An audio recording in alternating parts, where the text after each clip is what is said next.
Here we go.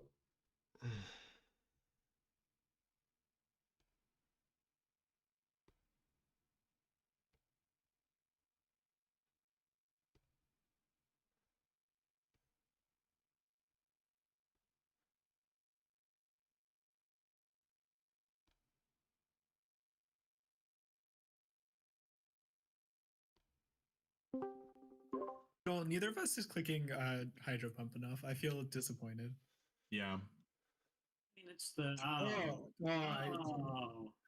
I was hoping I'd get the freeze forever. Hi, Nico. You're leftovers. That's interesting. Oh, and you're not. Are we already I playing? was trying to recreate your team from memory. And No, I didn't not do yet. well. Okay. There's a mirror exhibition match going on. That's about it.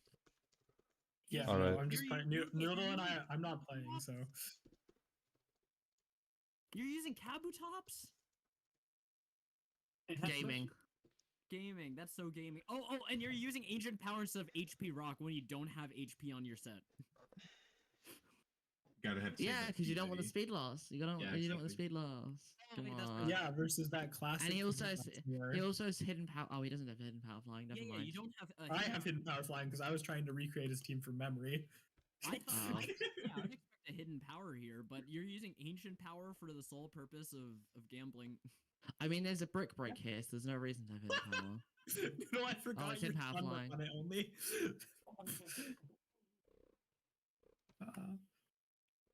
One mention announcements. Very cool.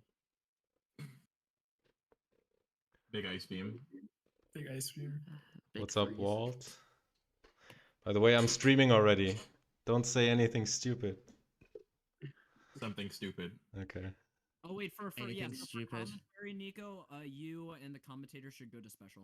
Yeah, I know. Hey. Okay, I will be moving to special then. Yep. See y'all. Bye, radio. Bye-bye. Yeah. I guess HP flying would also hit Shedinja in addition to. All right. All right. Nico, is the stream able to hear us? They should be able to, yes. If anybody's watching the stream, let us know if the audio sounds good. You guys can say something. It's a bit quiet. Is it me who's quiet? Because I'm always quiet and I can't really do much about it. It's the entire stream that's quiet. Really? Radio is quiet, huh? Okay, I'm gonna turn up the desktop audio. Hope this is better. Guys, say something just so we know. Not much changed. I still will see. How are we sounding? Okay, it's actually good. Okay. Oh, it's everyone else. I'm good. Okay. Okay, I'm just gonna turn up the desktop audio then, and we'll see. Wait, sounds good. Okay, I'm gonna turn it back down. Okay. Hopefully this works. Yeah, I think it should.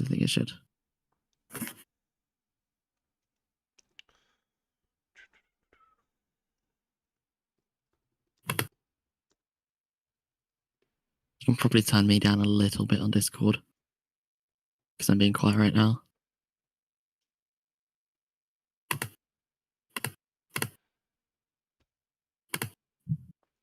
Right. Actually, how good is this?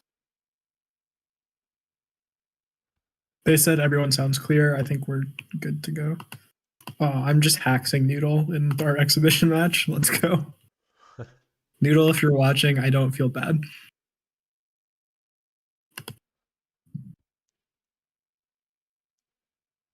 Okay, I'm not gonna check all the messages in like mod chat or whatever. If there's anything, let me know. Okay. Yeah. Okay.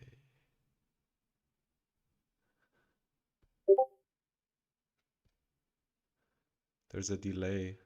What do you mean? I should make. Oh wait, no, there shouldn't be a delay. There's a 5 to 10 second delay, but it's mostly YouTube. Then that's it's just gonna happen. That's not a delay that I set up. Then yeah, I didn't set up a just delay. gonna have to accept it. Okay.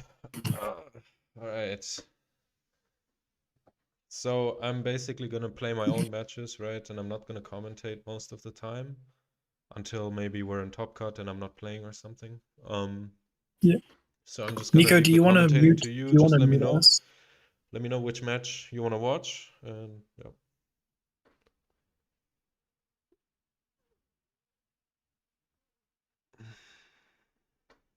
All right. So looking at the matches for round one, let's see. I personally am very interested in. Let's see. Oh, we could do Shori Pleasant versus Nico round one. I think is interesting. Or Josh versus Gentle is my pick personally. Yeah, I think Josh versus Gentle sounds good. They already started. Oh my. Why have they already God, started? Wait, sorry, no, that's my bad. They're just watching your match. Yeah, I was like, this is just me Well, versus. let's put on your match while we're waiting to get started. That's a Kabutop, sorry. Yeah, I'm just about to beat Noodle. Yeah. So All right. 2-0'd him with his own team. I'm just built different. Oh, it's a mirror match or what? Yeah, because I'm not playing. So I just said I would play him with his own team. All right. Are we ready? I think we are. Yeah. All right. Sounds good. All right, I'm ready when you are. Yep, I'm ready. Alrighty, let's go. Let me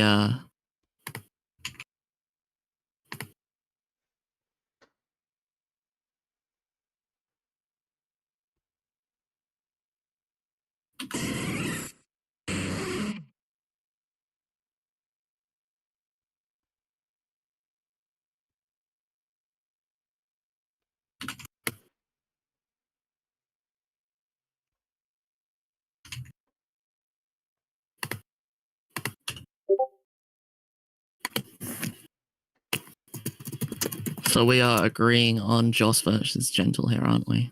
Yes.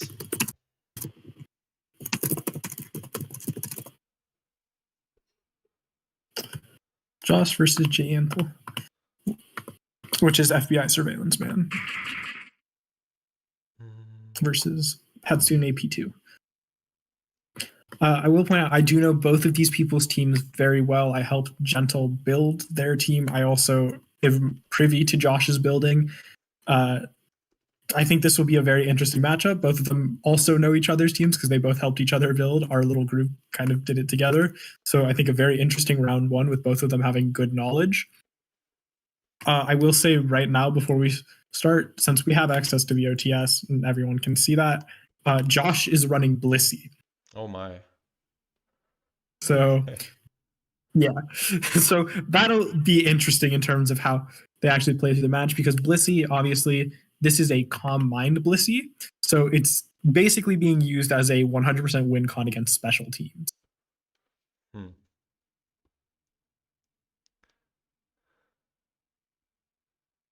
All right. Well, let's hope people didn't go too hard on their special offense and didn't neglect their physical offense too much. Which I definitely was tempted to do with how much Intimidate there is. Yeah, it's definitely an interesting dynamic because in what we've been seeing before this tournament was a lot of people playing basically Gentle's Intim balance or variations on that and Rain. Intim balance has a bit of physical, but Rain obviously is a heavily special focused archetype. So Blissey is probably seen as a counter to that type of thing. But I'm not sure how many people are actually going to be running Rain or that specific Intim balance because of how much of a target is on its back, given the previous kind of meta development we've been going through. I think another thing to mention here actually is that both players have Metagross here. In this metagame specifically, Metagross is a lot weaker because it's got a poor matchup into Swampert and Jolteon, two of the most popular Pokemon in the current meta, compared to regular Orre Cup, where it is the de facto number one Pokemon without any competition. So what a lot of the thinking going into that use of Metagross was, is that Metagross, especially versus Rain, can eat a Hydro Pump and respond with things like Boom, which is one of the main threats to Rain. So it is actually pretty good in that matchup if you put a lot of investment into stuff like special defense versus a lot of the more like speed or offense inherent Metagross that we see in stuff like Standard. So there's a lot of kind of interesting decisions like that because Metagross is getting able to be a lot more variable in this kind of meta. All right, still waiting on Josh and Gentle to drop their match. Yeah, please let me know when they start. I'm actually, I have my team on another computer, and I just need either Dwarf or Clas to send me my team. I can if you would like. Like with the EVs and stuff, so not just the OTS.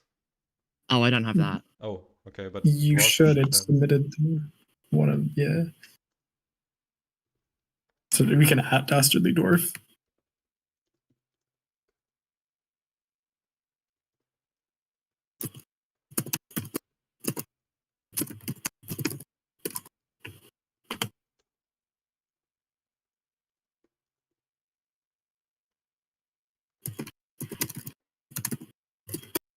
Okay, they didn't start? They have not. Okay. I'm just going to take a gander at Nico's match currently. He is playing Polytoad Rain, which is cool as hell. Wait, which Nico? Oh, FBI and Gentle have dropped their. They were already playing. They didn't make it public.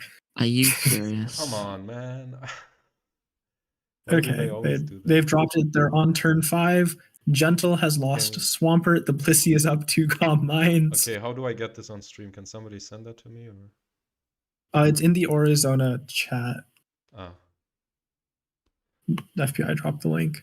okay. I'm gonna start it again from turn 1. It's still game 1, right? Yes. Yes. So are you ready? So Okay, I'm gonna turn on some music. If the music is too loud, let us know in chat. mhm. If you can't hear it.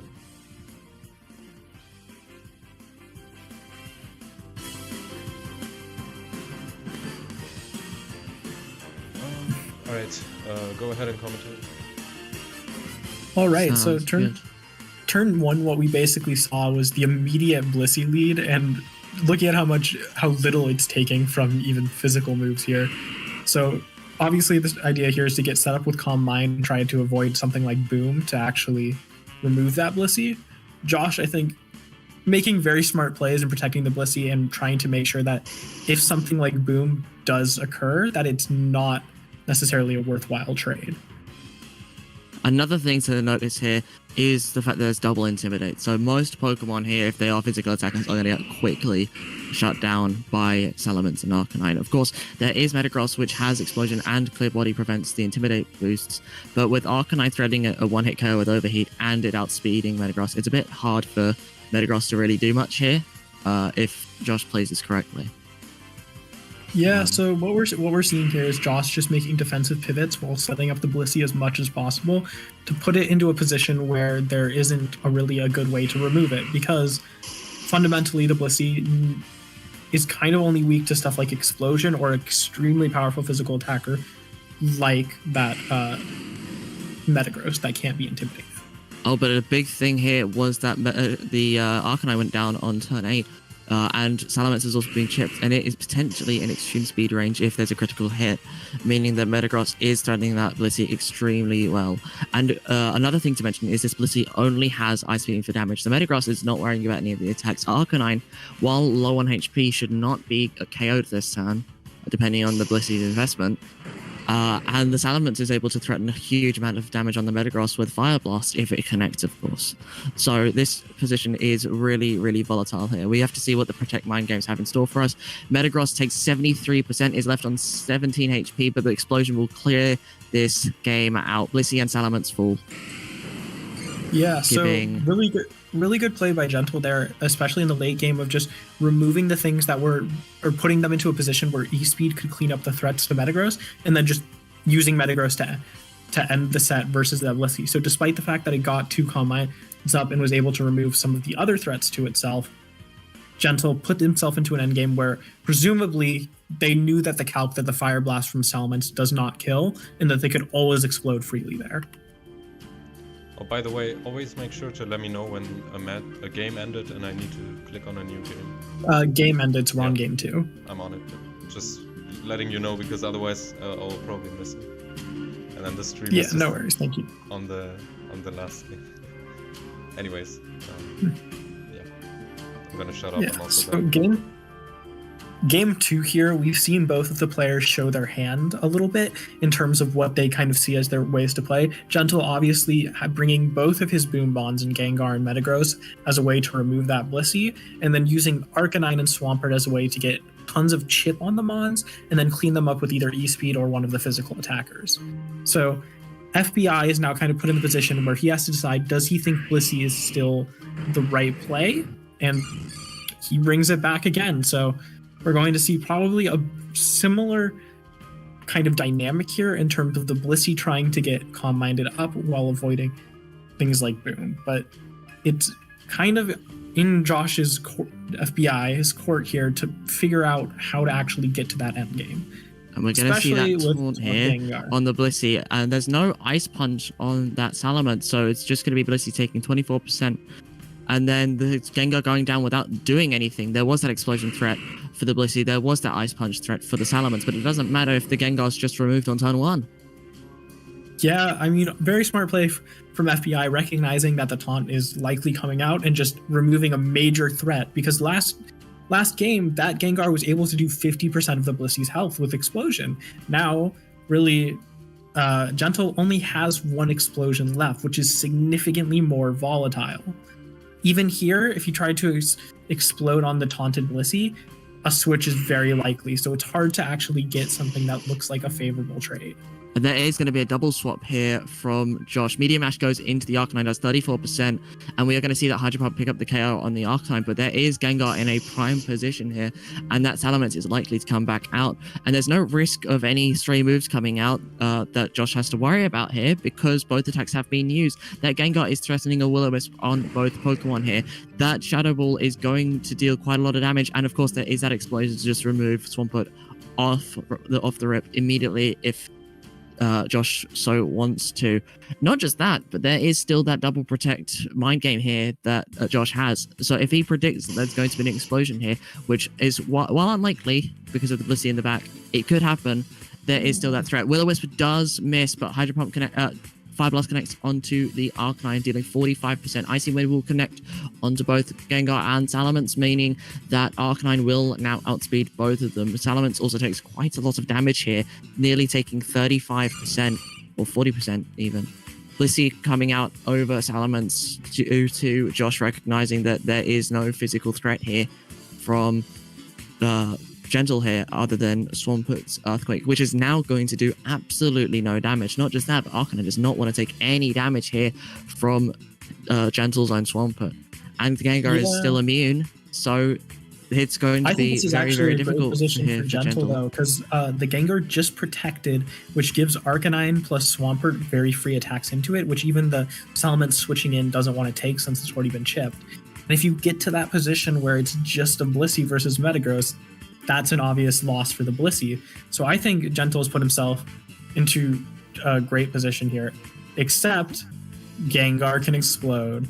However, and that is the reason why I thought Josh was ahead here, because now that Arcanine is gone, there is not much of a threat for Salamence to worry about. Yes, there is that Icy Wind completely shutting down Salamence here, but if there wasn't any Icy Wind, then this would be a really bad position. Not just that, but the Salamence is still able to fire off some mind games if the Swampert is removed here. Yes, there is a low likelihood of Blissey winning this endgame, but you have to remember that Ice Beam has that 10% freeze chance. And when you have a lot of Ice Beams coming out, you're going to see turn after turn after turn the potential freeze, and that could be what Josh needs here to win this game. Yeah, I just think it's in a really rough position because we know the Metagross is going to be faster than that Salamence most likely. I would imagine after a single Icy Wind even. So kind of in a position where Metagross can just remove the Salamence, and then all that Blissey has is trying to get that Ice Beam freeze, which versus two Mons is going to be a bit rough. And the fire the blast fire blast misses. miss. No, that's so Tragic. unfortunate. And I think what we're going to see here is a forfeit from Josh here, recognizing that Metagross is just able to do whatever it wants here, and there still is that threat of Swampert. Yes, it doesn't do any damage, but with that Meteor Mash doing 48%, that chip is going to start adding up. Blissey is not going to be able to do much here. Yes, there is leftovers. Yes, there is Calm Mind. Yes, there is Soft Mold, but it's just a matter of time before that critical hit comes out or the explosion comes out. We've already seen the Protect here, so there's not much of a threat of explosion being blocked here. Of course, there is no explosion here, but that doesn't mean that it happened afterwards. We are going to see this Blissey start living some hits, but is that enough? There is the threat of explosion here. Protect has come out, so what Josh is fearing here is that explosion. We're going to see Protect on Swampert, and explosion seals the game here. Just goes for the explosion on the Protect, just says you won't do it again. Well, I think really well played from Gentle, recognizing the path they had to win and recognizing what the clear endgame they wanted was of Metagross versus that Blissey. And perfectly worked out. The Fire Blast miss was a little unfortunate, but we saw Metagross lives that without crit previously, so I think even then it was always going to be in that Metagross's favor. Not just that, but that Blissey was just not hitting the Swampert whatsoever. We saw it go from half health all the way nearly back up to full HP, and with how much damage that could be threatening onto that Blissey, and especially with it also meaning that Metagross can start threatening explosions, it was really not in Josh's favor here. I think that the biggest misuse here of that Blissey was just not removing that Swampert, because at the end of the day, that Meteor Mash is not hit to it KOing if played correctly by Josh, unless there is that threat of explosion. And we do know that explosion will result in a loss if used with only one Pokemon left. So Josh would have been able to use that in his endgame here, but there is still that Swampert around. I also think a major thing to point out was that the Swampert was just sitting there spamming Icy Wind for a significant portion of the match. And one of the main ways that FBI had to deal with that Metagross was having the Salamence and Arcanine be faster than it to try and remove it quickly. And once Swampert just got to spam Icy Wind, that removed that threat significantly, because the Metagross could always move without significant fear towards itself of being hurt. It is worth noting that Salamence, of course, did outspeed the Metagross, but where we already saw that it did not get that one-hit KO, there wasn't really much of a threat for Gentle's Metagross there. Yes, that is still going to be a huge amount of damage, but it doesn't matter that it's a huge amount of damage if it just gets off the explosion. It's going to fade anyway. Mm-hmm. Yeah, so I think just really great, consistent play by Gentle there to work towards an endgame that they knew was always going to be winning for them. And FBI just didn't quite identify the win cause of what Mons needed to be removed quickly to get to that Blissey endgame that they wanted. All right. Are there any extra games we want to look at for round one, or are we going to wait for round two to start? We still have another 15 minutes of this round. Akayak and Oh the Guild are currently in a game 3 that I am watching. Pretty interesting teams that they both have. So if we want to move over to that for a second, we're just at the start of that game. What we're seeing here is Akayak has a imprisoned boom focused team with a all the guild, rain it's always private. Wait. They just posted it in chat. Okay. Yeah. Yes. Okay. Yeah, and so what we're seeing here is Archaeac has the Boom Spam team with a Rain Core attached as the last two Mons, while Oh the Guild has a bit more of a balance with DD attached on the back. And just goes for a second Dragon Dance. That is really, really greedy here. And we are, of course, noting that the Alakazam did just protect last turn, but the Kingdra is still quite wide open, and the Salamence is outspeeding that Alakazam, who would otherwise try to encore it. But that Earthquake and that Hidden Power Flying are both completely brutal here for the Alakazam. Of course, there is that Lax Incense, so there is that cheeky little 1 in 20 mischance. But a 1 in 20 is a 1 in 20. It's not something that Akiat can really rely on here. Yeah, so I'm imagining the play from Oh the Guild here is just HP Flying the Kingdra and HP Ghost the Alakazam, because that prevents a Gengar switch in. And yeah, So, A protect instead here. Tauros I'm completely not removed sure in one hit. why. That's a very surprising play to me. I'm not sure why they would protect there. I'm presuming maybe they just don't know the calc. They think HP flying doesn't kill the Kingdra.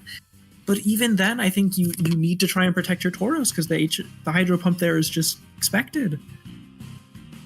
Not just that, but you have to go for this because you don't have an option.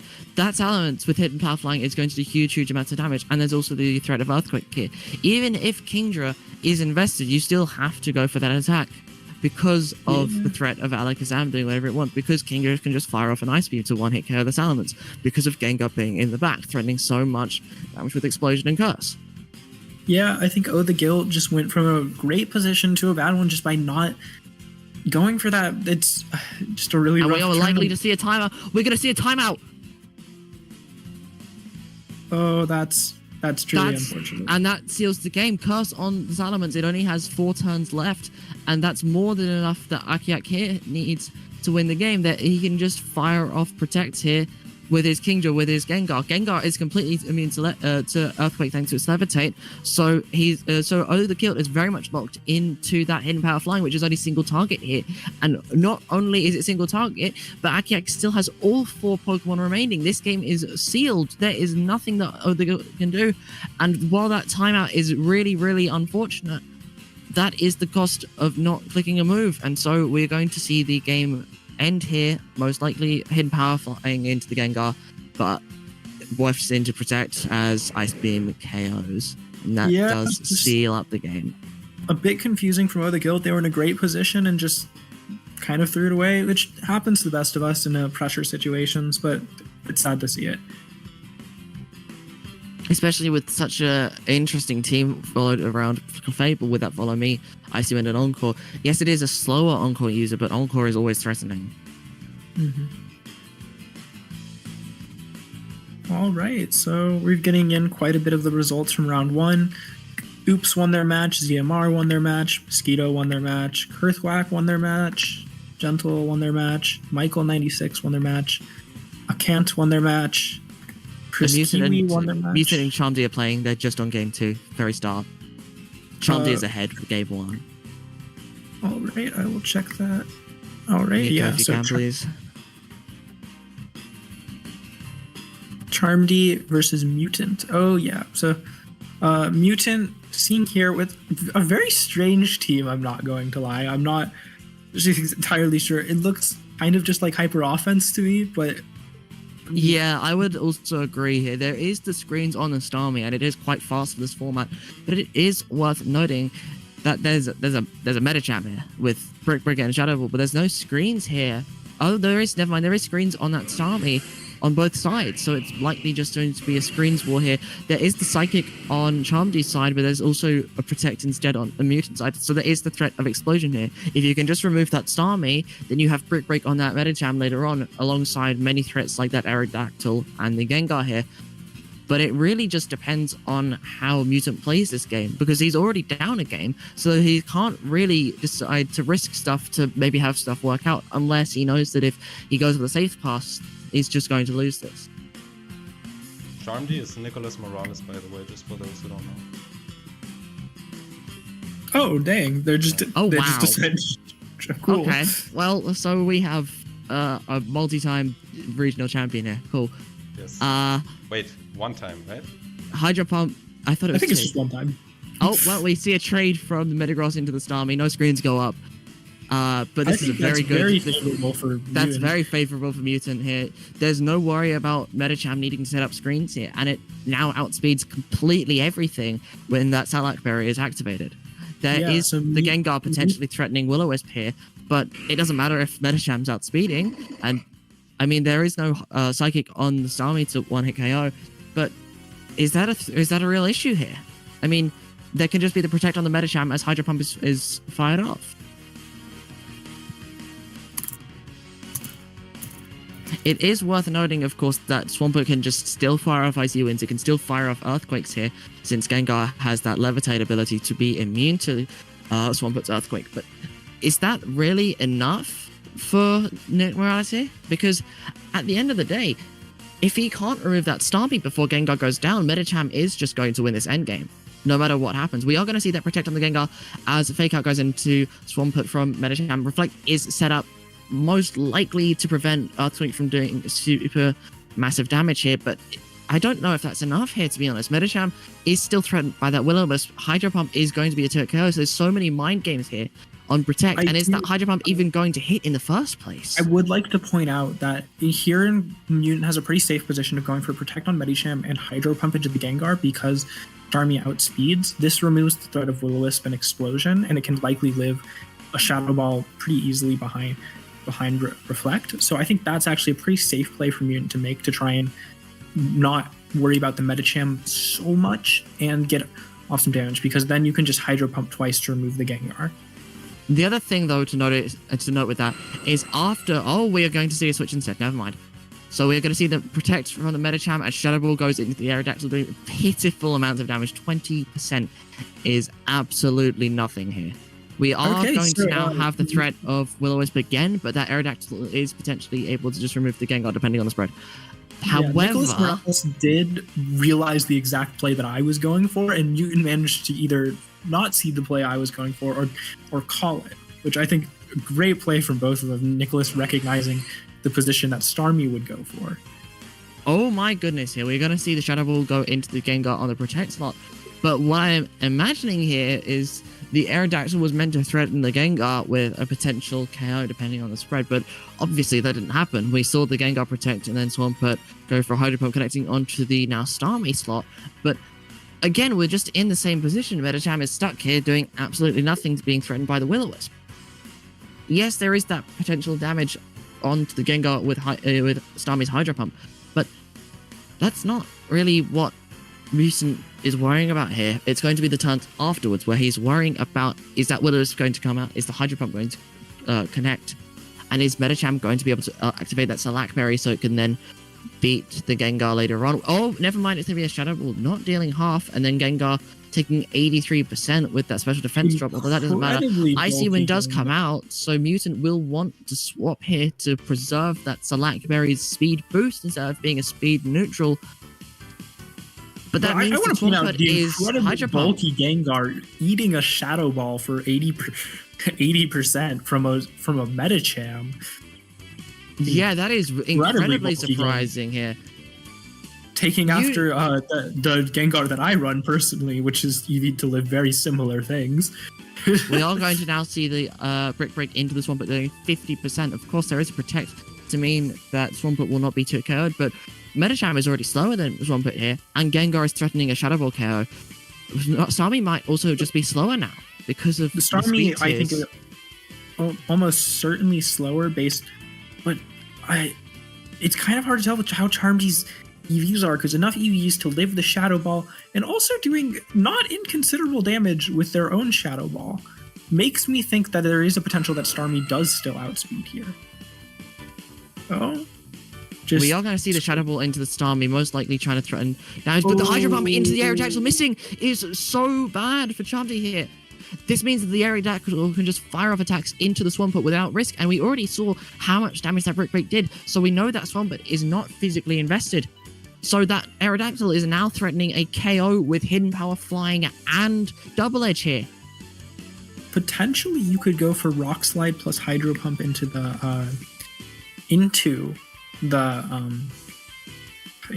Swampert here to try and get your kill and damage while risking but doesn't go for that and just eats the explosion. Aerodactyl does live, barely, but is this going to be enough? The Metagross is around. We don't know if Metagross is faster than the Medicham or not, and we know that Swampert is still a threat here. Leftovers might just put it out of Aerodactyl's range of Hidden Power Flying here, so there might have to be a double up, and if there's a double up, then Aerodactyl will not be able to beat the Metagross here. Unfortunately, I think just because of Choice Band, I don't think the Aerodactyl can ever beat Metagross with Hidden Power Flying.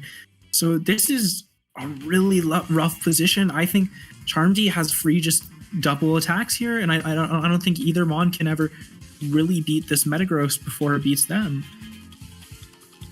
I think that as well. And while there is Metacham's potential damage, it doesn't matter because Metagross is always going to live that attack. There is a protect here, but that doesn't matter. Swampert takes only 44% here. That is so much less than is Another needed. missed It's the idea. double into the It's- Metacham, which is a big, big turn for Mutant. So if he gets every call right, he might have a chance here, but that's probably not going to be enough. I would imagine that Metagross can just use an Earthquake here and protect Swampert so that Metacham will go down while Swampert is safe from the hidden power flying from Aerodactyl, which means that Charmdy would always win this game. But I don't really know if that's going to be enough here Yeah, because I there is so much volatility here.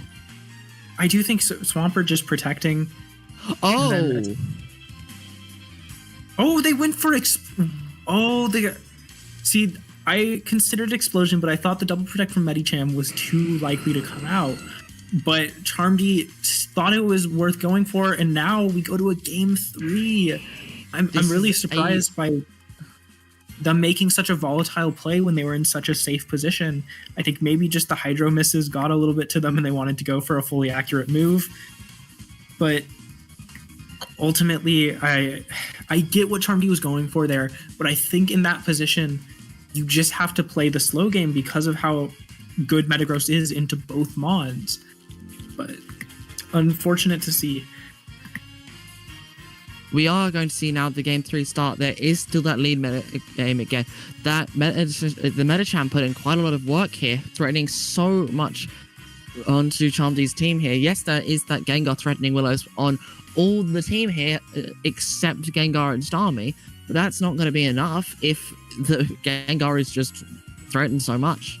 Mutant got every single call right with the Will-O-Wisps and all that stuff, so it was just enough. And we didn't see any Will-O-Wisps come out, but that might just not be enough with the Will-O-Wisp burns. It's so unreliable. It's only a 75% chance to hit. That's 1 in 4 misses when used.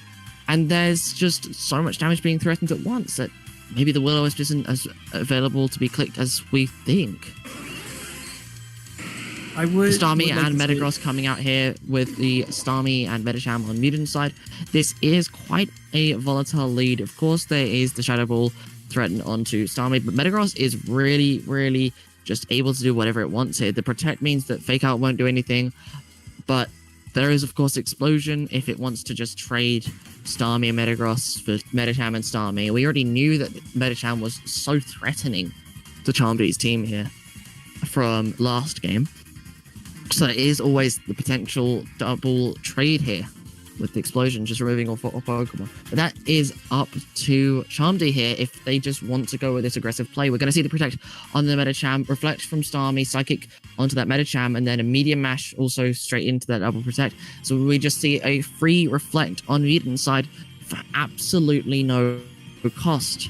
And Charmdy cannot protect that Starmie, so if they want to go for Explosion, they're still going to have to worry about that double lost the double removal on their side.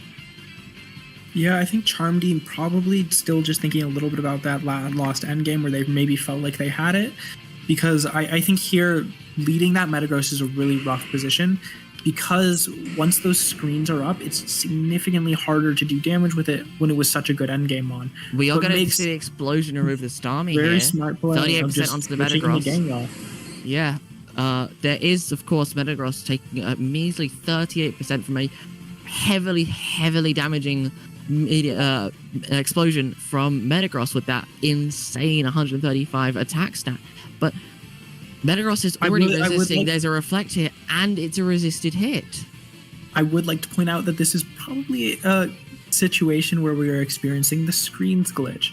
So what the screens glitch is that if one Mon dies, and then the Mon left is hit by an attack, the Reflect will act as if it was blocking for a single target rather than for 2 targets. So the Metagross taking even less damage than it might normally from that explosion.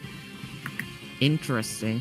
We are going to see the Metacham come out here, but there is the Will-O-Wisp threatened onto both Pokemon here, and Metagross is not able to threaten a one-hit KO onto the Metagross has Lumberry, so not as threatened by that Will-O-Wisp, especially with Metacham having the Fake Out pressure here onto a Starmie that cannot protect from it.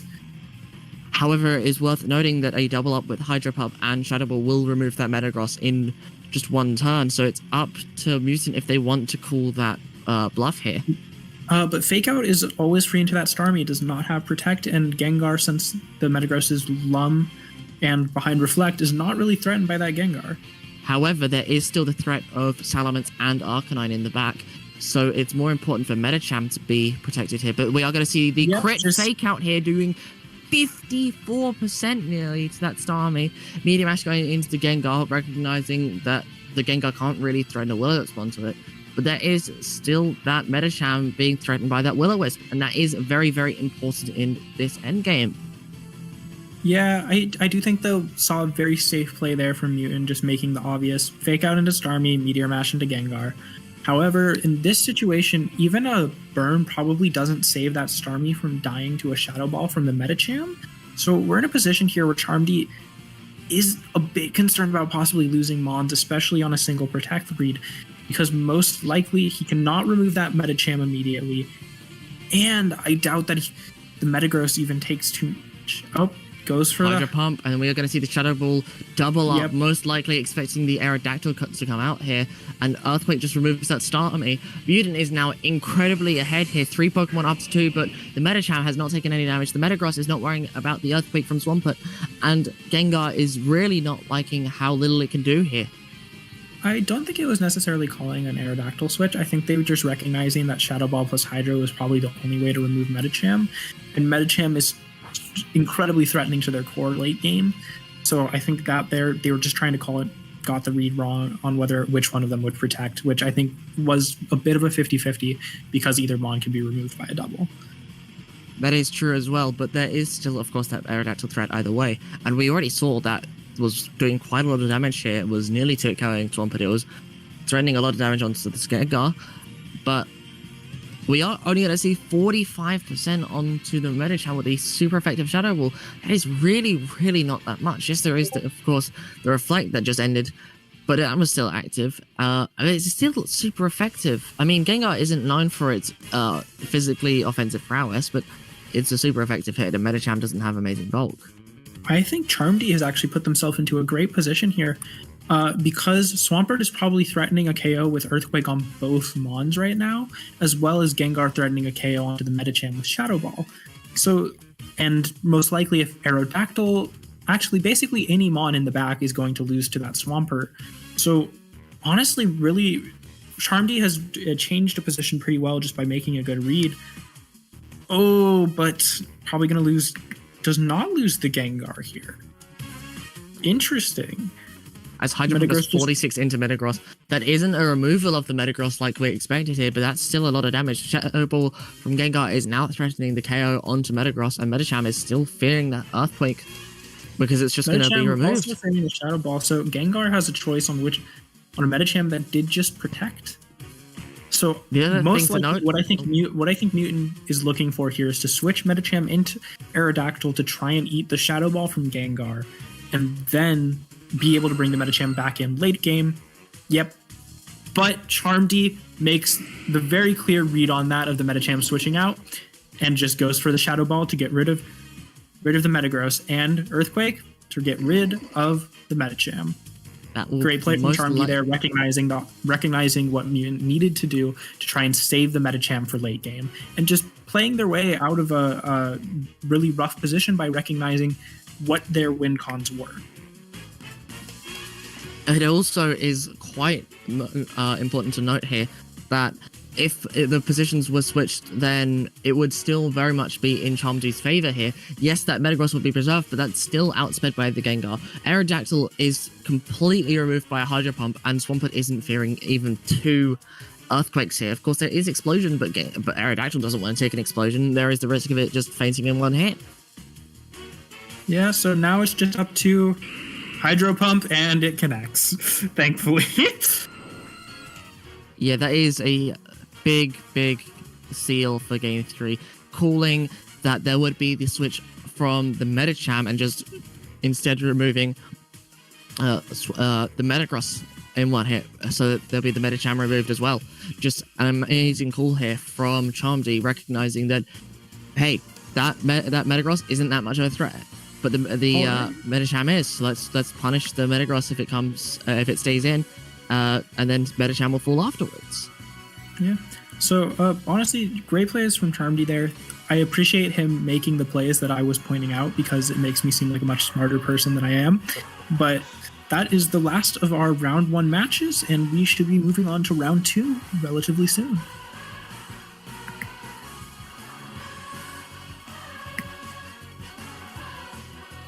All right. We shall see soon who our next matchups are. I will have the challenge open, of course. So just waiting for them to upload the replays, and then presumably Dasher the Door from Clas will be able to handle updating the next round. Can chat hear the music? Also- by the way? Let us know, chat. Yes. Cool. Yeah. What were Also, you want to saying? say congrats to Nico on winning his round 1. Thank you very much. Yeah, that was tough. The first game I lost just because of a crit at the end, but then I managed to win it. So that always feels good. And I'm glad my team worked for at least one match because I haven't actually tried out the team before the tour because I finished building it like an hour before signups closed, and I didn't spend much time getting into limited before the tournament. So yeah, kind of. Don't worry, Mosquito did the exact same thing as well as one other person, so Yeah. you're in good company. I know. But yeah, I'm hoping it's gonna work out anyways. You do have a very interesting team with the Belly Drum Charizard, so I hope to see that later on as well. Yeah.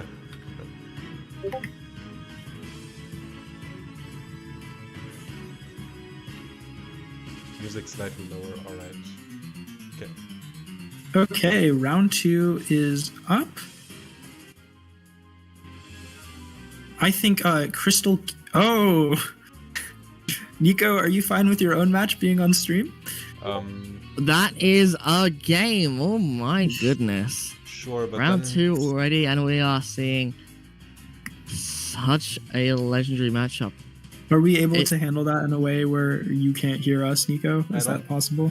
I don't think so. Wait, can we? I think if I mute the computer for myself, then they can still hear you. But we're just gonna have to see. Try that right now. Yeah, I'm gonna and, mute right now, and then you guys talk, and then chat has to let us know if they can hear you. You're muted. Yeah, so chat Or in me. a second, tell us, please. All right, I am still talking. Nico is on mute. Are you able to hear us? Yes. Okay, cool. We are doing good. Can you say that in chat just so Nico can see it and check?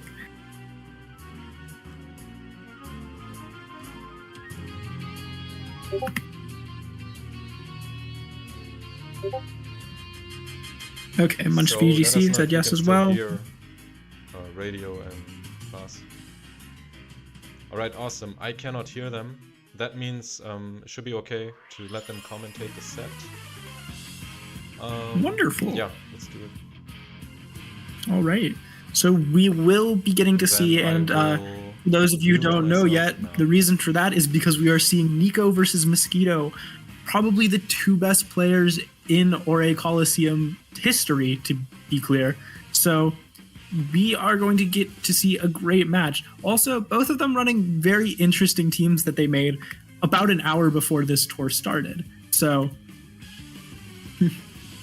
I mean, yeah, we're gonna see Nico with a Mischievous of all Pokemon and a Belly Drum Charizard. It's important to note neither of these Pokemon are exactly known for their prowess offensively or defensively, or supportively.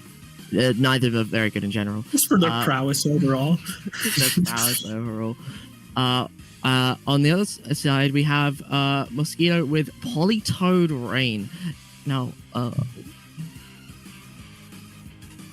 Mosquito, so as the progenitor of Politoed Rain prior to this format really kicking off, I'm very happy to see Mosquito using it because that means someone good is using a team comp that I created. I also know Crystal Kiwi is actually running my exact team, so happy to see that. But it would be a very interesting matchup of heavy setup and imprisoned shenanigans. versus a bit of rain.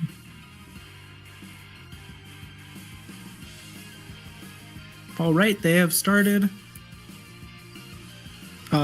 Post it in chat though, nerds. Yep, so we are going to see, of course, the Polytoad and Ludicolo combo threatening a lot of damage here alongside that Jolteon. But it's really just going to be up to Mosquito here to figure out how he's going to navigate around that Clefable. There is, of course, the redirection via Follow Me, but also there's just Mischievous having the threat of Imprisoned Thunderbolt, so the Jolteon can't do any damage here. So it's Gyarados and Charizard can both just set up and win the game on the spot. There is, of course, the Belly Drum Snorlax on Mosquito's side, which is not something we typically see on a Snorlax. So that's also an option here. But Taurus is able to slow it down with Intimidate and just do that massive damage with Double Edge. Of course, Charizard is outspeeding it and has the option of substitute Belly Drum with Slackberry to outspeed everything. And there's also just not that much support here for the Snorlax in general because of how much offensive pressure Nico has to slow down that Snorlax. Yeah, I do think overall looking at it here, I think Nico has the favorable matchup. Follow Me Redirection, the Imprison, and the Charizard, I think are really tough for Mosquito's team to deal with because Intimidate is good at stopping things like the Gyarados from Dragon Dancing. It's not great at stopping something that gets as high immediately as Belly Drum. And not just that, but is that really what is going to be best here? Because at the end of the day, if you're just doing, if you're using Belly Drum, I mean, like, you're not doing damage. Of course, you are threatening a lot of damage, but that's an extra turn where you could just be hit and removed. I disagree here because what I'm seeing is that Mosquito doesn't have any spread moves. So basically, I think here the Clefable is very, very free to just Follow Me because Follow Me goes before Fake Out this gen as well. So Charizard can probably get a Belly Drum and substitute off relatively easily and then just click buttons. And I think Mosquito doesn't have a great way to stop that, which is really rough to see. So, I mean, Mosquito obviously is a great player, and if anyone can figure it out, it's them. But we see Nico go actually for the Imprison strategy immediately, which not necessarily what I would go for, but good play. I mean, I think there's lines for both of these, but I do think Mosquito gets a little bit of an advantage here because not seeing that Belly Drum come out immediately is pretty nice.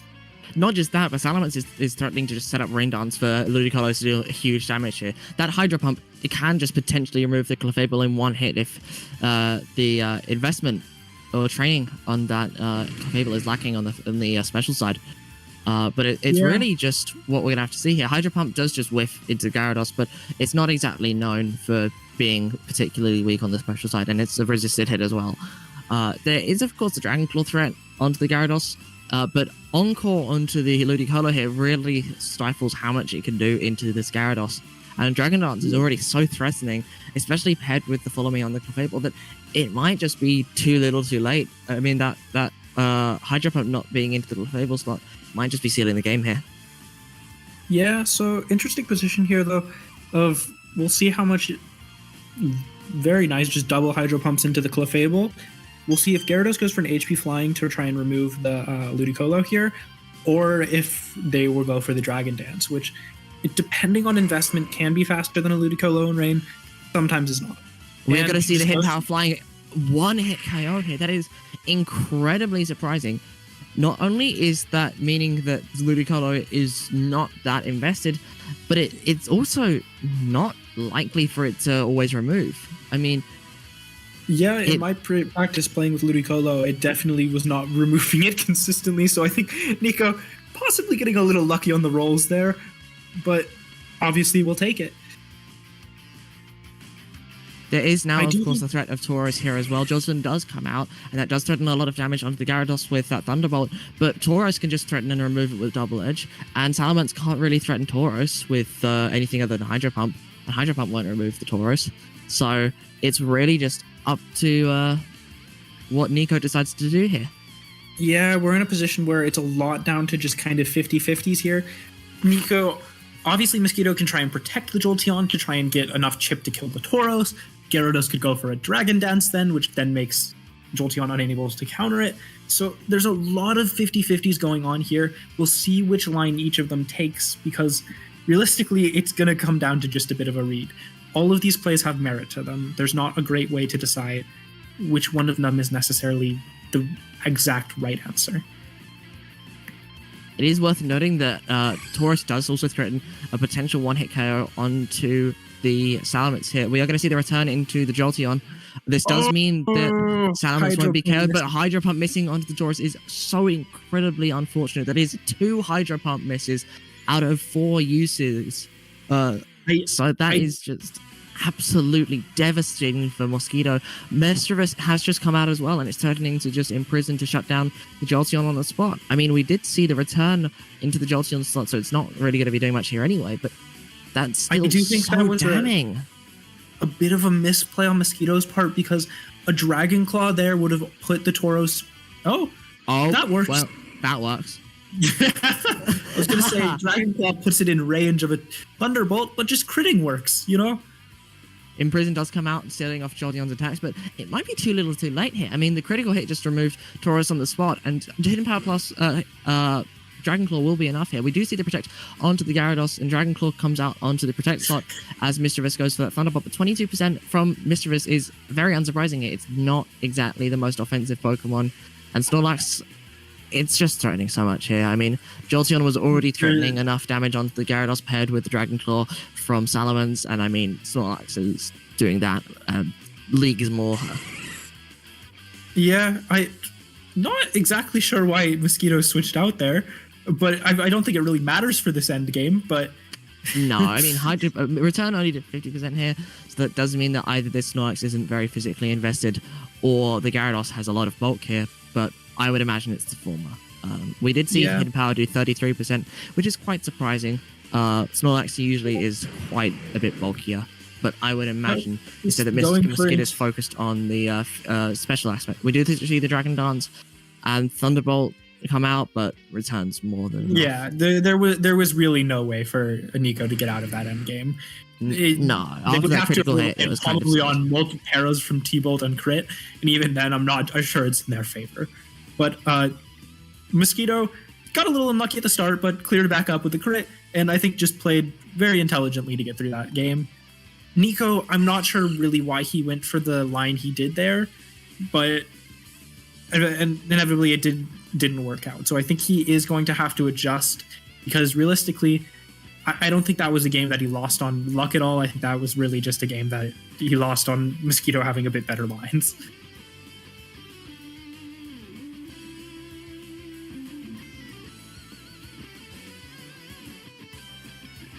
We are going to see Game 2 preview come up now, and I mean, we've already seen a lot of potential threats here. We did see the Ludicolo drop in one hit from the Gyarados, so either this Ludicolo has absolutely no investment, and this Gyarados has maximum attack, or it was just a very, very lucky Hidden Power flying here. There is, of course, also Tauros threatening a lot of damage. We saw the threat of Double Edge here, removing Jolteon in one hit, removing Salamence in one hit because of the Intimidate already being used up.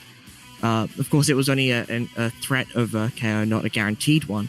And Double Edge is also very, very costly with its recoil.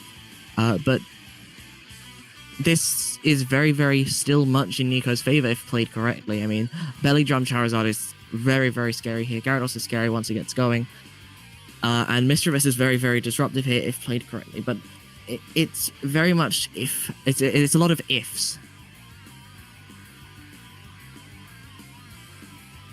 Yeah, I mean, again, I think for Nico here, I think the right line is just going for that belly drum line, but that again, that's very hard to commit to.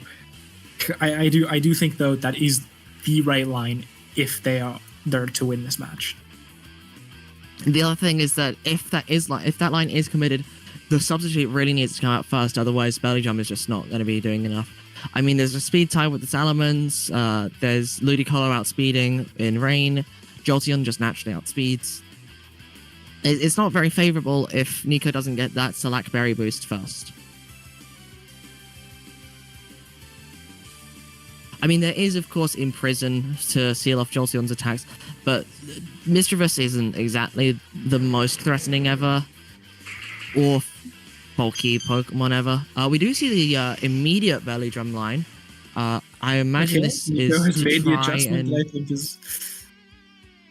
It might not be enough, though.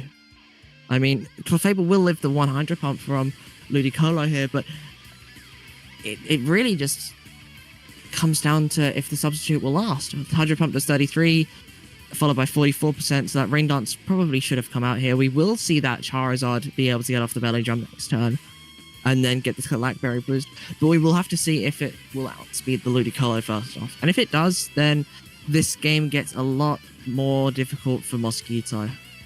Yeah, I do think Mosquito has the play here. Obviously, go for Rain Dance and go for an attack, but just kind of has to hits the Hydro Pump, which is always a good start.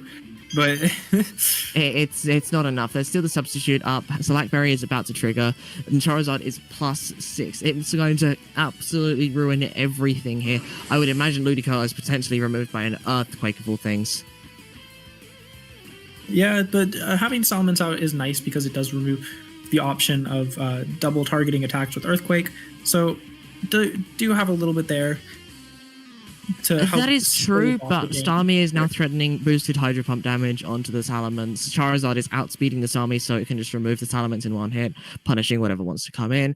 Ludicolo here is really struggling to deal a lot of damage. Ice Beam is potentially the best bet to remove the substitute, as it will be guaranteed to remove the substitute, but Hydro Pump is still very much necessary at the end of it all to try and remove the Charizard. It's just got enough health. In case there's a switch out. If there's a switch out, then it does mean that Charizard is losing that boost. But Starmie's still very threatening here. We are going to see the switch out here. Double switch. I don't know what the idea was. Not sure why. I think in that case, you just have to make a read at best about what would happen. But I think the double switch there just ensures you always take an attack, which I don't love. Yeah, and the other thing to note is that even if the Hidden Power Flying went into Jolteon, it wouldn't survive. Yeah, It's not surviving. Ice Beam does 35%. This just confirms that the Jolteon would be taking too much here. Yeah, and in this position, I don't think Mosquito has a way out at all, because Fake Out, this is obviously, very much sub, sealed. block by sub, doesn't matter. Yeah, I believe if the lines are still played correctly, then this is still in Nico's favor. I mean, what can be done here? The Charizard is most likely always going to get a Belly Drum up unless it's a critical hit. Hydro Pump is already not exactly very accurate. So if there's a single miss, the game's sealed. If there's a single misplay, the game's sealed. It's very, very, very much not in Nico's favor. Oh, sorry, in Mosquito's favor here. There is, of course, the threat of Fake Out once that substitute is removed. But we're not seeing it yet.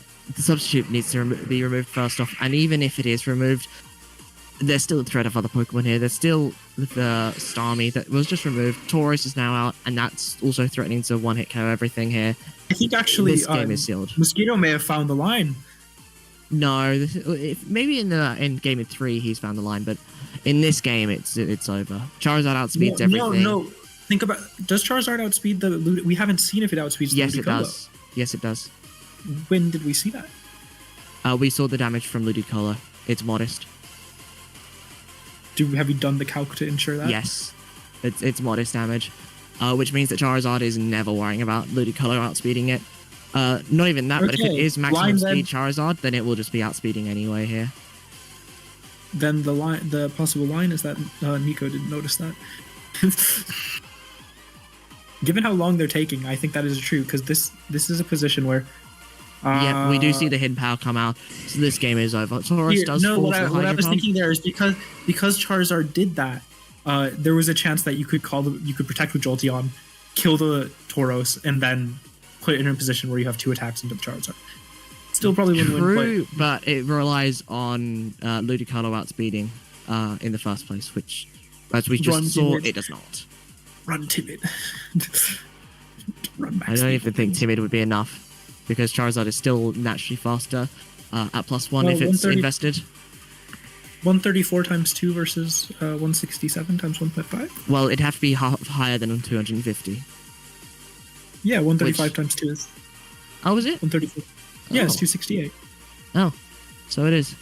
But yeah, Yeah, so it's modest, so it will never outspeed the Charizard. Okay, yeah. So it being modest, I think, makes this matchup basically unwinnable.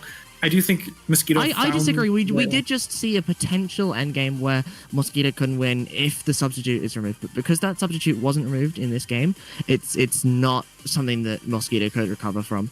Now, if Mosquito does remove that substitute this turn, with of turn 1 Rain Dance and of turn 2 Rain Dance, and all the Hydro Pumps connecting, then Mosquito is still very much in this game, but it's still very, very difficult for Mosquito to win this game. There's a lot of 50-50s, threat recognitions, and also just hoping that the lineup is correct. I mean, it really is just, does Mosquito bring the 2 Pokemon that are necessary to win this endgame versus Mosquito's other 2?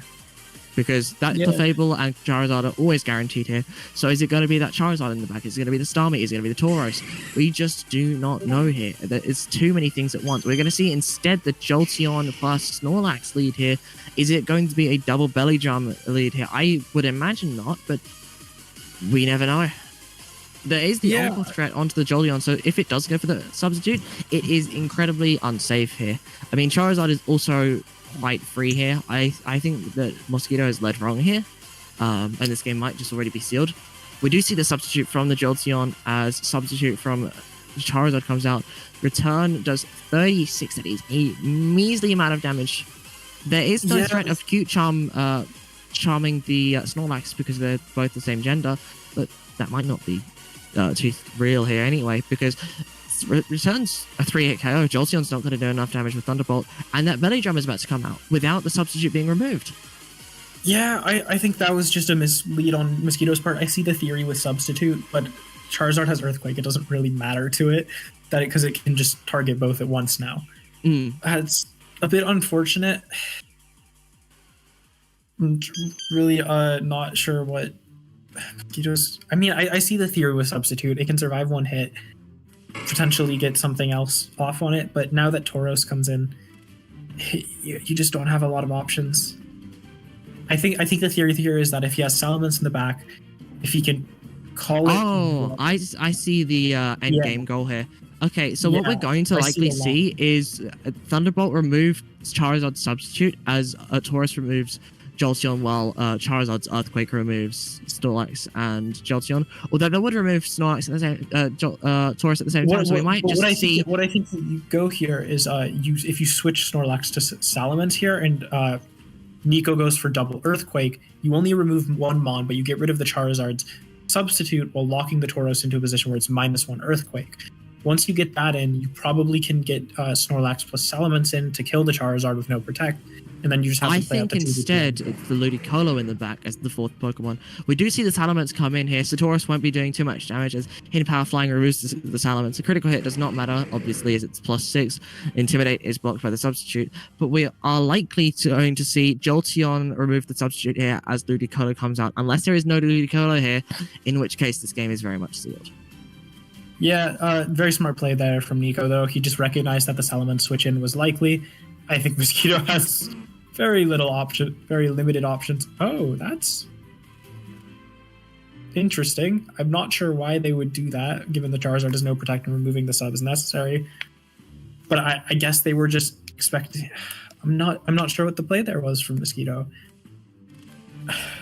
And I think that's basically it, because now Charizard either, I think it can just Earthquake and remove the own Tauros, though. I don't think there's really a problem with that. Yeah, because there's no Ludicolo come out, and substitute is still up. So even if Charizard is hit, it doesn't matter, because there's only going to be the 1 Pokemon left versus Nico's 2, and that Charizard is outspeeding everything. It's threatening a KO on everything. It's not going to be KO'd by anything. So there's not really much Mosquito can do here. Just double Protect on a hopeful Earthquake, but no. We don't see it. Intelligent play, smart play from Nico, just covering all the options. Oh, that's... It doesn't matter. No, it does. Because Fake Out now comes out. That's surprising actually. This might be somewhat winnable, although I imagine Taurus is still doing more than enough damage, and there is potentially still that Gyarados in the back. It might be that Starmie, so there is the potential of Giga Drain saving this endgame, but it's so very unlikely here. I think this is very doable now, which is very weird. Just fake out into Charizard, remove the Charizard. Oh yeah, but no, switched out the Tauros. Good play.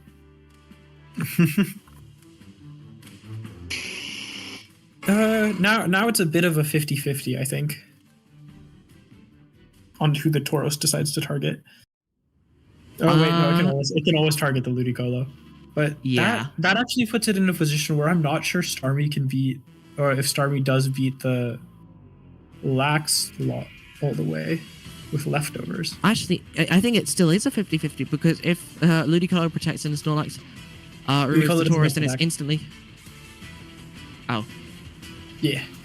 Oh, well. I think this is still winnable for Mosquito, which is weird as fuck, because I'm not sure if a Starmie can necessarily beat those leftover Snorlax endgame.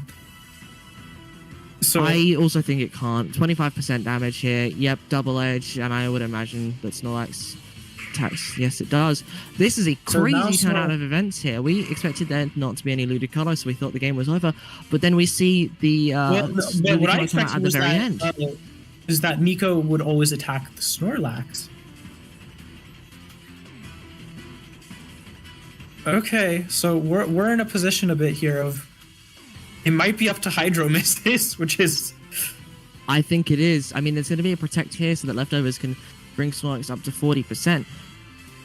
But there's still potentially the chance of Hydro Pump connecting and doing enough damage here. Psychic does come out into the protect. I imagine this is for preserving PP, but I think it's not enough. I think Shadow Ball will just be enough to remove the Starmie here. Hydro Pump is so unreliable, and Psychic will not tick her after leftovers healing for 2 turns. yeah. I think Nico by not killing that Snorlax earlier. Oh my god! I think with Protect it's out of range. It's out of range. My god! Snorlax is the GOAT! What a turn of events.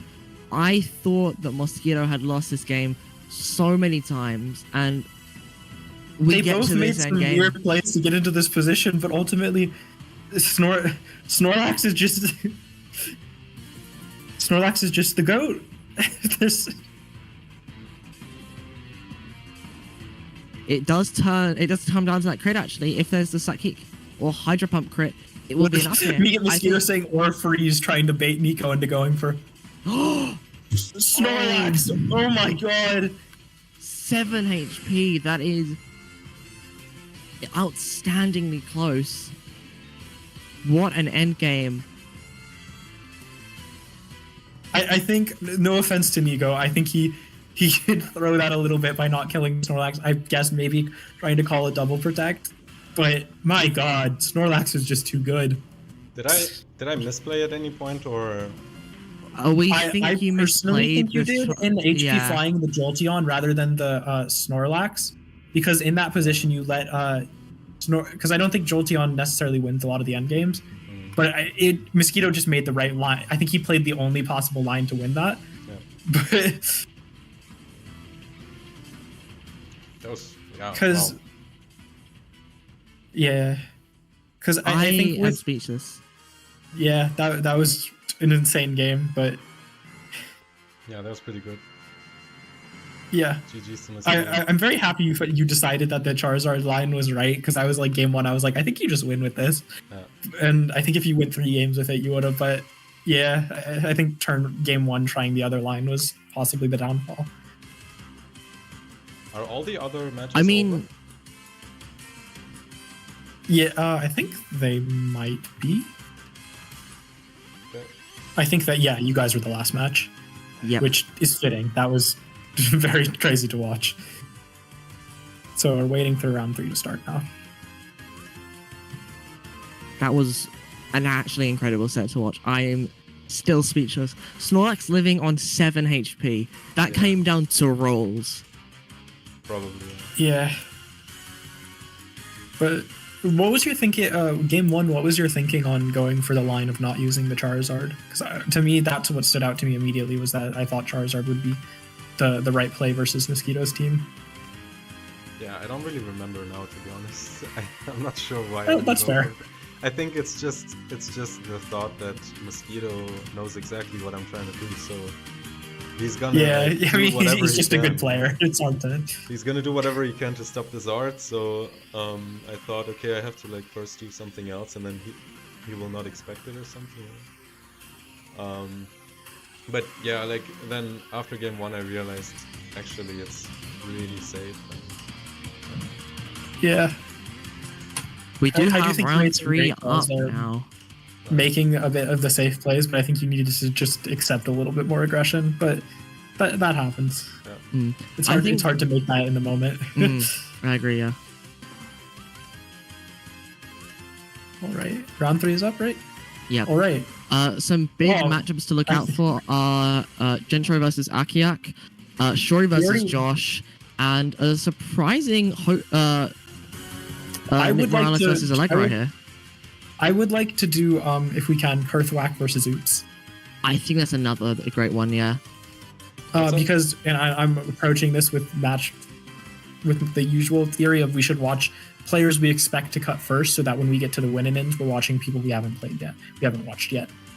What's up So I'd with watch- Josh versus M Chaco? Yeah, they're still playing apparently. Oh, okay. Josh, Chaco dropped.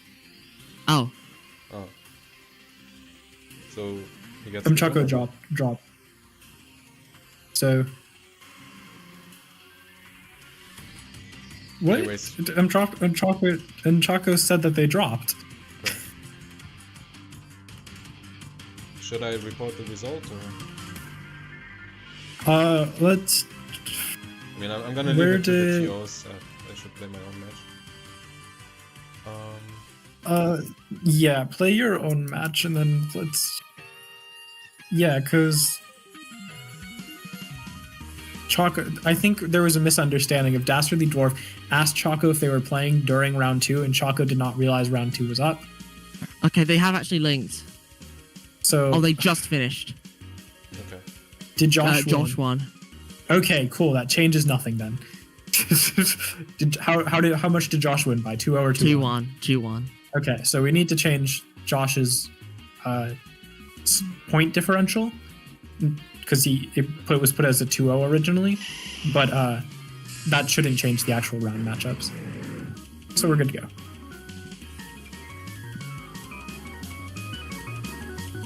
Everything's fine. Yep. So are we looking at Kurthwack versus Oops as our highlight game for this round? Yes. Sounds good. They already started. Link your games, you bastards. They already started. What? They're on turn 1. Okay. They're on turn 1. Then why am I looking at a paralyzed Snorlax, a Salamence on 1 HP, and a Because Venusaur turn on 1 56? turn 1 just played out as I was saying that. I was watching That turn Venusaur 1. has Frenzy Plant. Okay, so Ice Punch. Nico, are you able to join Kurthwack versus Oops? They didn't post it in chat, but you can click I on the am. name and find It's it. on. Yeah, it's on the stream. Okay. Thank you. Wonderful. Okay. This is weird as fuck. I don't know what I'm looking at other than what the fuck. Usual Kurthwack team. He's actually in a pretty good position there. You just Is missed he? Sweet Powder. I mean, Salamence is outspeeding no, everything. I meant he It's a- from turn 1. He was in a good position. He just missed Sweet Powder. True. And Salamence also lived the Ice Punch barely. Yeah, though I imagine that was EV'd by Oops because it is. It is Salic. incredibly EV'd. Yeah, Gentle and I had talked about significantly beforehand of just doing Salamence because you can get a ton of those lives with the right investment. And so we were just like, oh yeah, you can just do that and get free Salix. Truly, we did not decide on that for our own teams, but it is a very reasonable set to go for. Here though, I think after that Sleep Powder miss, not a lot to not a lot to do. Yeah, we haven't really commented on this game, but there's a Metagross that has to Meteor Mash to Gengar to remove it. Snorlax does see itself get paralyzed here, but it might not be enough. Meteor Mash is 78%, or 80%, sorry. Double Edge is 21, and Metagross is just too chipped now. I mean, it really comes down to if Snorlax is paralyzed a lot here. It does seem like it's going to get paralyzed Even if quite a it lot. does, I think Oops but just has Will always- Choice Band Metagross in the back Yeah. of Earthquake. Will always won't this do amount enough, of chip. but yeah. 24%, Meteor Mash KOs, and are we going to see yet another paralysis? Or we do see this one, but Double Edge comes out, and this will seal the game. So the play here, of course, is hope that Oops kills himself somehow. Which we Kurthwak obviously don't see. Kurthwak just forfeiting. That was a bit of a rough game for Kurthwak. Just missed Sleep Powder immediately. I think they otherwise would have been in a pretty decent position. Yeah. But Oops just taking obvious advantage and playing a very safe line to get to the Yeah, end. this team is really quite something else. I mean, there's a Pinsir here. You don't see a Pinsir ever. There's an Electabuzz here, which is pretty cool. I mean, it has Ice Punch with the Nevermelt Ice to potentially remove Salamence quite often, but I imagine that there's investment on that Salamence. Venusaur with Frenzy Plant is a crazy choice. I mean, it doesn't think it have has- other... It doesn't really Yeah, get it's- good grass moves, so it's the best it's got. But Yeah. I mean, there's a Persian here with only Hyper I mean, Beam. this is just standard Kurthwak cooking. Realistically, they're just There's a Claydol with White Herb. Like, this team is something else. And I mean, it is versus just a very standard balance. I mean, we Yeah. have Choice Band Metagross, Salix Salamence, which is kind of cool. White Herb Snorlax to reduce Intimidates. Lumberian Gengar, probably for paralysis. Just standard Jolteon. It doesn't have a Pataya Berry, but that's still quite standard. And then a very, very standard Swampert here. We see an interesting lead here. It is worth noting that Pinsir does threaten to use Hidden Power Rock after a Sword Stance here. And Endure does mean that Salamence or Snorlax's hits will not remove it, but this Yeah, I is think- I don't know what will happen here. I've never seen these Pokemon. Yeah, Oops, making what I think is generally a right play of just getting Chip on Pinsir, because they didn't want to Flamethrower there and potentially put it into Salic Berry range, so they just go for Dragon Claw Chip so that they can always kill it later. The Well, there one is still the- interesting there's still the factor Endure. here, the one interesting factor here is Hypnosis can always come out and start ruining people's day. I mean, that move only has 60% accuracy, does it not? So it's still very, very, very volatile here. There could also just be an Endure come out here, and Kurthwak goes for the Hyper Beam onto the Salamence or the Snorlax. Or even a Taunt, I guess. Although, that's a bit weird here. It's more likely to be a switch out on the Persian, I think, here. Just because of how I think Kurthwak unreliable goes for Hypnosis here. I think Kurthwak goes for Hypnosis because they're a baller. But then what does Hidden Power Rock hit? Because, I mean... I think they go for Hypnosis on Snorlax and Endure. That's crazy. I think it is what they go for. I'm not saying this out of it being the optimal play. I'm saying this out of this is how I think Kurthwak thinks. I think he thinks that play will go really well for him if it works out, which is true. So I think he just goes for it. We do see Timer go on. I mean, that should have been on earlier. But it is kind of important to note here. Pinsir doesn't have any switch-ins. It has Edgequake. Of course, it's not Stab with Hidden Power Rock. Hyper Beam does come out into the Snorlax. We are going to see the Snorlax go down to 2 HP. Ah! And it kills itself with Double Edge, but fails to kill the Persian, which I think is actually better for Oops. It is. This is such an incredibly interesting line. The Snorlax lived on 2 HP. The Persian lived on 2 HP. This is not something you see every day or even every month when it comes to such a highlight game as this. I mean, Kurthwak is known for crazy, crazy builds. But we're looking at a team that works with nothing standard here past a Metagross. Yeah, We I do think see the the problem here, Endure though, is on that the Pinsir. Icy Wind and Attack is just incredibly free. Oh my goodness. Oh my goodness. Icy Wind and Attack just incredibly free. Goes for the Endure, doesn't matter really. I do think double endure is probably the only play that works here, unless the pincer is actually just faster than the. There's no way it is. No, it isn't. It's We slower. have already seen that. Yeah. So Wait, gets the have we- double endure, but goes for protect. Very smart and sleep powder. Oh misses my anyway. goodness. It was into a protect, but It was, but that's a Venusaur moment. Venusaur moment. Goes for the triple endure. He's just too good. Unfortunately. And Sleep Powder does hit, but it's a bit too late. The Gengar and the Salamence both do not care about Venusaur's moves. Pinsir cannot outspeed either Pokemon. It's already It's a used slow Blackberry. Salamence though, so it's just a slow pincer as well, which I think is a bit weird. Metagross does come out here as Thunderbolt KOs the Pinsir. As Immediate wake up. Salamence gets the immediate wake up. What? This is still very doable, I think, because we know Venusaur is now faster than the Salamence, so it can still try and sleep powder, and if Metagross gets a kill onto the Gengar, Venusaur can beat Swampert and potentially enough sleep turns on Salamence. So there's a weird way to get this match going, but it's possible. It's always possible. I think you Meteor Mash and Hidden Power Fire. Yeah. Oh my god. Oh, it doesn't It kill. lives. That's tragic.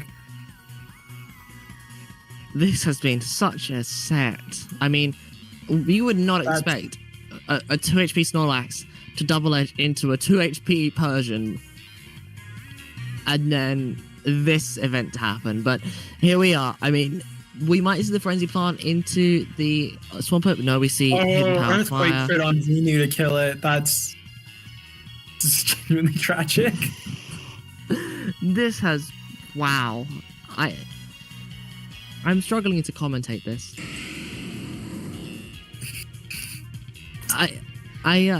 How do you even? I think Kurthawak.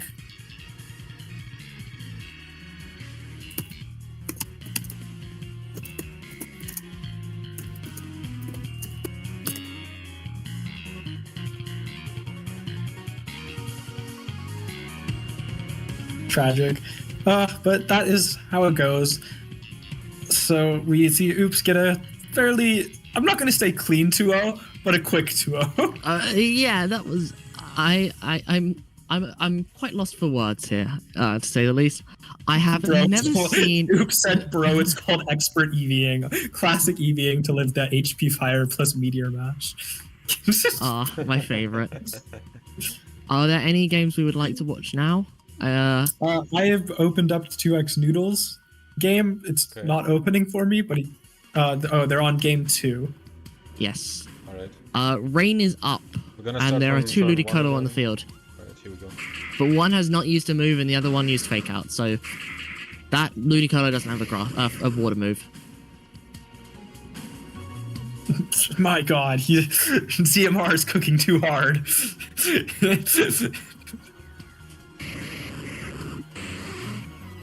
Hydro Pump into the protected Marowak slot. I don't really know what's happening here. I mean, actually, it's already gone on game 2, so clearly ZMR is doing something correctly. Icy Wind comes out from Ludicolo again, putting both Swift Swim Pokemon out of Swift Swim range. Of course, they could I think this is actually pretty great for ZMR. He's This has basically gotten removed very the threat good. of the swimmers, and now he can just remove Ludicolo for free. Critical hit does not matter, of course, because we've already seen. Especially because it's already been chipped. Yeah. Ice Beam does 31, and I mean, this does put Gyarados in range of another Ice Beam, but I don't think this matters too much. Jolteon's already threatening a KO, and Ludicolo isn't really threatening too much, although that is still the Icy Wind I think potential. Ludicolo can just Icy Wind for free again and Gyarados protect. Exactly. And then, or you just, and yeah, if you just do that Icy Wind and protect, you can always bring in Marowak later, and to stuff the T-Bolt, and then just kill the Kingdra with HP Flying. Alternatively, you could just switch in Marowak now and HP Flying the Kingdra. I don't think there's a lot of, unless HP Ice kills, which I doubt it does, but It does not very good know. positioning from ZMR. genuinely, just great positioning. 22% from Hidden Power Ice as Hydro Pump goes into the Gyarados. It is worth noting now that there is no more rain. However, I don't think that matters. As much as Gyarados is kind of scared of a Thunder here, it's still 70% chance. And also, the other thing is that Hidden Power Ice might just be enough to remove the Gyarados here. Yeah, I mean- I don't think it matters though, because now you just switch in Marowak for Gyarados and Ludicolo Giga Drains, or you just swing in Metagross because you're a baller, I guess. But there's a paralysis here. But Lumberry, Lum. that doesn't matter. yeah, but that's what I was thinking. Is Ludicolo just Giga Drains the Kingdra, and then you always switch in Marowak, and then Ludicolo Icy wins, and then you just win. Yeah, this has been Sorry. an interesting turn of events. We are going to see the Marowak come out just to seal this game here. 40% onto the Marowak. I wonder how many times we're going to see Metagross deal damage to Marowak here. There's no protect. Okay, so Yep. we see the game finish. It's over. Yeah. It Okay, just, so that was very clean play from ZMR. I think Yeah, that was clean a 2-0 deconstruction here. of Rain. Yeah. That was a pretty clear just deconstruction of Rain. this is one of the more interesting versions of Rain that we've seen so far. I mean, we have a double electric here, and then we have 4 water types. So it's not exactly the most flexible of Rain teams, but it's still very, very interesting to see here. I'm very surprised that none of the Pokemon have any items here to increase the length of Rain. There's Damprock not this in this Michael gen. 96 Depop is not and here. Arcant are Oh, is on it Gen game 4? 3. Oh. I put them on stream. Where is Michael Knight? What is his Check Michael's watch it. username? Watch a battle. Quando ran 69 versus Arcant. Quando Oh, and we're gonna see something critical. happen here. Hidden Power Grass critical hit on the Starmie to remove it as Icy Wind misses the Salamence and Clear Body prevents Metagross from losing its speed. That is an unfortunate turn of events for Akant here, especially on game 3 where there is so little room for error. I think Michael is watching the stream right now, so let's commentate a little bit chiller then. Yeah, we won't discuss any ideas of what could happen Lines. here. However, we can discuss what happened last turn. And what is important to note here is Hidden Power somehow one-hit KO'd the Starmie. So there has to be a lot of investment on that Salamence on the special side. I would imagine that it is modest, if not just, yeah, it has to be modest here. Which is something to say the least. I mean, you wouldn't really expect Starmie to be removed by a Hidden Power Grass, but here we are, one critical hit and Icy Wind miss later. That Icy Wind miss as well is so bad here. Not only is that going to do huge damage to Salamence because it's 4 times weak, but that would slow down Salamence enough for Metagross to outspeed. 5 plus is 86%. That is huge amounts of damage. That confirms that Salamence would be otherwise faster than, or slower than the Metagross, but Earthquake and Fire Blast are enough, as we see Yeah, something happen here. Snorlax That- comes in, Earthquake kills the opposing Metagross, so this is now 4v2, rough situation. I'm just gonna share what I see on my screen. This, Maybe reload the page. yes.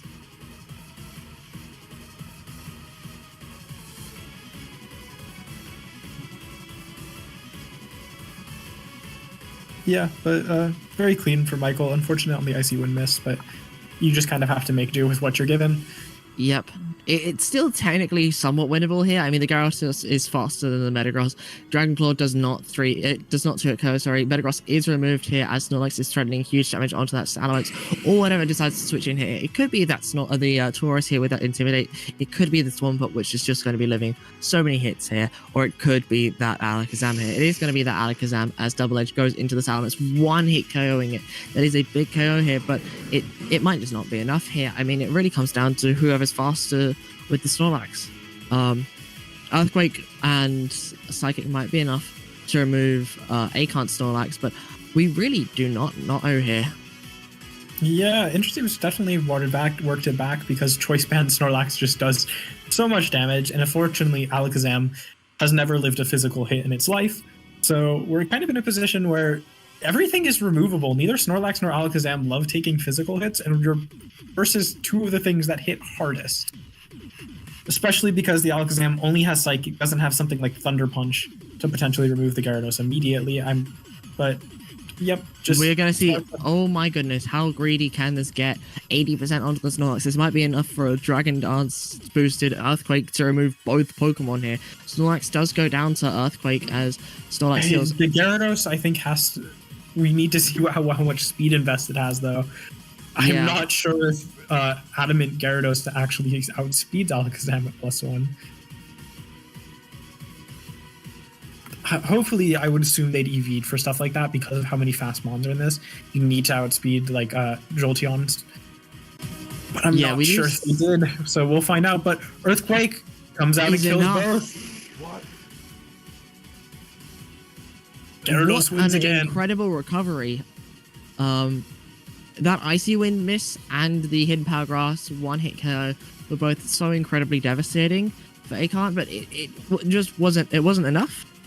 The Gyarados was able to get a Dragon Dance boost and just win the game after the rest of the team had done a lot of damage. I mean, we saw the Metagross deal enough damage, and then Snorlax got 2 big KOs nearly. I mean, a one-hit KO onto the Salamence is incredibly nice for Akon, and then dealing 80% to the Snorlax to then allow Gyarados to win the game was very, very clean.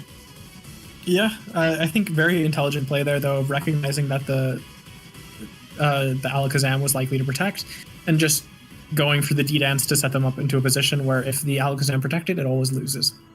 And not just that, but that Starmie, I mean, it really was trying to do a lot here, but let's also keep in mind there's a Bright Powder on that Starmie. So not only was that crit and a miss, but there's a 90%. It was only a 90% chance for the move to hit in the first place, and it still didn't hit.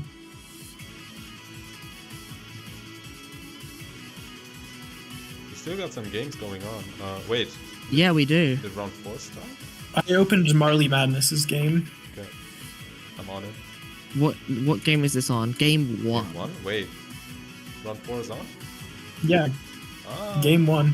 Marley Madness versus Tepig Ace. I'm gonna restart it from turn 1, just for the stream. I will go with you. Clas is taking a little minute break, so you'll enjoy my soothing voice while this happens, of course. Immediate double Tauros lead, but gets the double Intim off versus White. Very interesting White Herb Tauros, which we don't really do very much. And then smart play is just going for protects. HP Ghost, not killing Gengar, which we would always expect because CB can always be lived with Gengar as well if you put it in bulk. Pivots, just taking advantage of the Choice Band Tauros, going for a couple HP Ghosts. Sceptile takes too much damage because Sceptile sucks. No offense, Sceptile, you just do. Interesting, just kind of very pivot-heavy game here, which makes sense for two teams with dual Intim. And then just smart Earthquake.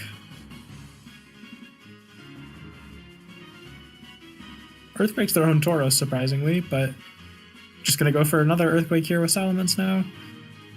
Radio, just a second. I don't see round 4. Round 4 is not up, I don't believe. This is a round 3 match. Okay. They just started really late. Game 2 is now just starting for them, with Tepig Ace having taken the first round. White Herb Tauros actually going really far in that first match, surprisingly, given most of us are pretty high on Choice Band Tauros as the #1 correct set to run for it.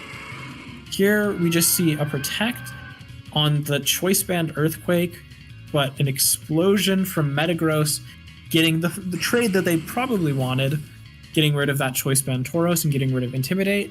However, Sceptile here does do a bit of damage to Milotic, probably not nearly enough given Milotic is a bit of a special wall and Sceptile, as I have said before. So we're in a position now, though, where the Tauros comes in with the Intimidate, and we have a no Protect Gengar, which is a bit rough. Here, I'm pretty sure Protect on Tauros and Icy Wind from Milotic is a fairly free play to put yourself in a much safer position and most likely be able to get a kill.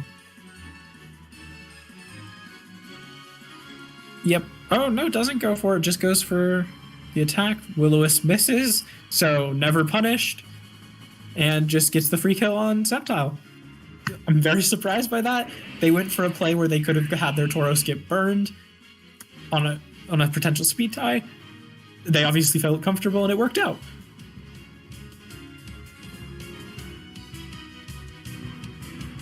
I also would like to give everyone a little bit of an update from what's going on in the chat currently, which is that Oops has admitted to something we all knew, which is that they have no concept of fun, only winning and losing, which is the usual Oops tenet.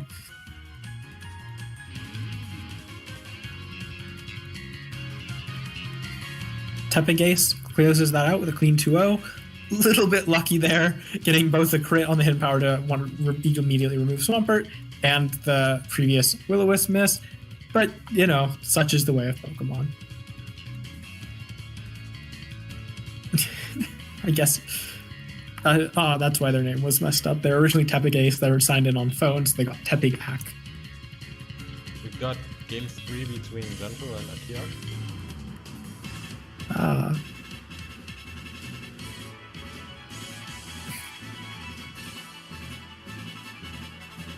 gonna start it from the first time. Interesting. Oh.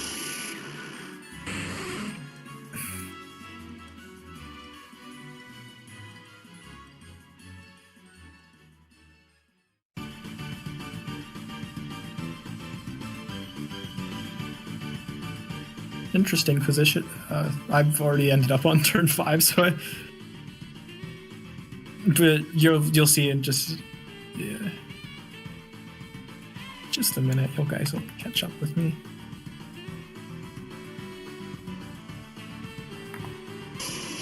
Okay, classes.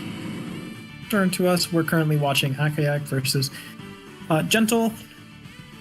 Gentle we are on turn 6. Interesting that the Metagross is at +1. How has that happened? What Meteor has... Mash. What a lucky Meteor boost Mash into zone. the Snorlax. Good play Earthquake does from Gentle. not KO, and Shadow Ball is a measly 18%. That doesn't surprise me here. My game's not very happy. It's going to crash again. Yeah. Interesting position from Gentle and Akayak. I think Gentle obviously having a bit more favor because they have a bit more resource to work with and the attack boost. But certain Gentle just says "fuck my own Jolteon," and then I mean, they gets a para with the T-Bolt and then just kills it with Earthquake. So that will be game. Snorlax cannot win this anymore. Does not have Quick Claw, and Earthquake will always hit. That was pretty unfortunate for Akiak. Missed a Hydro Pump and... Yeah, definitely unfortunate. The para puts them in a really rough position. I think they probably still would have lost based on having the Swampert in the back, which I think would just be kind of explosion calls potentially. Yeah. But Gentle just gets away with it. Yeah, that was... It's the free win on para, which, you know, not always the way you want to win, but you just have to kind of take it as it goes. So that puts, I believe, believe that puts Gentle, oh, interesting. Gentle, Munch, and Oops will be our undefeated players going into the next round. Wait, Mosquito lost? Oh. Yeah, he lost to Munch. Oh. What is Munch running? Let me see. I believe Munch was just running a variant on the Intim balance. But I may be wrong. I do not have the OTS open. It's Garrowak. It's Garrowak? Yes. Let's go. Based Garrowak representation. Let's fucking go. No one ever truly escapes Garrowak. Yes. Oh, alright. Mutant versus Spider-Man, we just saw a very fun interaction where Follow Me overwrites Lightning Rod so that the Clefable actually got hit by a Thunder that it didn't want to get hit by.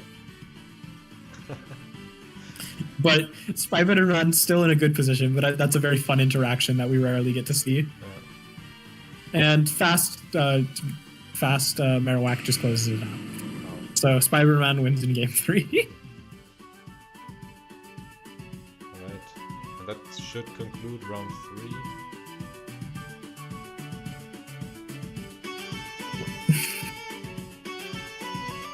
Is shall Shory we- versus Josh going on still? Yes. Does anyone? Okay. Josh versus I- Holy Madness or who? Oh no, I think Josh got activity. I think. Oh. Yeah, because Shory's not here. I don't. Yeah, thanks, Josh, talking in chat because you can't talk in our voice chat. Sucks to suck.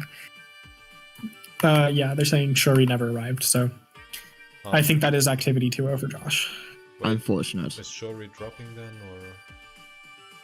or? I think since it's activity and I think they played a previous round, we can have Dastardly Dwarf at them in. Yeah.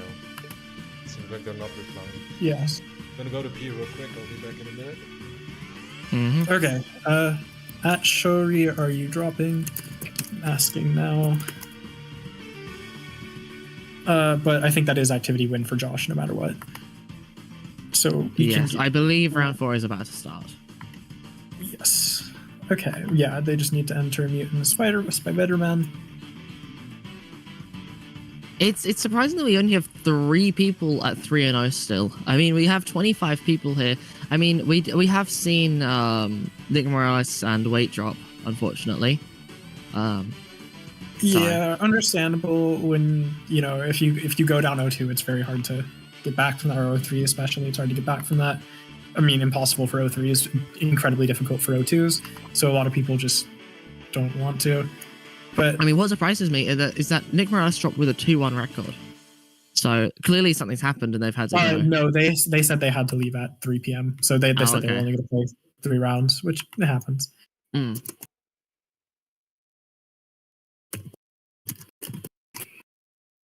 Okay, so I believe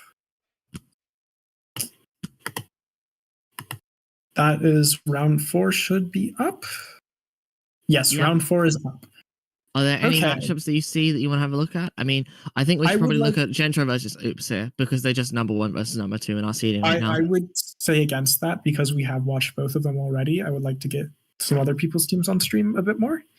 I think Allegro versus Crystal Kiwi or Munch versus Akiak. Munch is undefeated as well. We can look at Munch. Well, let's see who plays first. If it's Kiwi versus Allegro, we watch them first. If it's Munch versus Akiak, we watch them first. All right, sounds like a plan.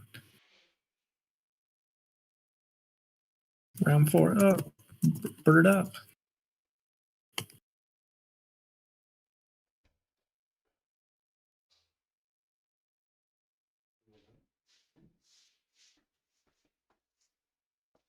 Let's look My- at some my cats teams are that hungry, I'm are. just gonna feed them and then I'll be back. Okay, let's look at Feeding some the teams. children. Let's look at the teams for Allegro and I know Kiwis because I made it. Kiwi. Uh, Oh, so you get to explain some of the stuff for us.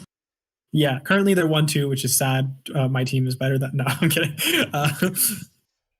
I made that team for fun just because I was Gentle's practice partner for much of this, so I was building teams for them to work against. And Mosquito stole my concept of Polytoad, but the team effectively is meant to be just rain with Polytoad to prevent Boom, because Boom is one of the best ways to take out much of your rain setters, such as like Gengar versus like Ludicolo Kingdra lead. So I thought Polytoad is a really good way to beat that. And then I slapped on Clefable and Salamence at the end because you still have to worry about DD. I would also like to ask why there's only seismic toss as the move. Is there is there a reason why it's seismic toss over something like either flamethrower or ice beam? Personally, I was thinking for versus the opposing rain matchup, I really liked the ability to just break subs consistently on basically everything. So I don't think it's optimal. I really do not think this team is optimal at all. I think you probably could find and EV the Clefable better to just break subs on things. But for me, I was like, Seismic Toss just does consistent damage, always remove sub. And for me, that was really what I wanted without having to focus too much on EVing it properly. Because again, this team was basically made just so that I could practice against. Okay, Munch versus Akiak is up. They have Sounds not posted good. it, but they let's see that Nico first then. isn't here, so sorry for people on stream. You will just have to suffer. Yes, I will link in the chat the best of 3 room. Munch didn't even use Garowak against Mosquito. Disappointing. Garowak is Garowak is not that real, I guess. Yeah, interesting team. Akiak, I believe I've already talked about a little bit. It is the boom spam with Imprisoned Dusclops and then a rain mode with Alakazam and Kingdra attached on the end. Munch has the Garowak with a Balance and Starmie kind of core outside of it with a Choice Band Snorlax. Very interesting. Immediately we see. I imagine this is going to be an Imprison and Protect here. Or is it going to be Imprison and immediate explosion? Let's see. Are we watching Akiak versus I would say Munch? immediate. Yes, Yes. Akiak. Right. They have not posted in chat, but it is open.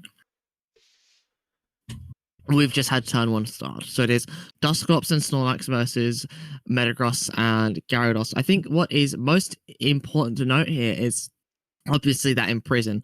I mean, there is Swagger that can boost the Snorlax here, but with it not having a spread move outside of self-destruct, I don't imagine that Swagger would be the choice of move here over Imprison, especially since Protect is so important to deny here.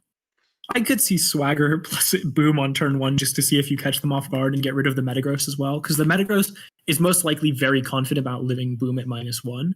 So potentially what you do is to catch the person off guard, you go for Swagger. And no, we just see a Meteor Mash into the Snorlax as Imprison is used while a double protect happens from Gyarados and Snorlax. So this doesn't now mean that Explosion is completely free here, and we can just see a Swagger plus Self-Destruct here remove both of the Pokemon here. There's not really anything that Munch can do other than just try and get the call right with Gengar, or just try and remove Snorlax before it is Explosion. Dragon Dance. Dragon Dance is quite wild, and I mean, Swagger does miss, so that does happen. Metagross, as a result, does live. It does take 50% still. I'm not. I'm going to be real. I'm not sure what the point of T-dancing there was, but gets never punished because they missed. I understand the point of it. It's because they knew that Gyarados would never be able to remove a Snorlax unless there's a crit, so it wasn't worth going for. If you get the Dragon Dance off and there's no explosion, then you're very, very far ahead. And if there's an explosion, well, that doesn't really matter. You can't do much anyway.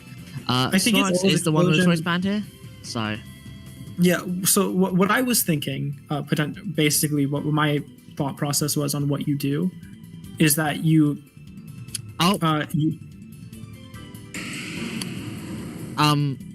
it's not GG yet. I don't know why they're saying GG. Oh. Especially because missing is always Swagger just never hits. But my thought process was that to kill the Metagross, they always need to Swagger their Snorlax, so you can probably attack the Dusclops on the turn where the Gyarados was Dragon Dancing. Oh, Kingdra, sorry. Okay, what is happening here? Dusclops is unable to hit. Here's a fun fact. Rain Dance was just using 2 PP there because of Akiak's own Dusclops. So we do see that. Hydro Pump does 67% here as Swagger finally connects, but it doesn't matter because 2 Hydro Pumps are enough. And that seals game 1 with Akiak winning. Now, let's see if Gengar is brought here, which I think should be a big adjustment here. I would imagine that the lead brought here is probably Kingdra plus Snorlax or Kingdra plus Alakazam here. as Munch will probably try and anticipate the Dusclops lead here by trying to punish it with either a Metagross and a Snorlax or a Snorlax and a Gengar here.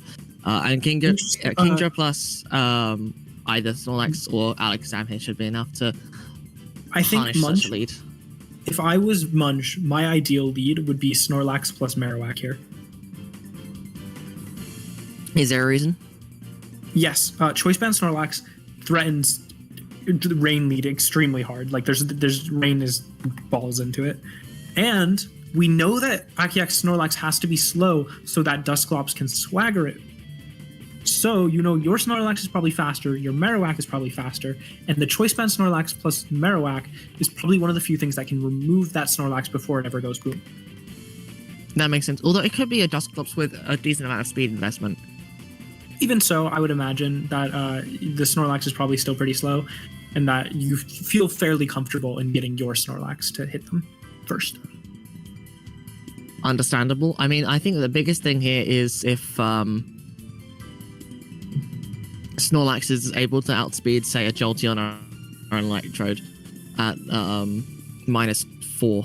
So, no, -6 because it's quartered speed. So we see a Dusclops Snorlax lead into double Boomer, or the Metagross Snorlax, which does mean that That's also fun. Dusclops and Snorlax are both really threatened here. Although I think this is a very, very poor lead for Akiak. Yeah, I think it was do very, think- very recognizable for Munch that threatening the Dusclops and the Boom user is very important here.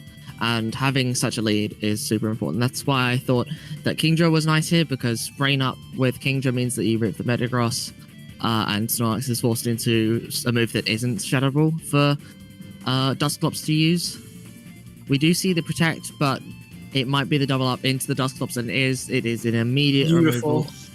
Snorlax now cannot threaten Akiak Snorlax, but I don't think that's mattering too much, as Akiak Snorlax not only just use Protect, so there cannot be any boom prevention, but what is Kingdra or Metagross able to do here? Because Kingdra needs the Rain Up to be able to Oko Metagross, and Metagross just won't be able to remove Munch's Metagross.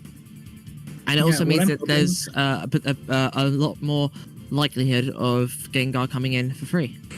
We do Yeah, see I Kingdra come think- out, but I do think a really cool play here would be for Munch to boom with his own Metagross and switch to Gengar if he has it in the back. I agree. Not only would it be cool, but it also isn't really punishable. The Snorlax just protected, and a 50% chance to re-protect is not very reliable.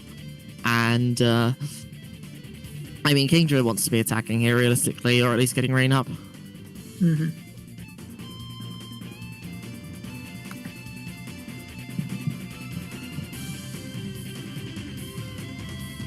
And now we wait. Akiak taking quite a while to think about potentially what to go for. Running down the timer. Oh, it just goes for... Oh, I do not think that was the right play, but... I'm very surprised at what happened this turn. We do see a return into Metagross, which I don't understand this play. Maybe it's to chip Metagross just into Hydro Pump range for Kingdra. That could be the play here. I mean, Snorlax can just do whatever it wants. Well, Akiak Snorlax can do whatever it wants, because Shadow Ball is forcing it into using Shadow Ball over and over again. And Kingdra will survive another one, while Hydro Pump should be removing Metagross here. But we just don't know. I think it's a very high potential that Akiak goes for Protect on Kingdra and Boom with Snorlax here. We do see the Starmie come out and Marowak, so we do see double switch here. Hydro Pump does 65 into the Starmie as return hits the Marowak for 43%. What we can potentially see here is a Hydro Pump into the Marowak or an Ice Beam, both to remove the Marowak, while Starmie uses Hydro Pump or Psychic into Kingdra to try and chip it down into Snorlax range for Body Slam. Or even... I think potentially here, the play is to just double the Snorlax with Hydro Pump and with a Bone Meringue or Earthquake. Probably Bone Meringue, because you don't want to hit yourself if Starmie dies. But I think you can kill... I'm pretty sure Snorlax dies to Hydro Pump here. I'm pretty confident as well. Although I think what is notable here is that Marak is just doing a lot more damage here overall. Ice Beam Ooh. into the Marak as Snorlax lives on 5 HP to remove that Starmie. Now, what is pretty major here is Kingdra will be removed here as well as Snorlax. So it's very much a 50-50 here as to what is going to happen. Is the Marak going to be attacking, or is it going to be, say, the Snorlax? And also, what is attacking first here? Is it going to be... I mean, really, it's what is going to happen here, because Kingdra will take a Pokemon down with it, but what is going to fall as a result? Is it going to be the Earthquake from Snorlax? Is it going to be Metagross coming in and using Earthquake? We'll just have to wait and see, because we know Marowak is going to be falling here to Ice Beam or Hydro Pump, and it is very much up to Munch to be able to call what move is going to be used here. If it is that Hydro Pump, you probably stay in, because you don't really want to lose a Pokemon here, as I mean, there's always the potential of Hydro Pump missing, but if you think it's going to be the Ice Beam, you always go Metagross here and just remove the Kingdra on the spot. Yeah, it's a hard turn to call, because I think there's always, again, the threat of Boom from a Snorlax that's accepted death. So it's a That is really hard true. one. That is true. I don't think here. that's necessarily the play they're going for, but it's always something in the back of your mind. Here, though, it's just rough to call, because the even if you try and make the right play, there's a chance you Wait, stay we might heavily see a behind. timeout. As Protect is used by Kingdra, and then a return. Oh my god, the miss Boom. They did go didn't for matter, it. As self-destruct KOs both Pokemon. With Marowak being the last remaining Pokemon, this might be the game sealed here. It really will that's depend. over. Are we going to see Ice Beam KO here? I mean, it will KO, and then we'll see an Earthquake. So this game is very much over. This was a very interesting set. Martin started off with an incredible lead here, but unfortunately, it just wasn't enough. Didn't press the aggression, I don't think, enough, which is... they made a really hard read turn 1 and got rewarded for it. Then I think from that position, they just didn't press their aggression that they got from it.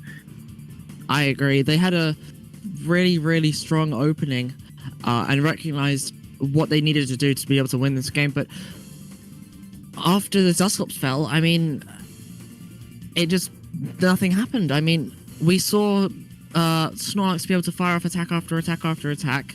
Kingdra was able to set up Rain and only took a Shadow Ball for its efforts.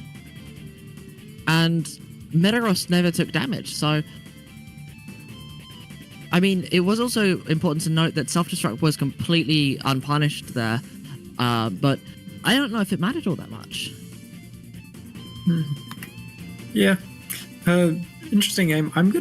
Let's see how Gentle and Oops are doing. Oh, I just tuned in. Gentle won. On the spot.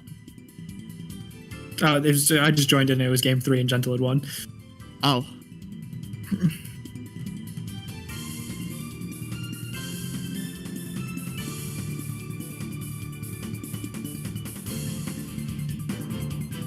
Good for... Well, Gentle moves up to being the only undefeated player remaining. Oh, because really? both Munch and Oops lost this round. Good point. I think we should look at the game between Chris and It Allegro. already finished. Oh, it already finished. I thought that was quite. I thought that was gonna be a really hype game to watch because of Allegro having Perish Trap with Dug Trio and Perish on Gengar, but Allegro apparently won 2-0. it seems like First Trap Gengar. Allegro is 2-2 right now. Very interesting.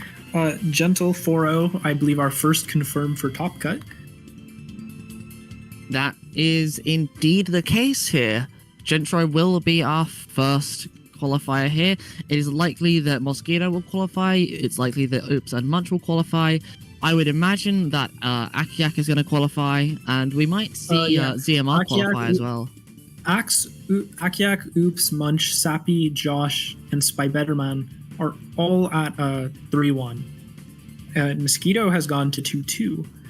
Nico is not finished. Nico, Noodle, and Akant all potentially able to go to 3-1 as well. Mm.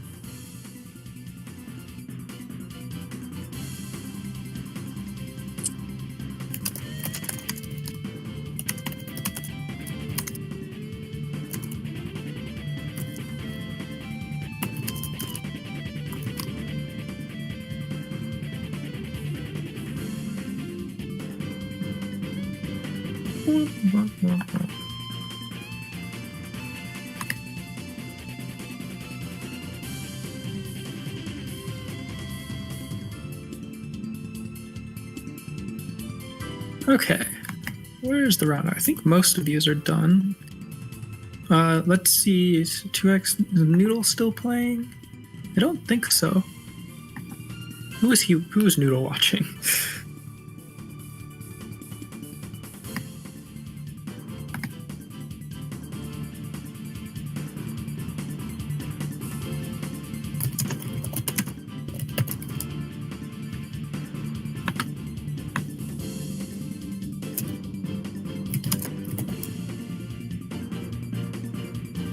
Oh, Account versus Nico is in game 3.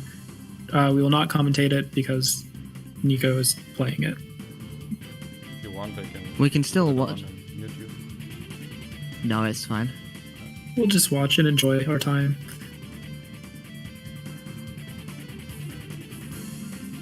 Just enjoy a lovely day. And by a lovely day, I mean I've watched so many booms, so many Mons dead.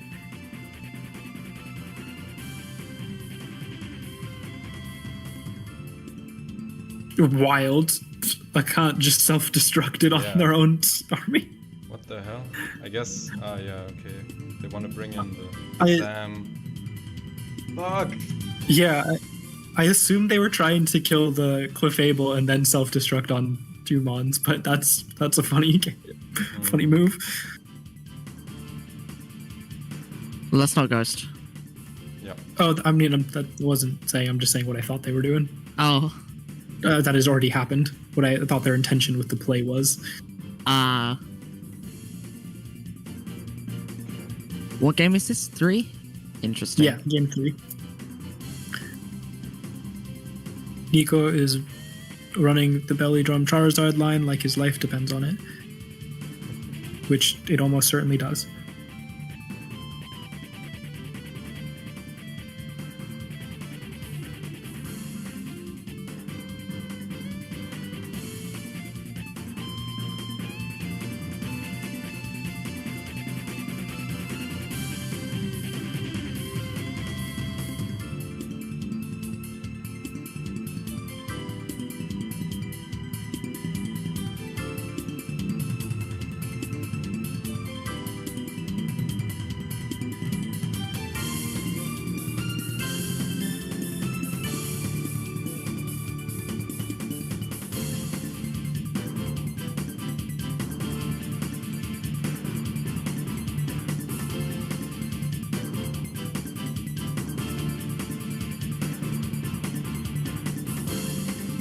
My God, Snorlax. Okay. We've got a game. We've got a game on our hands. Let's fucking go. Ooh, Snorlax winning terrified me. I'm not gonna lie.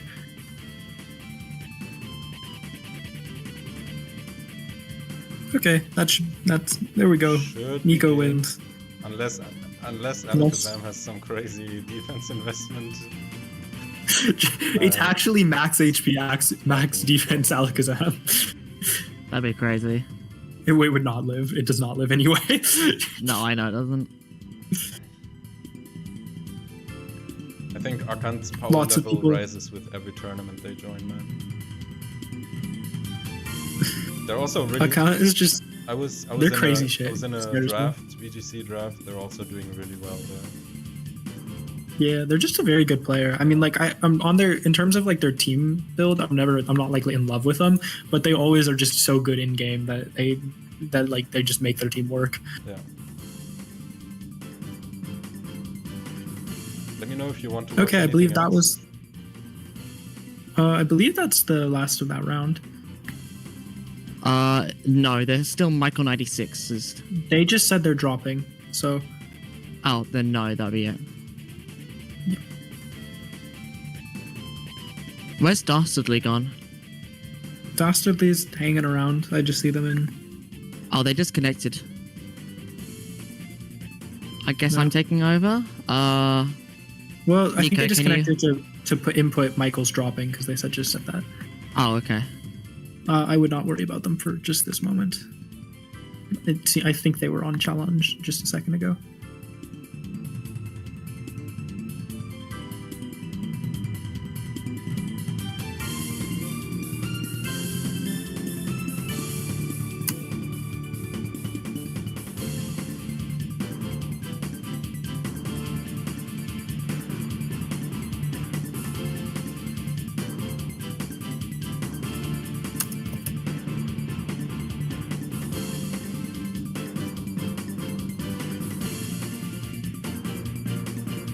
Okay, I'm gonna ask you a question, Radio.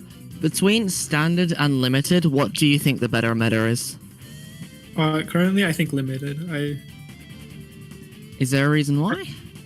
I think limited allows for significantly more variety in terms of team archetype. Like in standard, I feel very much like it's like you build a standard team and then you have a couple mons that are like you have a weird mon or two on the team, and that's kind of the limit to your variety.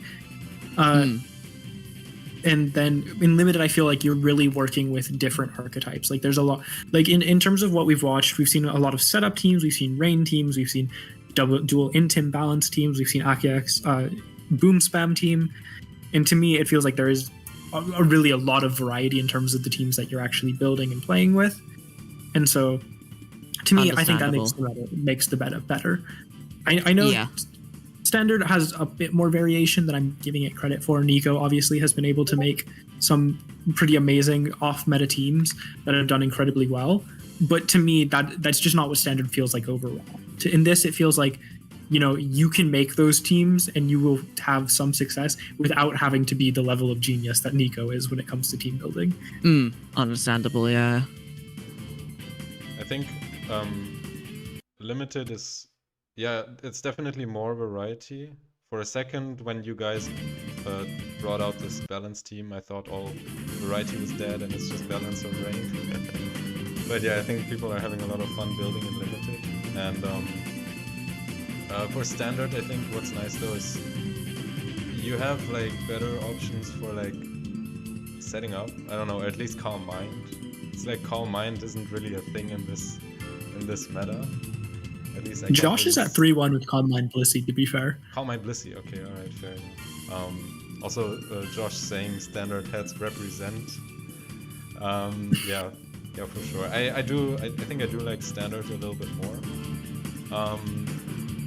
I think I like using also mods like Heracross or something, and like anything that is a physical attacker without a clear body just kind of gets bodied and limited, you know? So I don't think that's necessarily fair. I think we've seen a lot of the setup physical mons do well, and also we've seen Choice Band Snorlax win like 3 matches.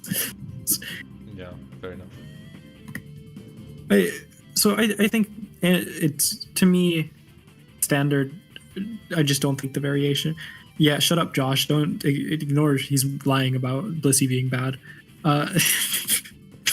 But I do think for me, limited has shown that there's a lot of variety to work with.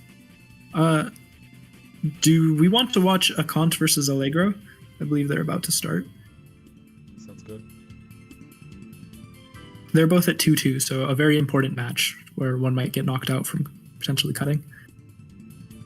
I think that'll be a good one to watch.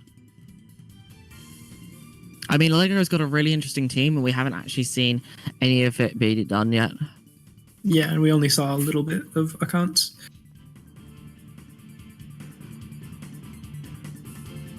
Let me know when the match is available, or did they post it?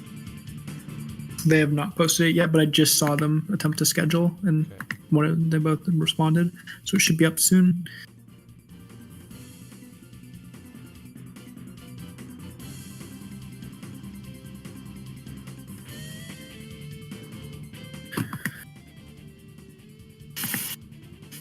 Now we wait.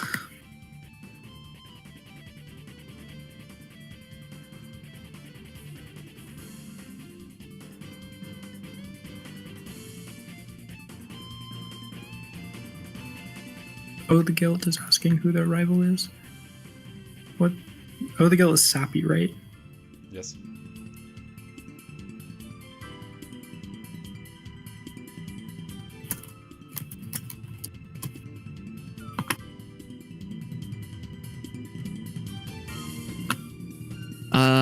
Oh, the Guild is playing.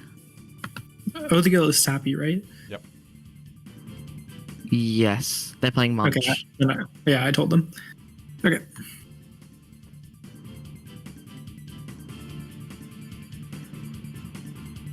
Okay, account has opened their game. Didn't post the link in chat, but you can click on their name for it. Yep.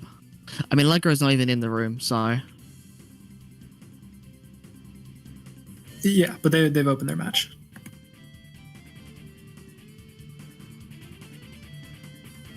I think what's really interesting is the fact that there's not only Arena Trap Dugtrio plus Perish Trap, Periston Gengar, but there's a Follow Me Clefable, and there's a Shedinja here.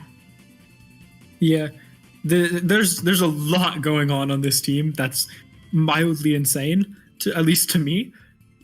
But genuinely, it's 2-2, so this still has a chance to top it. Yeah, I think the biggest thing here is this team doesn't seem like it has a lot of flexibility defensively. It's very reliant on Shedinja to tank hits. I mean, there's and they run into someone where 4 Mons can hit them. Yeah. Like, I think Dugtrio probably can just do a lot of stuff here with Sub Protect. Like, I think right now, Sub Protect Dugtrio with Periston Gengar would probably just remove both of these Pokemon here on the lead.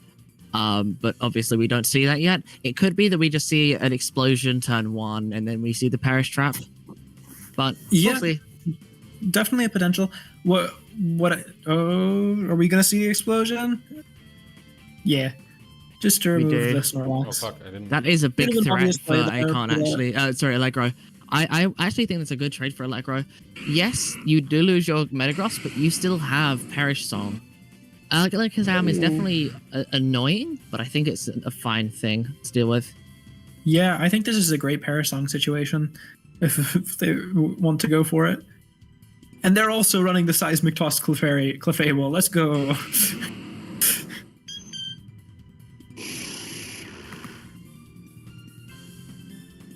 Well, I mean, the other thing is, how are you going to get Dugtrio in here?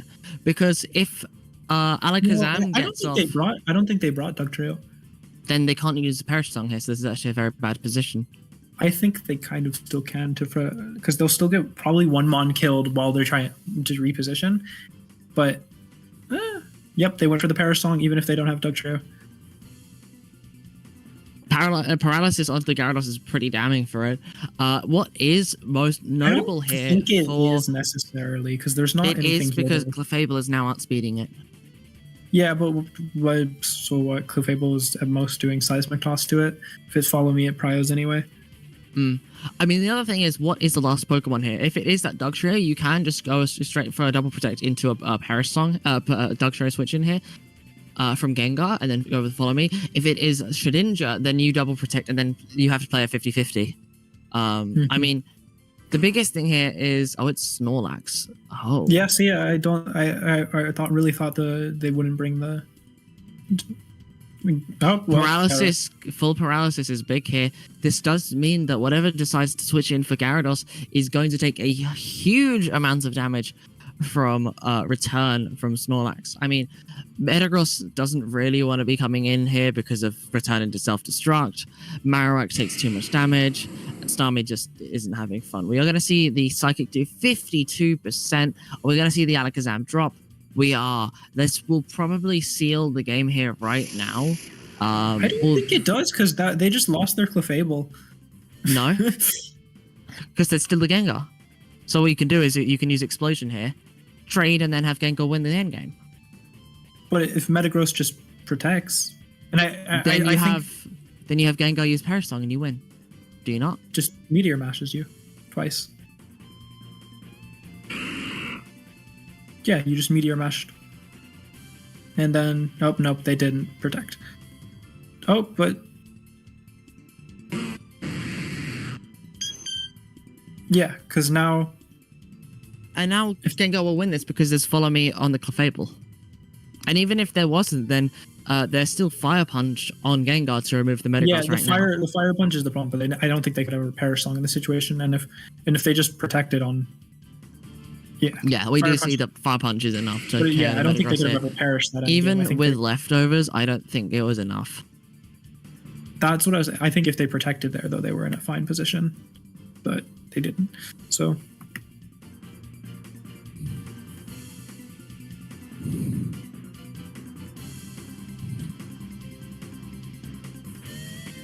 now we shall see. But yeah, that's what I was thinking, is that the Perish Song forces a lot of repositioning, in which case you take your damage in the meantime with something like Snorlax, which is why I didn't think they would be bringing the Doug Trio there. It makes sense. I think that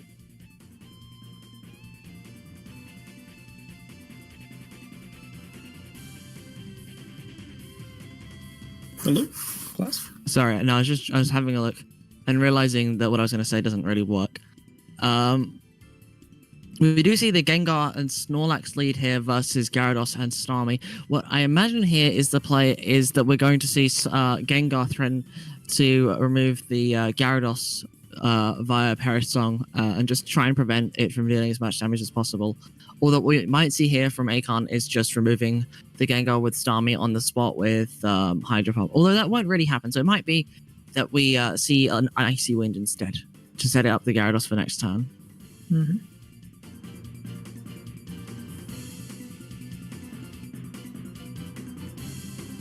It is definitely quite important to note that this lead is very, very confusing in general. We do see the Psychic from the Gengar doing... It's not a huge amount of damage, though. I mean, this is a stab, and Gengar doesn't have any way of pressuring Gyarados. We do see the Dragon Dance, and now that Earthquake is going to be threatening a one-hit KO on that Metagross, and Hidden Power Flying is also going to be threatening a one-hit KO onto the Gengar here. Now, it's not exactly certain what will be happening here. But what is worth noting is that if Dugtrio is in the back and a Perish Song is used, I still think Akon is in a winning position here. We do see the protection on the Gengar as Hydro Pump goes into the Metagross and Explosion removes Starmie. This is actually quite a bad position for Electro, as the Gyarados is still around. It's outspeeding the Gengar and threatening to remove it in one hit. There might be the Clefable in the back, as we see now, but is that going to be enough? Is there going to be that Dugtrio in the back? No, there is not, because we've already seen the Snorlax. So is Perish Song actually a good play here? Or is it going to be that you want to be fully attacking it here with the Gengar? We did see that it's only taken 31% here, and that's not really great here. That Gengar is not really doing much damage, and that Metagross is also threatening so much damage in pairing with that Gyarados at +1. Yes, it's only +1, but that's still doing huge amounts of damage. Radio. Oh yeah, let me know when the Yeah, when I have to switch games. we're good. We're on game 2 right now of Akon versus Allegro, but we're good so far. Yeah, basically, again, after this turn, goes for the Perish Song, but this is a position where basically Metagross just needs to defend itself, and then Snorlax can never beat it. And as long as it defends itself reasonably well, Gengar will kill itself with its own Perish Song, and we're kind of over. Yeah. I also think that there's not really much that Akon fears. I mean, of course there is the explosion, but Reflect is up. They still have another 2 turns to pivot around and do whatever they want. And Gengar just doesn't really threaten anything here. The Snorlax even just confirms that this game is over. I mean, excuse me. I mean, yeah, a critical hit does 18% to the Snorlax. There's not really much that can be done here. As long as that Snorlax is removed, which will happen here, as we know that Gyarados can now just remove the Snorlax in one hit, there's not really much that can be done. I mean, it's going to be 2 hits, actually, my bad.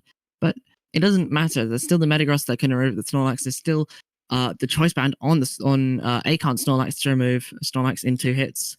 There's not really much that can be done here. So I think this game is well over. Yeah, basically the only way to remove the Metagross would be through either Explosion or through Gengar's Fire Punch, and the Gengar is going to die in 2 turns, and once that happens, the Snorlax can explode, so there was really no way out. And now Gengar just dies. So that's game. Yeah, I mean, I think what Allegro really needs to pay attention to here is that dog trio.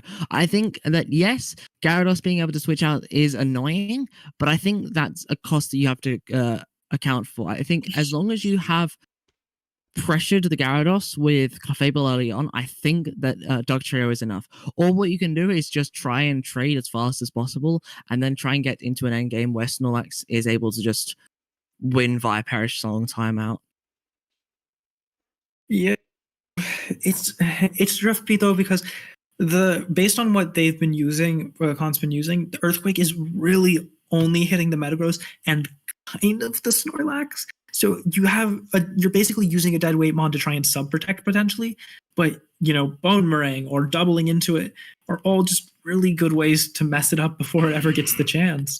So it's for me, it's really hard to say bring the Doug Trio, because if you bring the Doug Trio, you just kind of have to deal with potentially losing it immediately and then playing a 3-mon game. That is true, but I think what's more important here is to enable the Doug Trio with either the Gengar or the Clefable here.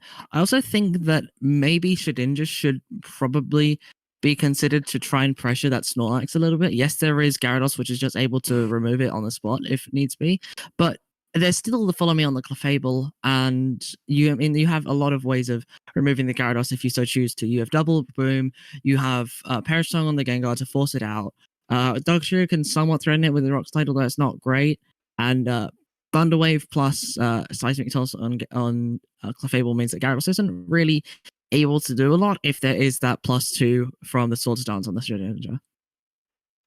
Yeah, I'm doubting they brought the Shedinja here based on what they have otherwise. But interestingly, we see the Perish Song just immediately raw come out, which I think is a great play, forcing that potential repositioning. Gyarados cannot D-dance, and we see the Shedinja finally.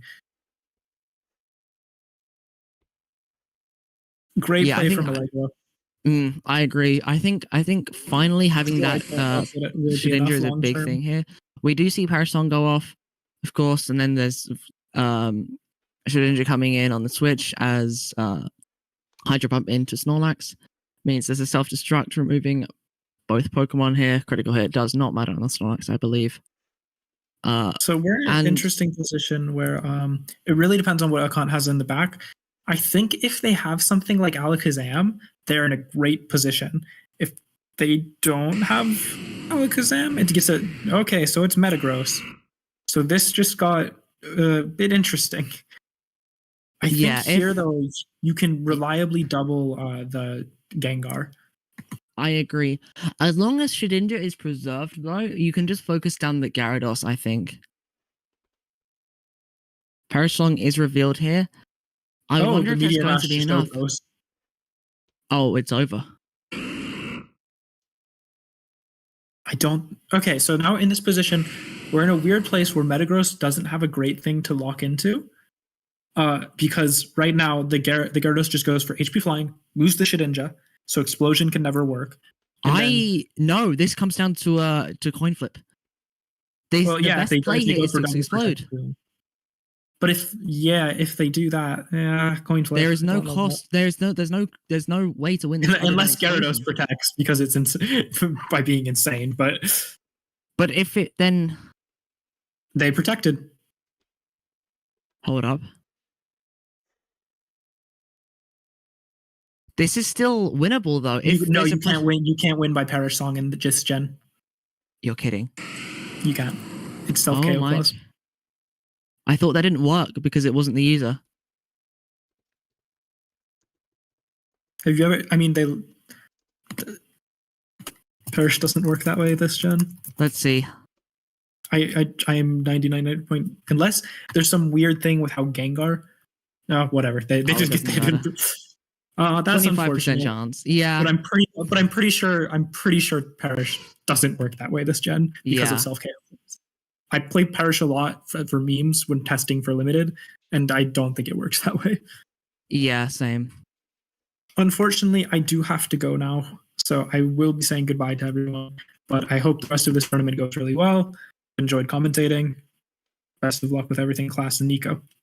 Thanks. Yep, see you around. See you.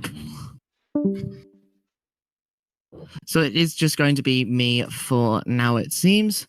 If we can get a second person to help out commentating, that'd be amazing. Hmm.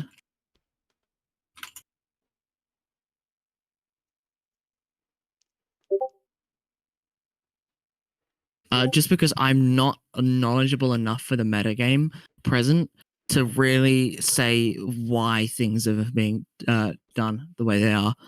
Yeah. Let's look at some remaining games. I mean, let's see who's ahead right now. Who could be knocked out? That's over. They've been removed. They're through. I think Noodle is the last game that we have to look at. Okay. Oh, but Noodle lost. Akix Josh M&S is the last one then. All right. No, it's not because they're both 3-1. So everyone that has played is either in or out.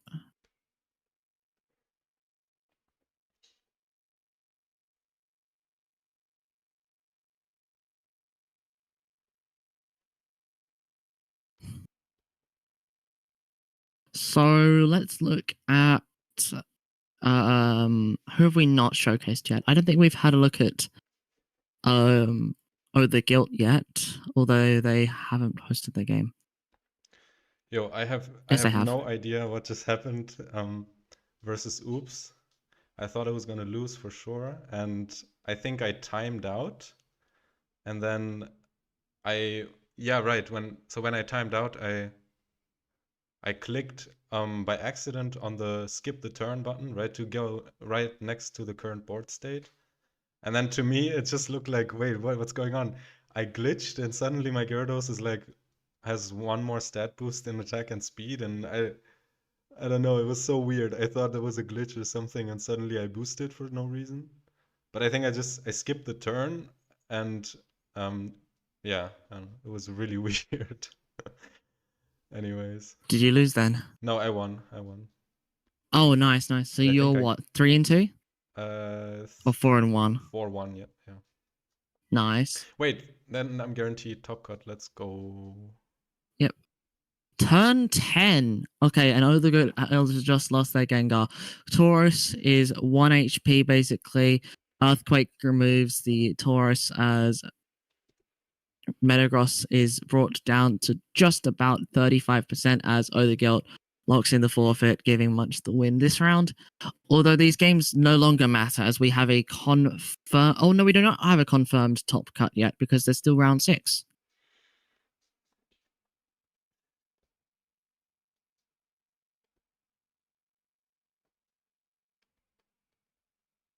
Okay, then let's look at Gentro versus Speed. How do you pronounce it? Are they still playing? Oh, they haven't shared their game. They have it on private.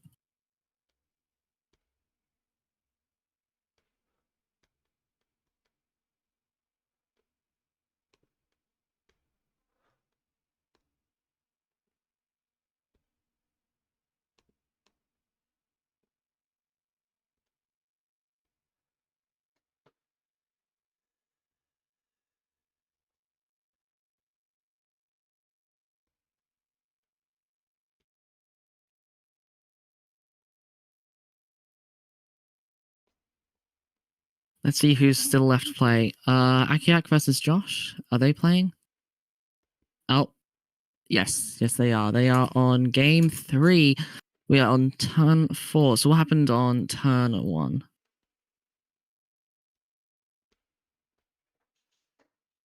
They have it on private. I'll send you the game. Yeah, I got it.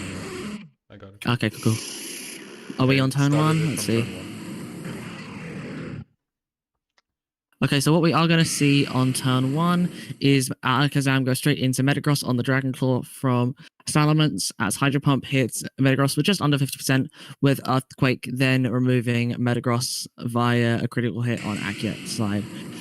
Kingdra back in as Rain Dance is not set from Alakazam as Psychic goes into the Metagross on a predicted Gengar switch, I believe. No Protect sorry, no hit from the Metagross as a double protect comes in.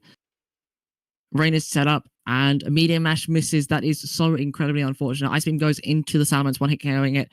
As we see the Gengar replace the Salamence as Metagross's medium mash barely does not remove Alakazam.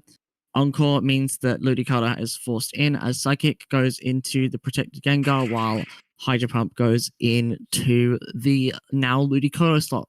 This is actually not that great for Josh, I think. As much as Ludicolo is able to wall Kingdra for long periods of time, just enough to stall the rain, Alakazam is still threatening down that Gengar, and as we see, it's just removed on the spot. So this isn't very favorable, and not just that, but Akiak could just go with a double protect here and then set up the rain on the next turn to then guarantee that Kingdra is now once again able to remove the Metagross.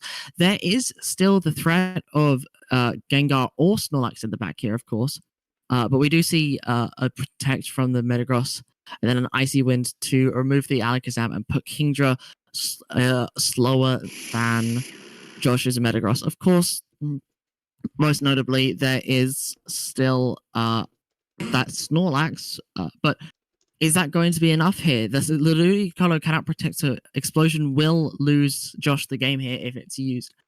But what is really noticeable here is that Metagross might be able to remove the Kingdra in one hit with Earthquake. We do not know yet if that's going to be the case, mostly as we haven't watched either previous games, but is that going to be enough? I mean, that Earthquake is severely threatening, yes, but Kingdra isn't exactly the frailest of Pokemon. It's got great bulk. We do see the double protect here as Giga Drain hits Kingdra for 28% as Hydro Pump goes into Metagross. We do see the return hit Ludicolo for 63%. Now, is that going to be enough? We will have to wait and see. I do not think it will be enough. I think Snorlax has just enough bulk here, but it really just depends on what that Metagross will do. If it can get a critical hit onto that Snorlax with Earthquake here, I think it might just be enough. Snorlax cannot threaten Metagross right now with a one-hit KO. Shadow Ball does not do enough thanks to Metagross's incredible bulk. And Shadow Ball's just generally not so amazing power. What is notable here is Kingdra may be enough. It does seem like there's a failure on the triple protect, but there's a double protect on Akiak's side, so it doesn't matter all that much. I think Josh's plan here is to try and remove Kingdra before going for that win con here. With the Metagross, we have at least seen the confirm, though, that Metagross is faster than that -1 Kingdra. Now, that is likely for it to have happened anyway, but what is important here to note is, of course, that Metagross is faster, which means it's not got minimum speed investment. So there might be a chance for Snorlax to remove the Metagross via a critical hit. We do see the double protect from the Kingdra happen. Snorlax removes the Ludicolo after Metagross does 50%, just under, with Media Mash. What might come out here, though, is an Earthquake, because, again, Shadow Ball will not do enough to the Metagross, while Earthquake can outspeed both Kingdra and Snorlax, and then remove with Earthquake here. Now, of course, there is the potential crit here, but we do see the crit instead onto the Kingdra, as Shadow Ball does 19%. Now, as much as that's quite pitiful, even if there was a crit, that wouldn't have mattered. We will, as a result, see Metagross clean this endgame. And that was incredibly well played here. That was such a dire position for Josh, and he just managed to capitalize on Akiak's misplay from the Icy Wind in the end game there by not double protecting.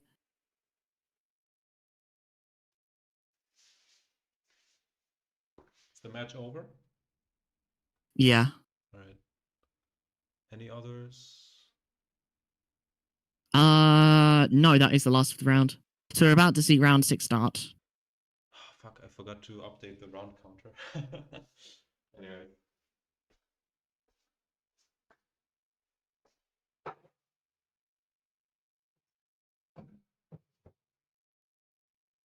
This was a very, very close game 3, though, at least. I mean,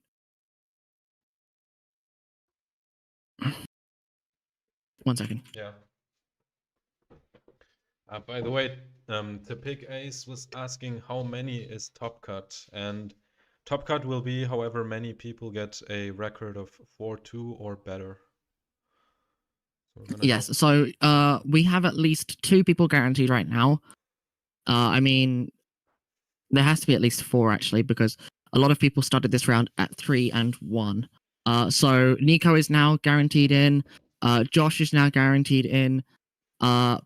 Munch is guaranteed in. Mosquito is not guaranteed in actually. Yes, he is. No, he's not. A lot of people are just 1 match away or are there. I think it's going to be 11 people make it, but I can't tell you right now. Okay. It might actually be fewer. I think it is fewer. I think it's 8. Alright. 9. It's going to be 9 people. Oh, Gentle undefeated.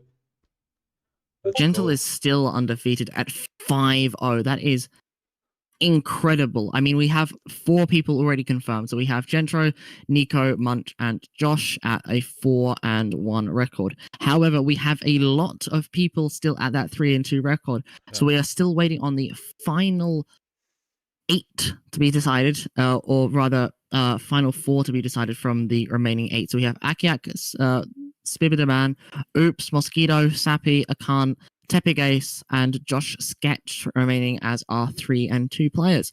And as much as we've seen a lot of Akiak, we have not seen Josh Sketch play yet, and I think that would be a good person to look at. But we also haven't seen Tepigace play yet. So I think one of those 2 people would be best to look at here. Let's bring up the teams first. Okay, so yeah, we can do Tepigace first, as they have a very unique team. All right. So when their game starts, I'll bring it up.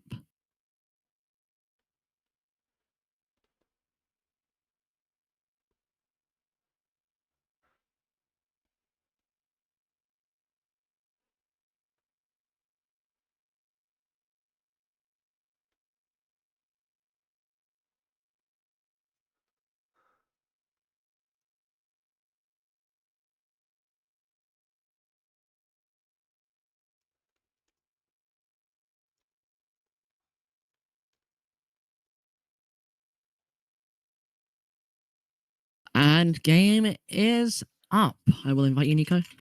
All right. Did they post it? Yeah. Okay, then I'll just go into the chat. Not in Arizona, or where did they post? I linked it to you. I did /invite. Okay. Wait, you have to link it to Shadow and Guang, not to Nico, because that's the account I'm using to play, and the other one's the one I'm using.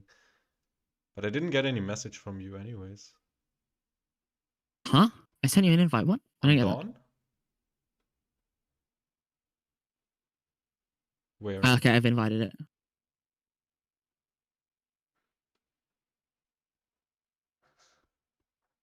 Did you send me an invite? Ah, Yes. Okay, I got it. Look at the chat. I got it. Yeah. Cool.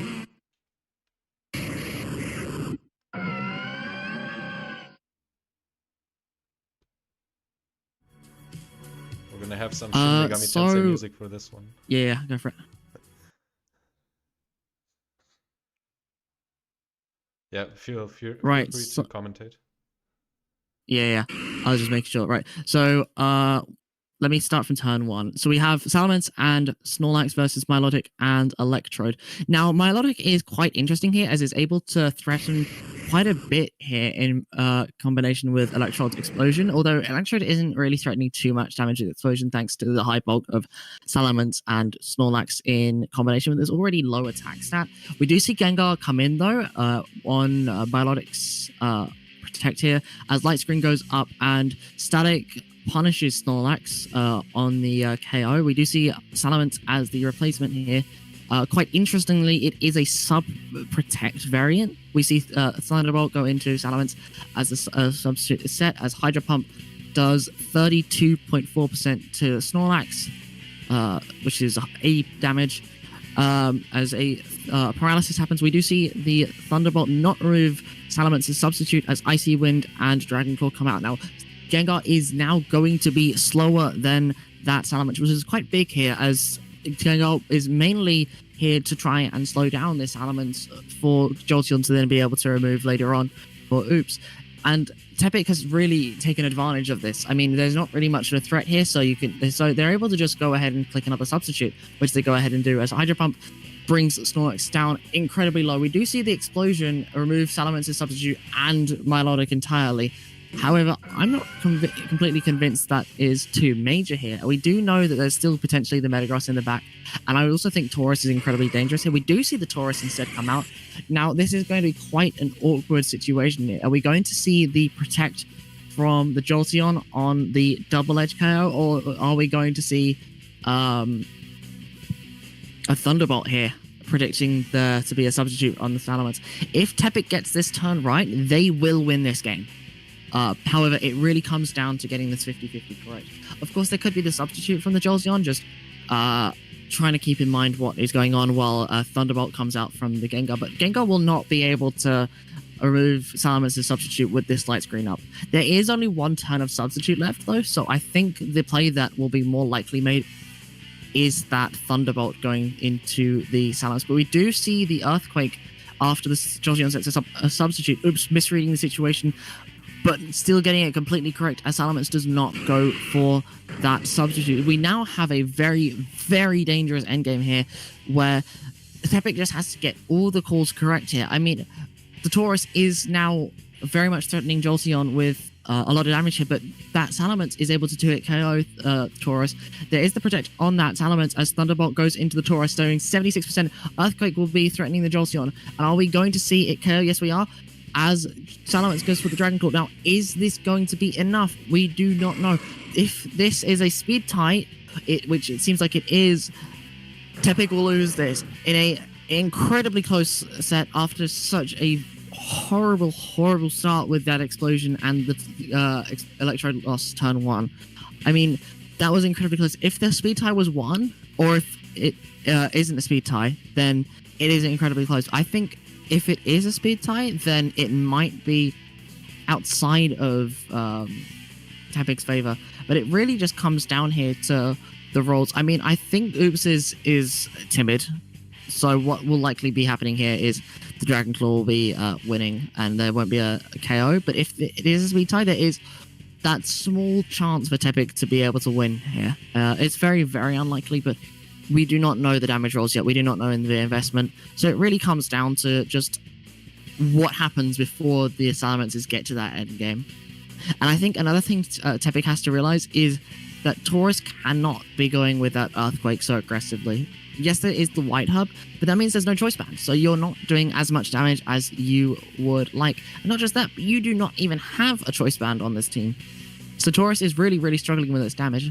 We do see the double Salamence lead, where Milo comes out and duels off this Snorlax. Oops, going with the exact same lead, unsurprisingly, as we did see last game that this Salamence isn't... this Milotic isn't really able to threaten much, while the Snorlax is able to threaten immediate damage with Explosion. What we might see here is the Salamence go for a Dragon Claw to then try and punish any substitute uses, while Snorlax goes for an immediate Explosion. What might happen here is we do see that substitute come out while there's no Protect. Do we see the turn 1 Explosion? Wait for it. No, but we do see the double edge, which is quite big here. Do we see any switch arounds here from Tepig Snorlax? We might see the Gengar on that predicted Explosion, but there is still that subtext around, of course. Now, there is the threat of Thunderbolt dealing enough damage to remove Salamence's substitute now that there is no light screen, of course. But is that going to be enough? I mean, that Gengar is faster currently than the Salamence, so there is still that threat. We do see the double Protector. Now, that is incredibly dangerous here for Tepig. What we might see as a result here is a Gengar switch in with a substitute set to try and answer a potential Explosion here. But instead, we see the Metagross go in and the Taurus. So what are we going to see here? We're going to see the Thunderbolt into the Metagross doing 37% alongside the Explosion. Metagross living on 10 HP as Taurus falls. Now, I'm not sure if I like this play because Salamence could have soaked up that damage and then have Melodic switch into the Taurus or even the Metagross here to then survive on more HP. I think Tepic has really misplayed this so far, but there is still potentially that potential for an endgame win, of course. But it's very unlikely as Salamence is already chipped. Thunderbolt on that Jolteon is already primed for position, and all that needs to be happening here is that substitute to be set for Bataya Berry to start KOing everything. I mean, Salamence right now is in range of a double up from Thunderbolt. Milotic is threatened by Thunderbolt quite heavily, despite its bulk. And Metagross is just way too low. So it's really going to come down to if Tepic can get every single call correct here. Now, we do see the Meteor Mash miss, which is so incredibly unfortunate here. As we see a double miss, that's game ending. And I think that's going to be Tepic's run here over. Now, that is unfortunate, but these moves are not reliable. Meteor Mash is going to miss every 1 in 6 attacks roughly, and Hydro Pump is 1 in 5. We do see the Thunderbolt paralysis, but I mean, I think it's too little too late. Salamence comes in as a replacement, but Jolteon still has that substitute up.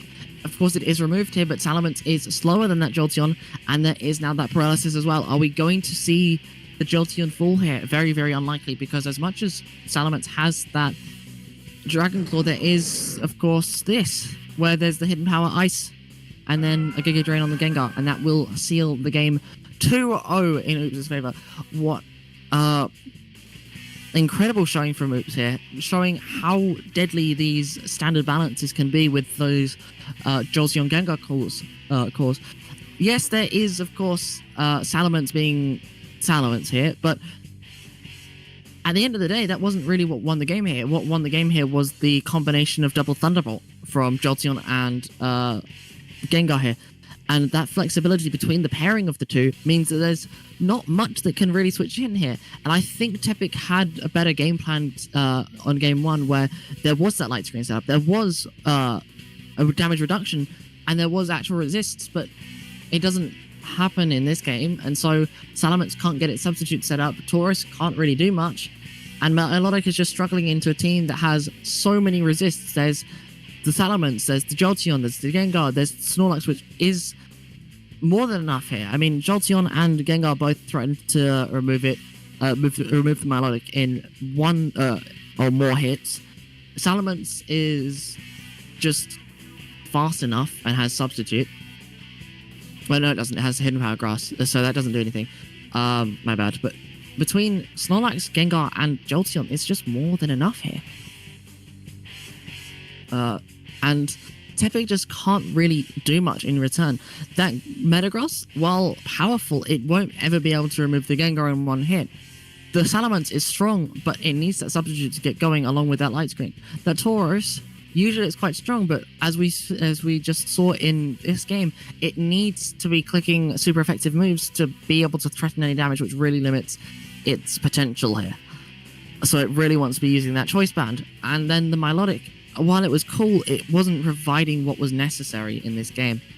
So I think this is what really happens with these types of teams that just try and experiment a lot. They just don't have as much flexibility as they would like, especially with that Taurus. Yes, you do have that double Intimidate core, but Taurus needs to be able to dish out damage to be able to threaten stuff. And we saw that as we got here. So that will be Tepic knocked out, as Oops will move on to our top cut. What other games have we got here?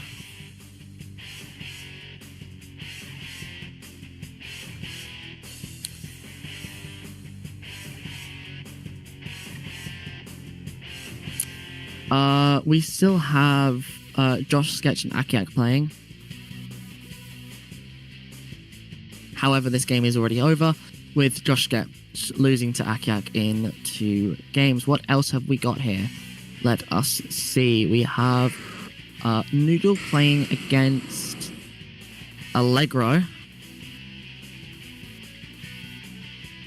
And this game does matter, because as much as... No, it doesn't. Yes, it no. No, it doesn't, because... Oh, no, it does, because Noodle's only lost 2 games.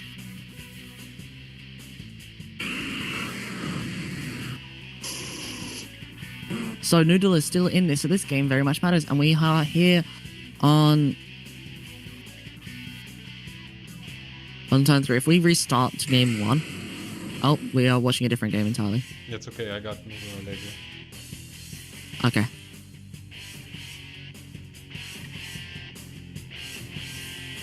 Right, if we want to restart from turn 1 here, just as an explanation of what's happening. So we have Ludicolo and Kingdra on the lead, very much Raincore here versus the Dugtrio Shedinja lead. Dugtrio is not very happy here, but of course there is that Shedinja which resists every hit here and can just go with that Sword Stance for free. The Rain Dance does get set up as Fake Out is coming out from the Ludicolo. Snorlax goes for a Protect into the double Hydro Pump as Shedinja now has 2 Sword Stance boosts up, meaning that Shadow Ball will be able to remove anything that hits as a double Hydro Pump miss happens. Critical hit, Hidden Power fighting also means that Ludicolo falls, which is incredibly devastating here for Noodle. Petai Berry on that Starmie is activated as double Protect comes out while Snorlax goes for Protect of itself. Shadow Ball into the Starmie from the Shedinja will be pretty major here as Hydro Pump only connects once. And I believe that will seal the game for Noodle, as double KO from the self-destruct will seal this game. This was an incredibly unfortunate game for Noodle, but Allegra played this basically perfectly here, recognizing that Dugtrio plus Shedinja is an incredibly flexible lead here in this rain matchup, and then using that to their advantage with the Snorlax and whatever else is in the back, most likely that Clefable. Yes, there is Rock Slide on the Carbotops, but I'm not sure if that's enough. I mean, you do have Metagross potentially in the back instead. There is the Dugtrio, which can incredibly much be able to one-hit KO with that Earthquake with a minor amount of chip. And everything else here can't really threaten the Shedinja. So as once that Carbotops is gone, Shedinja immediately wins.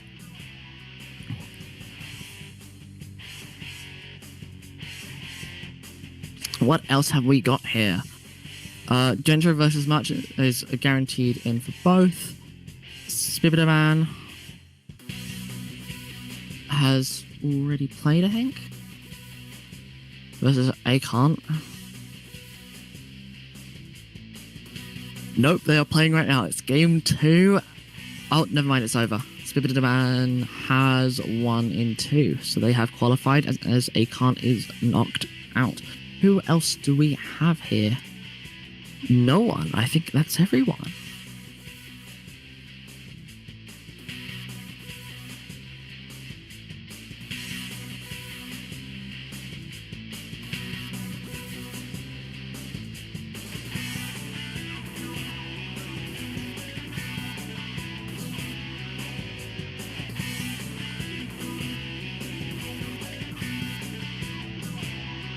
So let's see who is remaining. Mosquito versus Sappy.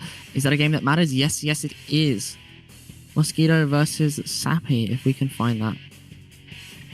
Okay. Oh, it might be done. I don't see the link for it. Yes, I do. Yep, Mosquito won that in 2. Right. So that's over, and Mosquito will qualify. Let's see who else is available to play. Allegro and Noodle just finished. Josh versus Nico has obviously finished. No, it's not. And the rest? Has it not finished? Did you not post it? No. Okay. Let me post it. We're on game I thought you guys 3. had finished. I'm gonna just mute you, and then I can't hear you. Yep.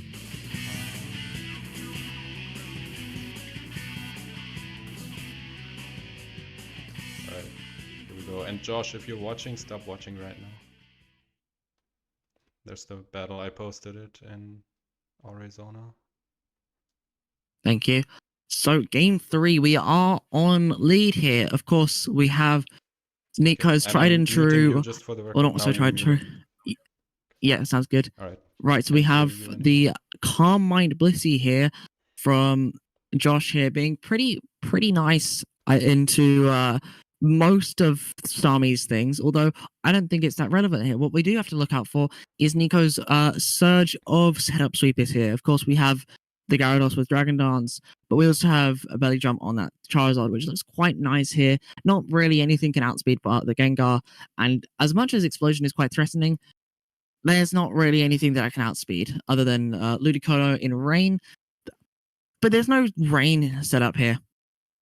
So it's very much on Josh here to either try and outspeed that Charizard before it gets going, or to just try and overwhelm with the rest of the Pokemon.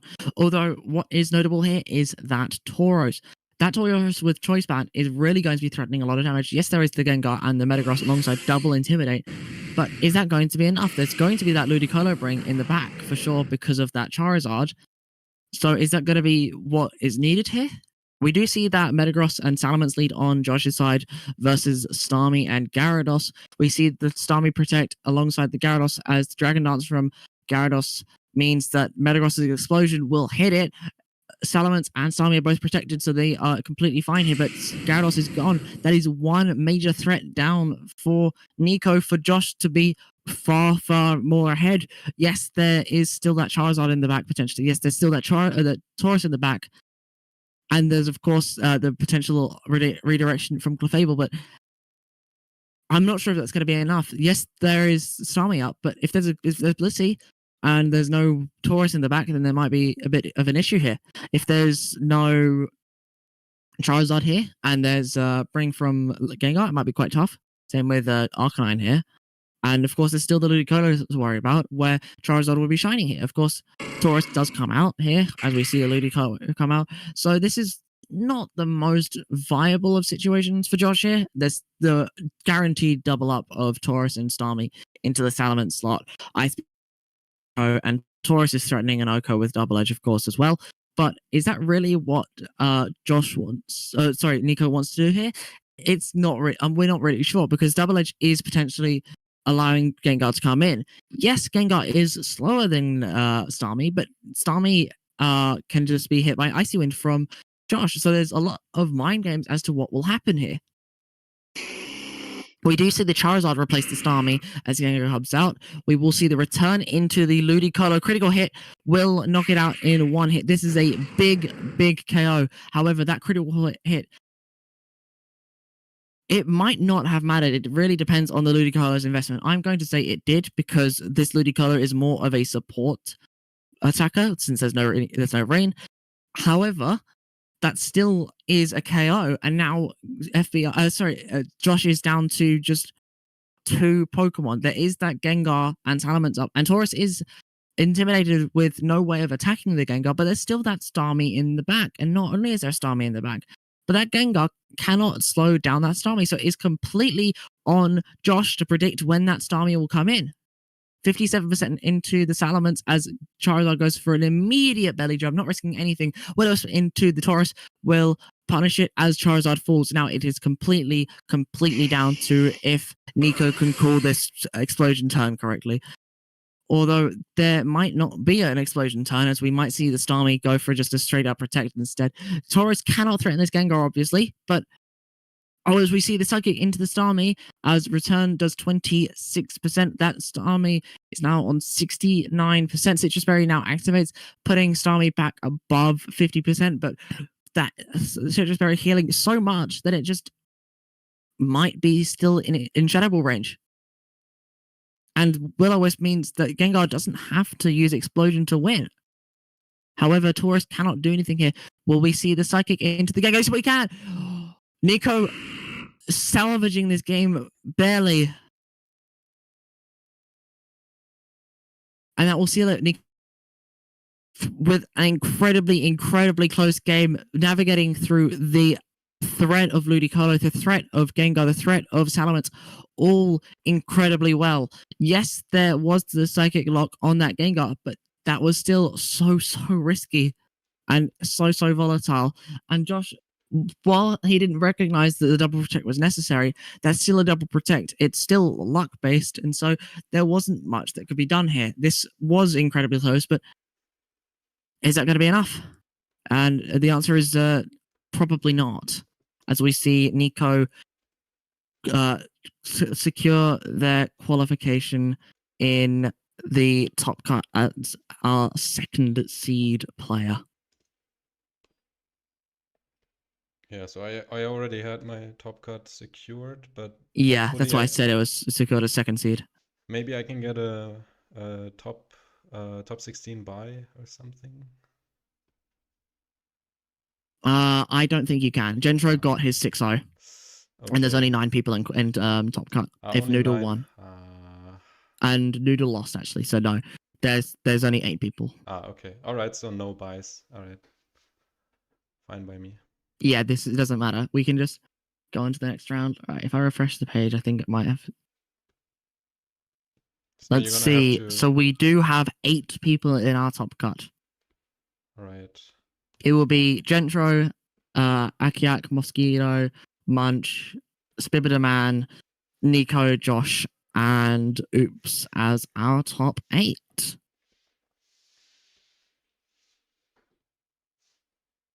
It's quite important to note here is that you are the only 5-1 player, Nico, and Gentro is the only 6-0 player. Everyone else had a 4-2 record here, Wow. meaning the competition is still quite close. Okay. I do think Gentro right now is on to win this. However, with them having a 6-0 lead, going 6-0 in Swiss, they're going to have a huge target on their back. People are going to be trying to prepare lines for them in this top 8. Yeah. There's money on the line here, so people are a lot more incentivized as well. Yes. Yes, indeed.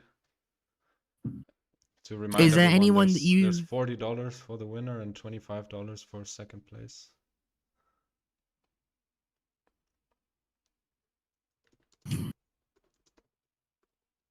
Is there anyone that you're particularly fearing I in mean, the top cut? I would assume Gentle has a great team that perfectly covers everything in the meta.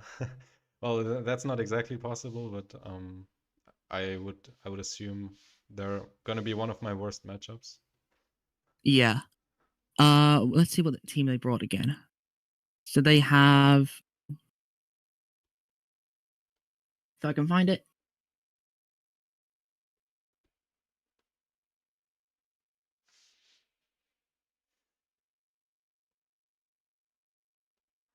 So yeah, they have Salamence, Swampert, Arcanine, Jolteon, Gengar, and Metagross. A very, very standard team. They do have Explosion and Ice Punch on their Gengar, meaning that it covers for most teams with the combination of the two. And there's, of course, Taunt, but really only having Ice Punch to deal consistent damage isn't too great. There's only Hidden Power Grass on the Jolteon as well.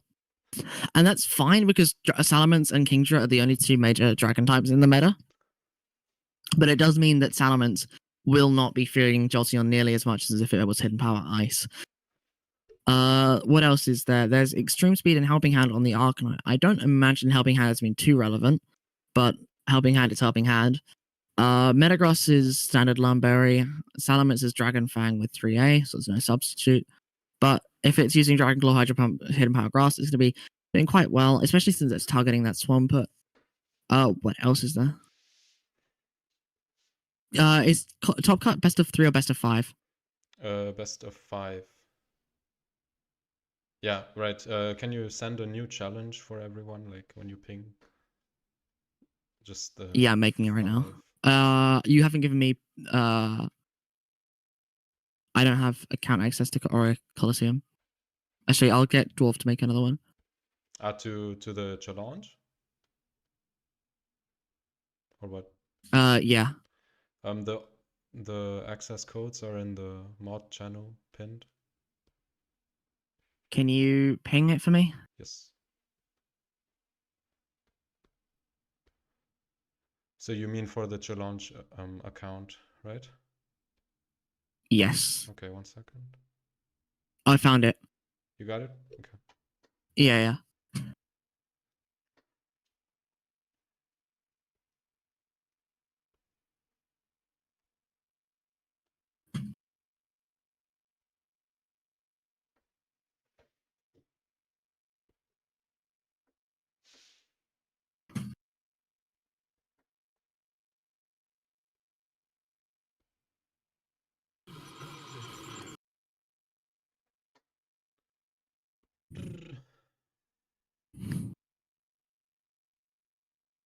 Oh, it's already been made.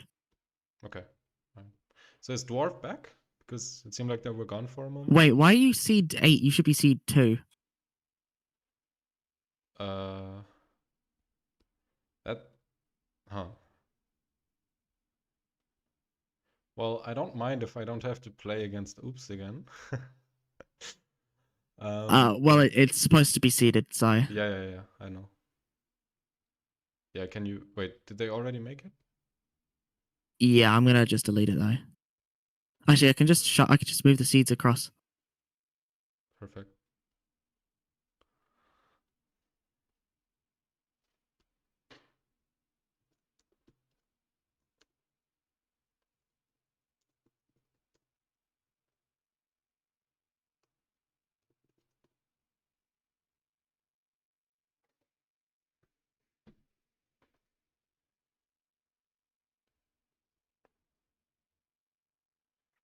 Also, for everyone who's interested, we've got the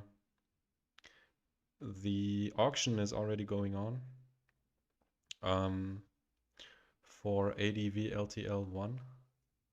So far, we've got one Orre player who has been drafted, Shiri2, drafted by Alliance's team. The two seem to be friends, so that's not very surprising.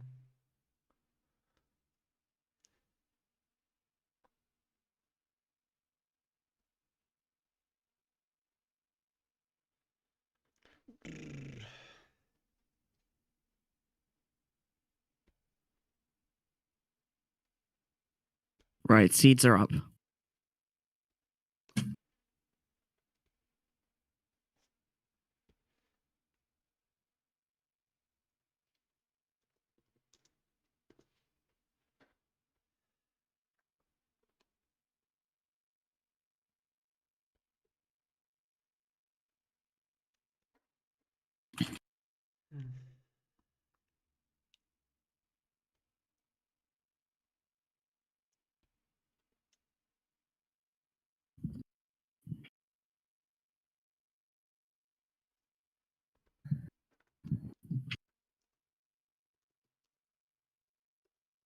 Right, let's see who is next.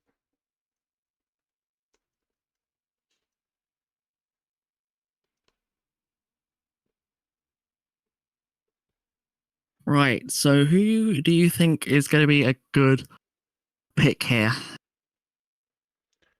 Who's going to be a good pick for the match? Let me see.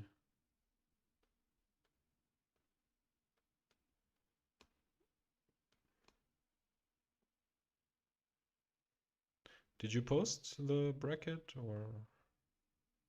I already posted the bracket, yeah. Okay. 1 second. Ah, there it is. Okay. Wait. Oh, I don't play against Oops. Let's go. Okay.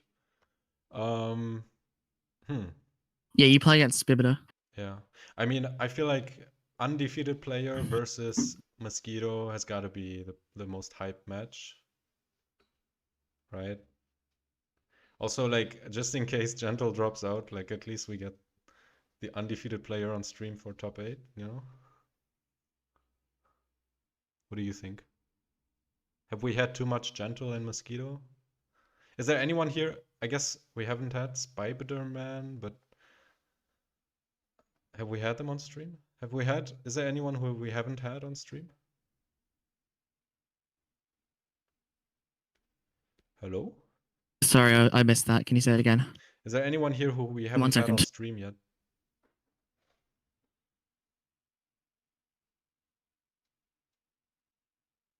Can you hear me? Clas? Right there, sorry about that. No worries. No worries at all.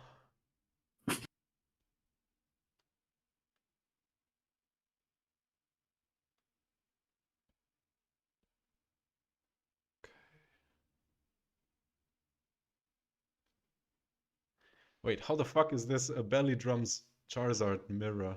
What? What? Let's see this. No way.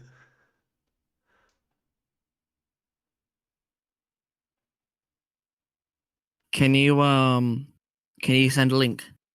Let's do your game because that's funny. Okay. Belly Drum Charizard Mirror is very funny. We're gonna do that as our game. You don't want to watch undefeated player versus Mosquito then? Actually, that's a big matchup. Yeah. I think And Mosquito is known for his upsets as well. Mhm. This could very well go Mosquito's way. This could be the last time we see Gentle in this tournament. Oh, check Discord again.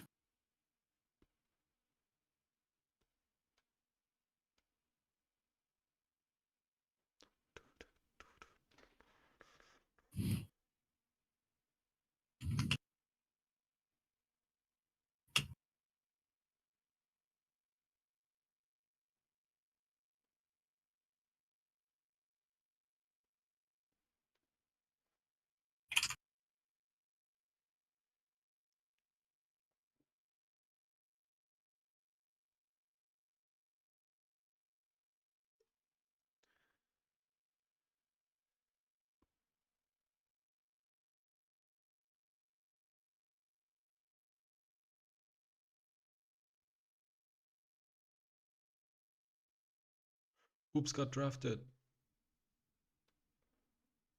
Yo. Oops, got drafted to the... Where is he? Huh? Why can't I see him? What? Okay, sorry, you're playing against Oops. Yeah. Yeah, so you just did the wrong seedings. Yeah. Okay. All right. To be honest, maybe I'm happy with that. I'm not sure. The matchup against Spybider Man looked pretty tough. Anyways, yeah. So let's watch Gentle versus Mosquito then. Yes. All right. Okay. I guess they haven't started yet. Oops, just got drafted for ADV LTL by the Sky Pillar Sable Eyes, who are coached by Velexri and Coltior. Too bad we didn't see the return of the Schrödinger's Skitties for ADV LTL.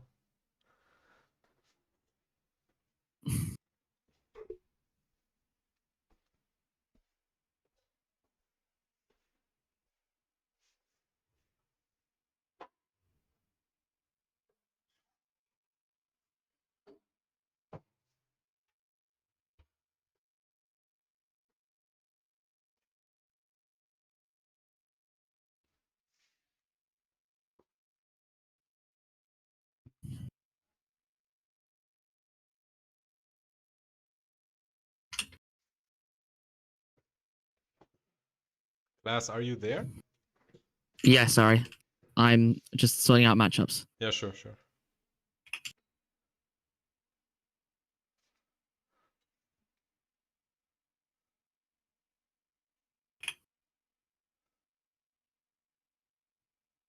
I think we're gonna have a quick break. Usually before Top Cut, we take a few minutes just to let the audience know we will start very shortly. Yeah, we'll start at past. Sounds good.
All right. I'm gonna entertain everyone. Let's have a look at the auction chat. Let's look at the auction while we're waiting. Let's see.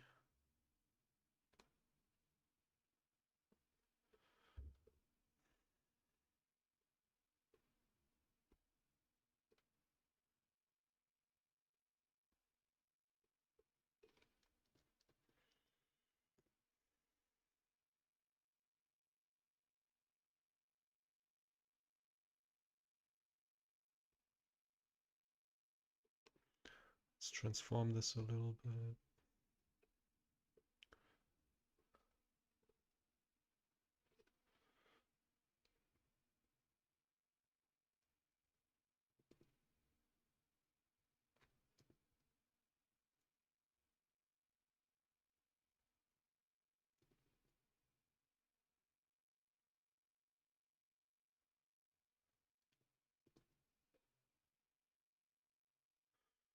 Okay.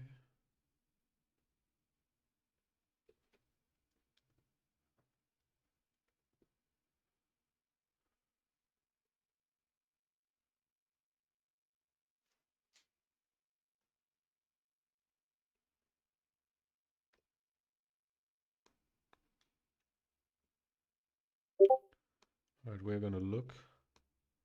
Oh, the auction that's going on right now.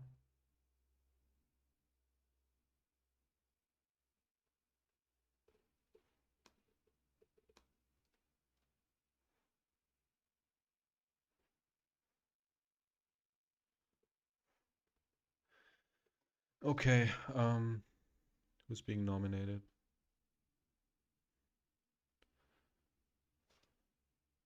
So the Flock of Wingles has to nominate someone. That's Z Panther and Zach PZ's team. Any more Orre players that got bought? How come I'm not seeing all of them? Weird.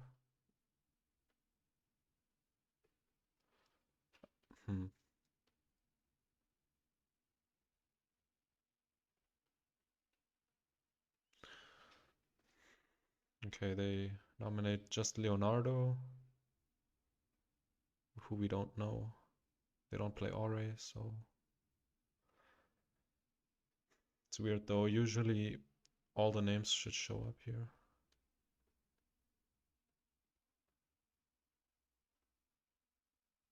Okay, now they show up. But like this, they don't. Okay. So we just need to make this bigger. Right. We can just make this max. Oh, I got nominated by Lions. Let's go.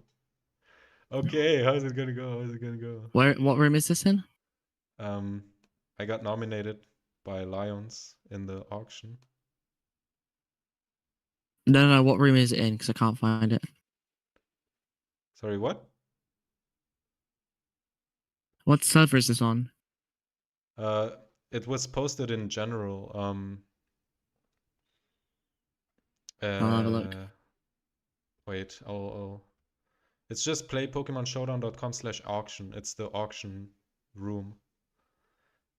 What is the auction room? Yo, Lions really wants me. I'm surprised. Oh my goodness. Oh wait, there was Orre in it all? I should have signed up. Wait, you didn't know? Bro, I announced No. that. You don't read the announcements? Did you ping? Yes, I pinged everyone when these signups. Oh my started. god.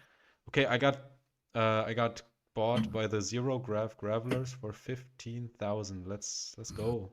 We'll take it. I didn't see it. Oh my goodness, I missed it because of how many pings there were. No. Oh no, Yo. that was before. I was thinking, why didn't Clas sign up? I was thinking maybe he just doesn't really play Gen 3 besides Orre, so That is true. I don't play Gen 3 past Orre. Yeah, would be cool to have you. That's too bad. I was about to ask you. This should have. Yeah, I was about to ask. How come we haven't seen the return of the Schrödinger's Skitties class? Did I make that as a team? You don't remember Schrödinger's Skitties? No. Schrödinger's Skitties? That was your team, man, in TPP6. There's. Oh, that because that was a while ago. Yeah. Damn, you just forgot about that. Okay. Well, I still remember. I was on that team. Hey, even I if forgot we what the team was lost, called. even if we lost, I had Yeah, fun. that was unfortunate. I don't remember how we lost it. Didn't we get like really unlucky? I don't remember. Yeah, definitely. That's the only way we could have lost. I remember I was 3. I was like, screw it. I'm gonna play Four Mons versus FC, the one guy that like I should never play against. Oh no, it's SS Ubers, and then I rolled an unwinnable matchup. Yeah. It's like, oh, for fuck's sake. It's funny though, because when they were bidding on me, somebody said, I hate you all for bidding on my boyfriend. I've never heard of a plague dog. I don't know who that is. Same. Is that maybe that's Joaf? Wait, no, Joaf is here in the room Right. too. I don't know. So I don't know. I guess I'm in a new relationship that I had no idea of. Yep. Right. Mosquito's game has started. Oh, okay, all right. Okay. Back to business. Right. So turn 1 is Salamence and Jolteon versus Arcanine and Snorlax. Right. This is an interesting lead. Of course, we have Snorlax absolutely not caring about either of the attacks here, but there is a substitute on the Jolteon, meaning that the Jolteon's kind of doing stuff. There is, of course, the belly drum on the Snorlax, but there's no fake out yet from the Ludicolo. There's no redirection. There's none of that. So Snorlax is very much open, and if it does go with that belly drum, it could just get doubled up on instead of Arcanine being the one to attack here because of that threat of belly drum. Politoed does come out here as Thunderbolt does 26 into the Snorlax, Dragonclaw does 23 into the Snorlax, and we see a return to 53 to the Jolteon. This is quite a big start for Jendal here. As much as Snorlax is still quite healthy, it cannot use belly drum right now. And as a result, it's not really too much of a threat.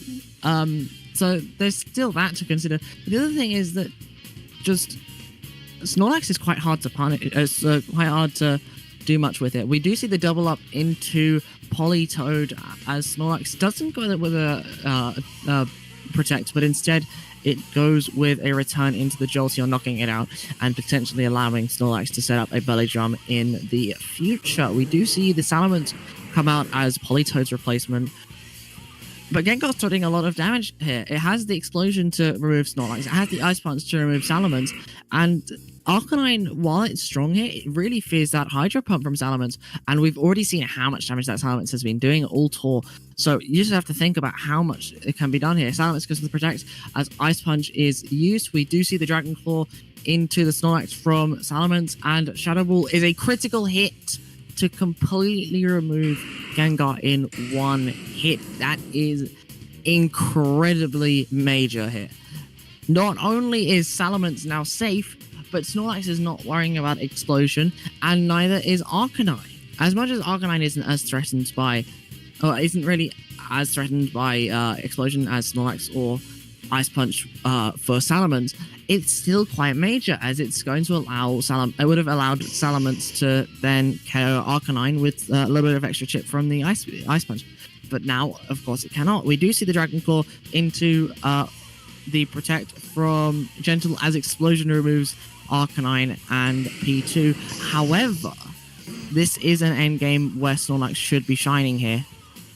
Dragon Claw just isn't doing enough here, and we see return to 53%, which should seal the endgame here, as we see the GGs come out, and Mosquito wins game 1. That Shadow Ball crit was very, very devastating. We've already seen how physically bulky that Gengar is, so knowing that there should be enough bulk for the Shadow Ball to not be KOing unless there's a crit here, which there of course was. So we have game 2 now. And of course, that's what is incredibly threatening. It's not threatening Belly Drum as much here, but the potential idea of it going for Belly Drum is so threatening that it requires attacking into it to be able to remove early on. Oh my head.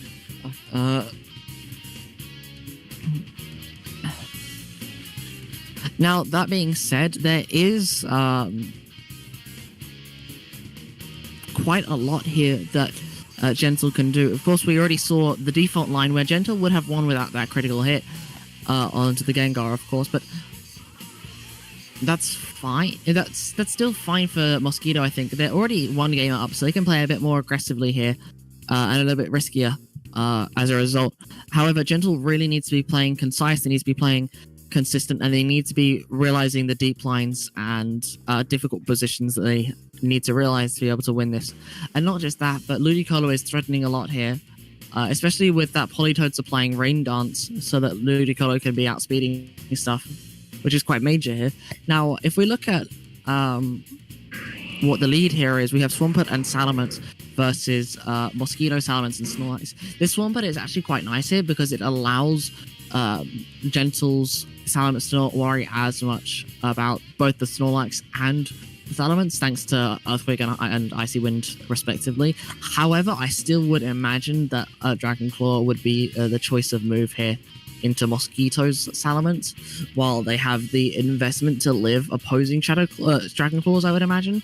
However, that Snorlax, while it's threatened by both Salamence and Swampert, it's still going to be taking a lot of damage. We do see Mosquito's Dragon Claw deal 91% to Gentle Salamence as Earthquake and Dragon Claw go into the now Belly Drum Snorlax, and it lives on 3 HP. That is very annoying for Mosquito, as now his main win con is completely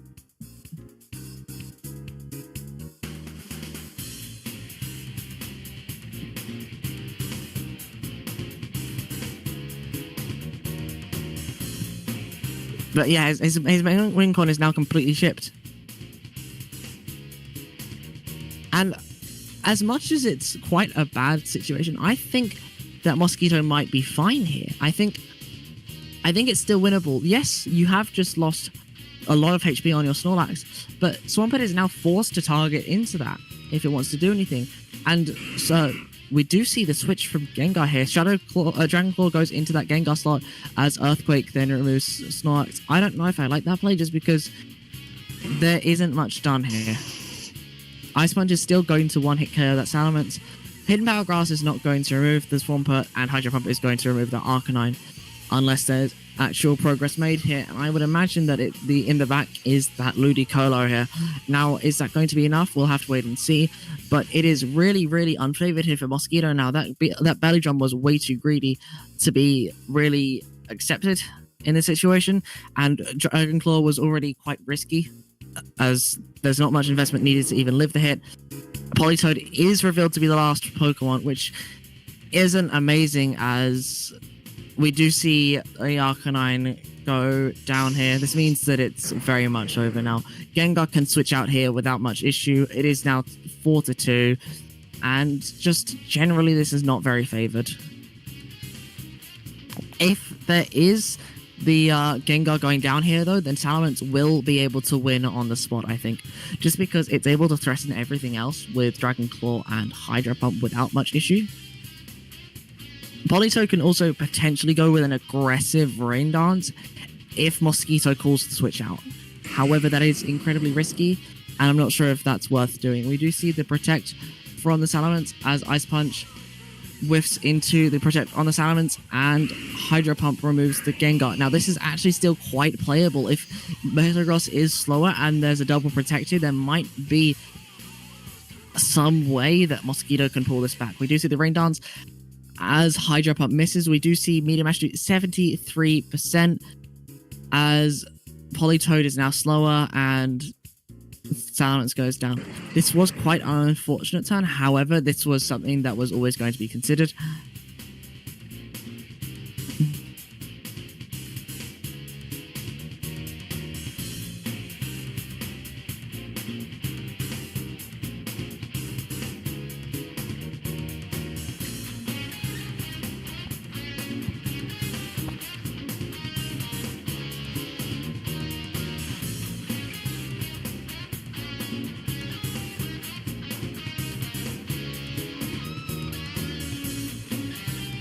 I mean, this is still quite doable, though, I think, for Mosquito. That Citrus Berry, while it won't heal too much health, is still quite major here. Earthquake does 42% to the Politoed as Ice Beam hits into the protected Swampert. This will now seal the game, as Metagross is now able to 2-hit KO, while Swampert can go with an Earthquake of its own to seal the game here. This was quite unfortunate for Mosquito. They got really unlucky with that Hydro Pump. However, Hydro Pump is already known to be not the most reliable of moves ever. And this is also a best of 5, so there's a lot more greed that can go into these sorts of games.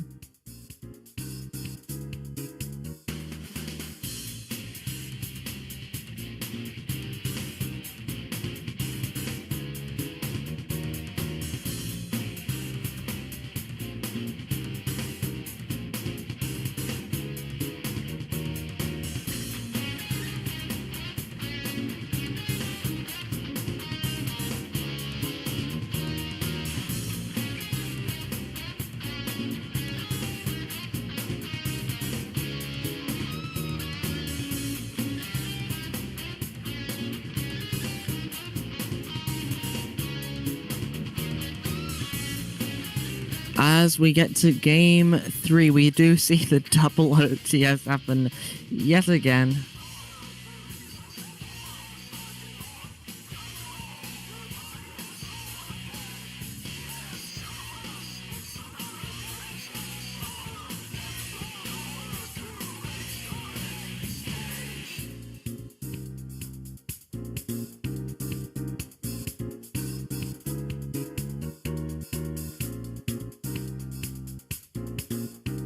Now, I think the biggest thing for Mosquito is they need to be conserving that Snorlax. Yes, there were a lot of physical threats brought last game. However, Mosquito does have the double Intimidate, so that's not really an issue that they have to worry about. However, Metagross is, of course, immune to that Intimidate cycling. And there is the potential of Arcanine removing it with Overheat. However, if Rain Dance is set up, Overheat will no longer be able to one-hit KO. Which trade-off, however, I don't think that's a major trade-off, as Politoed plus Ludicolo will be enough to remove the Metagross in one turn. Same with Salamence and Ludicolo together. So it's really just how this game is played that needs to be looked into. Of course, there is the Ice Punch on the Gengar, which is always a threat. However, we do have the double Water lead here from Mosquito into the Salamence and Metagross on Gentle's side. Now, this is quite an interesting lead. I mean, Salamence isn't threatening too much onto Ludicolo, but it is threatening quite a bit onto the Politoed. We do see the Rain Dance set as Earthquake is used, dealing 44% to the Politoed and just over 25% to the Ludicolo. Now, this is quite an interesting position, as Ludicolo isn't really threatening too much here of the Salamence other than Ice Beam, but that's not really something you want to see here. However, we will see yet another Hydro Pump miss. And who's surprised about that? Politoed Citrus Berry activates is now on 66 HP. Ludicolo is just below 50%, as Salamence and Metagross are both in KO range. We do see the Gengar come in for Salamence as Ice Beam hits the Gengar for 46%, along with a freeze as Hydro Pump finishes off the Gengar on Metagross's Protect call. Salamence comes back in, and there's 2 turns of rain left. Ice Beam will be able to remove that the Salamence if it's used, as that so happens. Metagross now goes down, and it is solely Jolteon in a 1 versus 4 loss here, with Snorlax all but near guaranteed here. And if there's Jolteon in the back, then this game is completely sealed on the spot here. Giga Drain from Ludicolo will be enough to survive the Thunderbolt as Ice Beam comes out from Politoed. Rain is gone, however, Ludicolo will still be able to pick up the KO if it's able to move, which happens as Politoed is the one to fall from Jolteon and Thunderbolt, and this will seal game.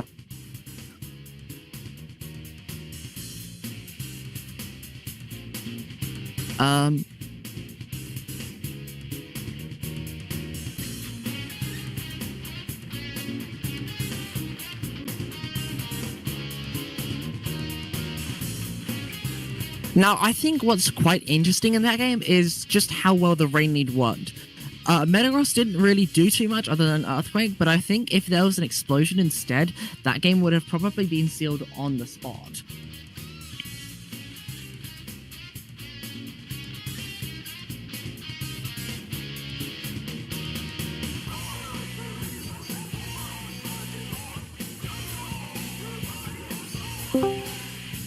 Hiya, Noodle, right. So, we're on to game 4 now. It's still lead. So we do see on Gentle's side the Gengar Metagross lead opposing Mosquito's Rain lead that we saw work so well in game 3. There is the threat of double explosion here, so Mosquito really has to be careful about playing around both of them. The Metagross also means that Gengar isn't really worrying about having to protect itself if there is that explosion. Hydro Pump double up into the Metagross barely allows it to live, as Rain Dance is not set up from either water type. There is also no Fake Out, interestingly, this turn, but I think the Gengar might here be a little bit more inclined to be using Taunt into the Politoed if there is no explosion. If there is an explosion, then, well, they very much need to hope that Metagross is not going to avoid both of these Hydro Pumps.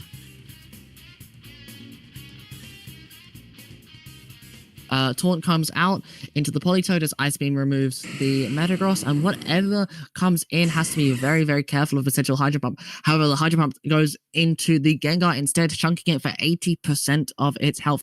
Mosquito is incredibly far ahead this game, threatening to just win the set right now. Gengar can threaten to remove both Pokemon with Explosion here and set this back to 2-on-2. However, not only is Ice Beam able to remove Gengar right now, if it does not go for Explosion, or if Mosquito calls the Explosion, the game will be immediately won by Mosquito. So this is very, very risky for Gentle if they want to go for the Explosion. However, if they do not go for the Explosion, it's more than likely that they will lose as a result in the next couple turns. So it's very, very, very risky here. Not just that, but Jolteon has to also protect if Gentle wants to win here. So if there is the protect from Jolteon, that means that Mosquito will be able to recognize that Gentle has no threat from the Gengar with Explosion. We do see the Thunderbolt come out into the Politoed. It will KO as we see Jolteon come in, as Ice Punch does 27% to the Ludicolo, 37% from its Giga Drain in return onto the Jolteon. Not only is Gentle's Jolteon now unable to really threaten much damage, but the substitute from Mosquito's Jolteon means that it will be really, really deadly here. Thunderbolt from Mosquito's Jolteon will whiff into the Protect as Gentle's own Thunderbolt will hit the Ludicolo, which will then heal in return with Giga Drain, doing 37%. All Pokemon here are below quarter of their health, except Jolteon here, which is at full HP. Snorlax comes in over the Ludicolo as Thunderbolt goes into the Gengar, KOing it. As Salamence comes in as the fourth annual Pokemon, first revealing itself now. Snorlax and Jolteon are both incredibly high HP in a 3-2 lead for Mosquito, and I'm not sure if Salamence and Jolteon will be enough for for Gentle to win this. it is going to come down to a lot of critical hits in a row. It's going to come down to a lot of 50-50s gone right. 29% from Jolteon's hidden power into Mosquito's Jolteon, as Dragon Claw does 61, barely not allowing for the KO, as Gentle's own Jolteon will fall here. This will now seal Gentle's fate. They had an incredible Swiss run, and to see them lose this early on into the bracket stage is so unfortunate. It's just the tough draws you get on a bracket sometimes. Kind of you get those people who kind of, maybe they get a bad matchup in the Swiss, kind of drop a game here or there, and all of a sudden, they come in 7th, 8th seed, but really they're kind of just got good, solid play to really give anybody who's a top seed a tough matchup. Yeah. Not just that, but Mosquito is known for coming back later on in tours because they like to first experiment with how their team is playing. They do a lot of tests, of course, but after those tests are initially done, they like to experiment with matchups. And once they have those matchups experimented with, they will just do whatever is necessary to win games. They will no longer be playing so safe, or risky rather. They will just try and find the most consistent lead possible, and they will punish any mistake made. Mm-hmm. And that is exactly what we saw in these games. We saw the rain lead we brought so many times in the end. We saw it game 3 and game 4, and it was just unpunished by Gentle. Even with such a strong anti-rain lead with the Gengar and Metagross, it just wasn't enough. I mean, I think bringing Metagross over Salamence on the lead was a bit of a throw, but at the same time, Politoed is just not really being threatened by much. So there wasn't really much that could be done. I join here, or should I hop off? Yeah, sure. You can. Of course. Hey. How are your thoughts on that matchup? I screamed at my computer multiple times every time Hydro Pump missed, and otherwise, I think it was fairly favorable once I solved that it was Politoed. Yeah, Politoed was probably the biggest thing, I think, in this matchup. It had a lot of value here, setting up rain, preventing explosion, just generally doing a lot here. Yeah, agreed. So I'm glad because it wasn't useful in Swiss all that much, like one set maybe, and then here it just very much helped in the matchup. Especially since Metagross was quite threatening without the Politoed around. Yeah. So by preventing Boom, Metagross is forced to use Earthquake, which is, a bit of a threat versus Jolteon and Arcanine. Meteor being able to Meteor Mash, but in game 3, I realized I could just lead Politoed Ludicolo and I can shut down most things. And if I can shut it down, I could just trade. Yeah, I think Gentle didn't recognize how important Jolteon early on was. Now that we bring up Damp, I thought that Gengar plus Salamence was a bit better because of the threat of explosion, but actually Gengar was better because of Taunt denying Politoed the potential for setting up Rain. And I think Jolteon also would have been important so it can deny Politoed's entire existence while it's on the field. Yeah. However, I think Jolteon just Gengar a second. might have been Akiak and Munch are on game 5. Should we watch that? They haven't started yet. Yeah, we should. Yeah, but I won't be commentating it because I need to rest my voice. All right. Mosquito, do you want to commentate? Let me get into it. Sure.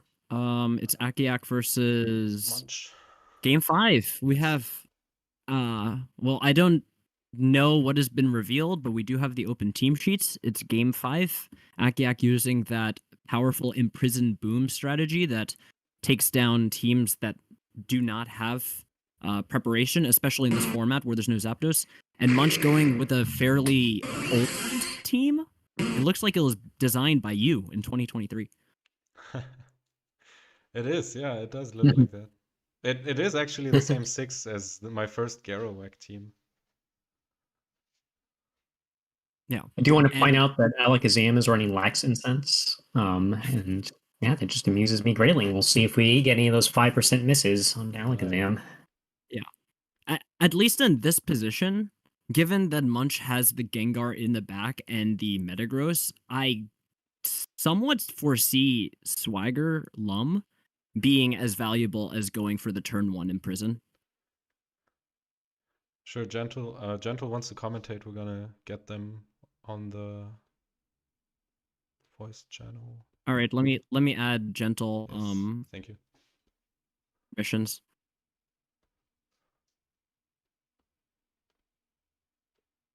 Okay, Gentle now has permissions.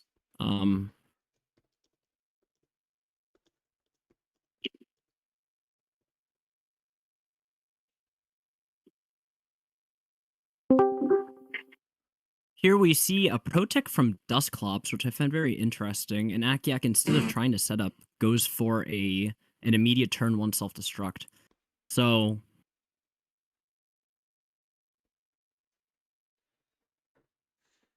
I'm unsure what the... Oh, I see it. It's because the Snorlax is choice banned.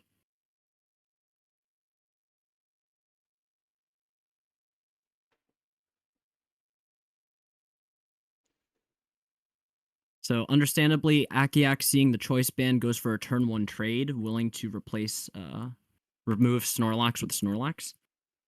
There still are multiple Boomons in the back, and because Kingdra has just protected, it is susceptible to another protect, but instead of a Boommon, we see Kingdra.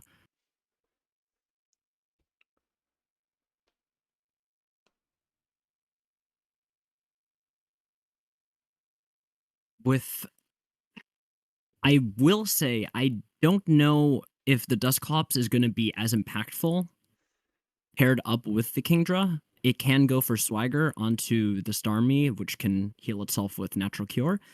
The Kingdra, on the other hand, is able to resist Hydro Pump, is not going to take too much from Psychic, and will not take much from Icy Wind. So if Munch wants to get damage onto this Kingdra, Munch will have to either switch to Gengar and boom with a Metagross, or maybe switch to Gengar or Gyarados, go for an Earthquake. And we do see Akiak instead going for a Protect, while opting instead just for Swagger. Interesting. Yeah, interesting. With this, the Starmie is less likely to not only Protect, which denies 50% of the time a Protect plus Boom to take out Kingdra. This Starmie also might just not be impactful for the next turn. In terms of, and it also denies Earthquake. In this case, whatever the Starmie went for, it was confused, and Akiak, gambling that there would be no Earth switch, goes for the Swagger. Probably one of the best outs, given that Dustclop isn't doing much in this position. And now Dustclops has fulfilled a strong goal of simply boosting. And here we see the switch and Earth Protect. So Akiak trying to go for that safe damage onto Metagross. It works out, Starmie's out, and Munch simply has 2 Pokemon remaining. Rain is not up, so the Kingdra may have to spend a turn to set up the Hydro Pump, the Rain Dance into Hydro Pump. The Gengar does have Thunderbolts to KO the Metagross, and the opposing Metagross can simply keep clicking Earthquake. In this case, the Protect from the Metagross, I'm not sure if that was necessary, given that Thunderbolt would cover the Metagross anyway, so I'm a little confused by that play. On the other hand, Munch is now in a worse position with the confusion. By the way, Akiak Gentle, again you're going. muted, in case you want to comment. I don't want to drown it out.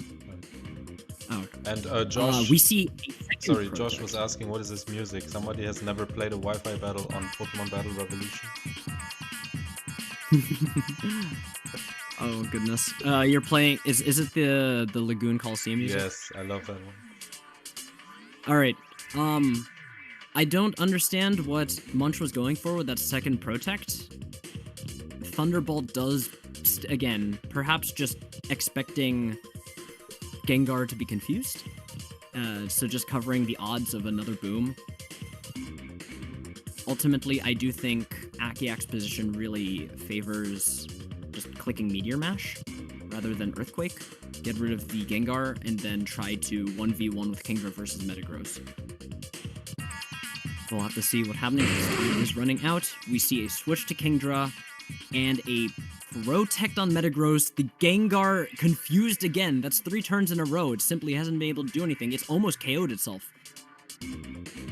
And Meteor Mash from the opposing Metagross. Given that the Metagross has 156 HP, we can deduce it has 4 HP. It has 4 HP EVs, or 5. We can deduce that the Metagross is probably max speed. So Akiak is threatened by an Earthquake here. It would hit all 3 members. Thunderbolt plus Earthquake would be very powerful here to get rid of the Metagross and then to get a Discover attack onto the Dusclops. Of course, Kingdra can retaliate. Munch opting for Protect, hoping that the Confusion wouldn't run, hoping that Kingdra would not be afraid of the Earthquake, and manages to wipe out the field. With that, Munch is in almost unlosable position because of the Lumberry. Akiak's only way to win the game is by getting a Swagger, surviving an Earthquake, surviving another Earthquake, and confusing. But instead,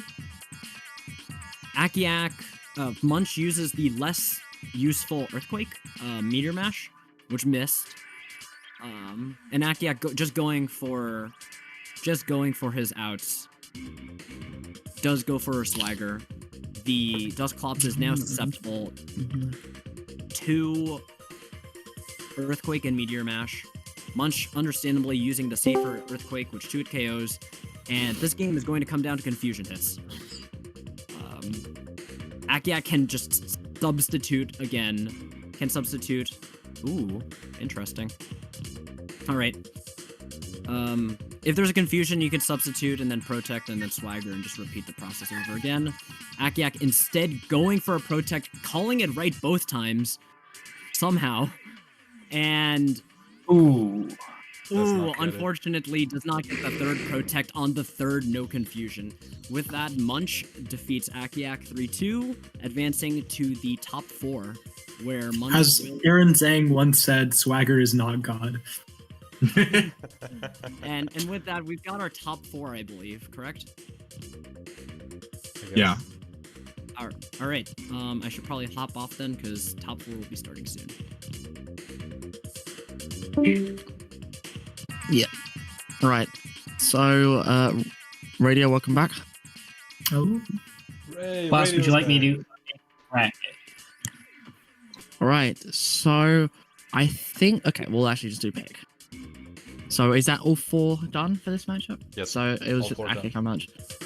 Yeah, Okay, that is all 4 3 and 2. Submit the score. Okay, so... Okay, let's...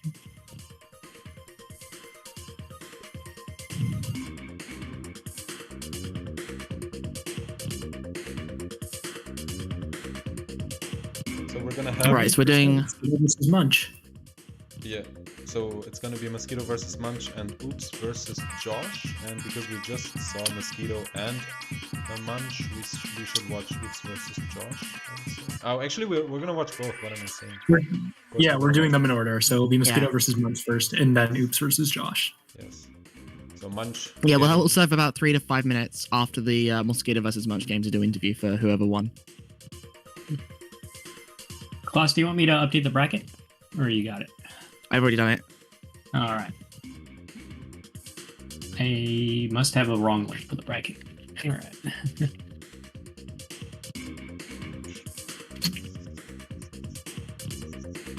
Let's see how the auction is going. Auction time. You got drafted, Nico? Yes, I saw that. Oh, Josh just got drafted. Guess who Yeah. forgot to sign up or didn't realize there was sign-ups? Somebody called me their boyfriend who I've never heard of. I don't know why. They said, "Why are you bidding on my boyfriend?" And Congrats. what? There you go. Anyways. Oh, I'm glad only Nico's 4 days. experiencing his first parasocial relationship. So true. Let's see who got drafted from Orre. So we got honorary Orre member Z. We have Z, Grandma's Cookin', Yes. Oops, Nico, and Josh, as well as Shiritu. Yes. We have Shiritu, and then Lions obviously drafted themselves. Yeah.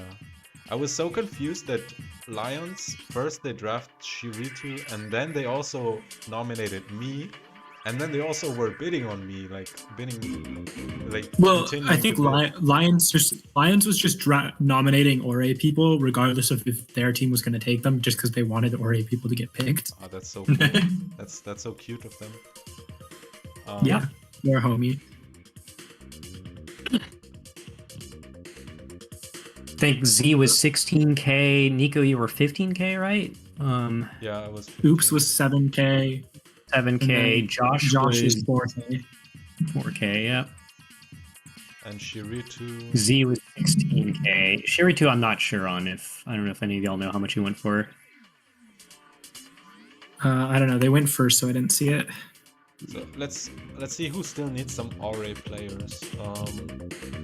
So we've got Z on the Regigate, we've got Hoops on the Skypillar Sableyes, we've got Grandma's Cooking on the Santaloon Soul Rocks, we've got Josh on the Flock of Wingles, we've got It's literally Shiritu Lions on the Go-Go Beltoys, and we've got Zero Grab Gremlins with me. I guess maybe Grandma's Cooking wants to focus more on DOU, maybe they can use another Orre player. Oh, Mosquito has started the match versus Munch. Okay. Let's get in there. Goodbye, auction. All right. Mosquito better win after beating me. My All hopes right, lie on so- him right now. Right, let's have a moment. Oh, do you want to go into commentary? All right, so here we can see Munch versus Mosquito. Mosquito's team obviously running Polytoad Rain that we've seen a little bit before earlier on in our stream. But notable, Polytoad is being used for the damp ability to prevent Boom, which is useful against two of the Mons on Munch's team, Metagross and Gengar. Surprisingly, the Choice Band Snorlax is not carrying Self-Destruct, but still major use there. Munch, meanwhile, is running Garowak, which is a team comp that has survived from the first iteration of Limitless and is, of course, doing well here. We have a pretty interesting setup here, though, of Mosquito has to go pretty hard on Rain because 3 of his Mons are Rain relevant, either Ludicolo, Polytoad, or, of course, Salamence is also running Rain Dance Hydro Pump. So, interesting set there.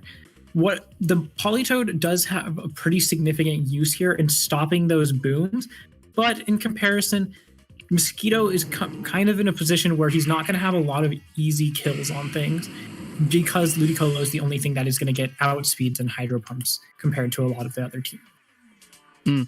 This is also quite a nice lead for Mosquito, I think. Yes, there is the threat of Boom from Metagross. Oh, there's no threat from Boom threat. Yeah, Damp. So there's no threat. Yes, there is the Icy Wind from Starmie, but I think that's not really an issue here. You can just fake out the Starmie and then just set Rain. And now that Metagross is really threatened, the Starmie is 2-hit KO'd by Giga Drain, and nothing really wants to really switch in. Snorlax is going to be 3-hit KO'd from the combination of the 2 Hydro Pumps from Polytoad and Ludicolo, and then 1 extra Hydro Pump. And everything else is kind of overwhelmed here. So it's not really much Munch can do here. Yeah, I'm interested in the lead there. I'm not sure exactly what Munch was doing. Probably something along the lines of thinking either of these can eat a Hydro Pump, so I should lead them into Rain. But it's not a very aggressive thing into either Polytoad or Ludicolo. There's just Metagross doesn't really have a way to hit either Mon hard at all, and Starmie is threatened by Giga Drain and also doesn't really have an ability to hit them hard. It can potentially Icy Wind, but here that isn't the threat. He just has 2 bulky Mons that are going to be hitting really hard with Hydro Pump out of the gate that they don't have a great way to remove. Yeah, I do think a Munch might have an out here if they play their Snorlax right, but it's going to be very difficult. There's no Boom on the Snorlax, but at the same time, if there was a Boom on the Snorlax, there would still be the double protect from Mosquito, which might have allowed for some lines with Metagross plus Gengar if that was played correctly. However, it's very, very difficult to call that. As you mentioned previously, the Snorlax is a big piece here, notably because Mosquito doesn't have a single normal resist, which is a fairly major factor. But if I'm guessing right, Mosquito is obviously bringing Intimidate to this matchup as a way to try and deal with that problem. However, good switch here from Munch, I think, recognizing Metagross can't really do a whole lot here. He just has to eat the fake out and accept Rain goes up, but that allows them to get Gyarados in, which is extremely threatening with its hidden power flying towards Ludicolo, and just goes for the Dragon Dance. I respect it.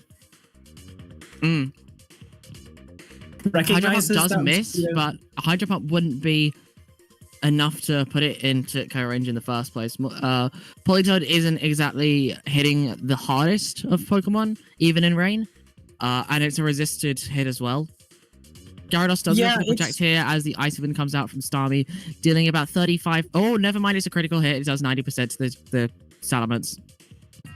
Yeah, that's a rough critical hit, but I'm honestly, it's kind of a position where Mosquito just got kind of called out there. He has to get rid of the Gyarados, but Starmie just has free Icy Winds and free Protect. So really good pivot there. The Gyarados is going to looks like it's going to be a pretty huge problem continuing on with this match. Yeah, that's not even a 3-hit KO with leftovers. Not even a 3-hit KO. So this is kind of a position where there's not a ton that Mosquito is able to do into that Gyarados right now. I think this was a case where he was expecting that Munch would not bring the Gyarados in the face of Jolteon plus Rain, but Munch calls him out for it, brings the Gyarados, and putting in work. Yeah, I played I against think this also- with my Hyper Rain earlier, and yeah, by far, Gyarados is definitely kind of a problem if you don't account for it. It really creates a lot of mind games in the team selection process. Yeah, it does. Definitely on that lead thing of considering, are they bringing the Gyarados? Are they going to respect the Jolteon? It's a difficult thing to do because especially that Gyarados, when you don't have a quick way to remove it and you have to switch in Jolteon in on it, it's just going to Dragon Dance on you, and then it becomes a huge threat to the Jolteon as well. So I think Munch recognizing here that they actually had a really good play with that, and getting the reward for it.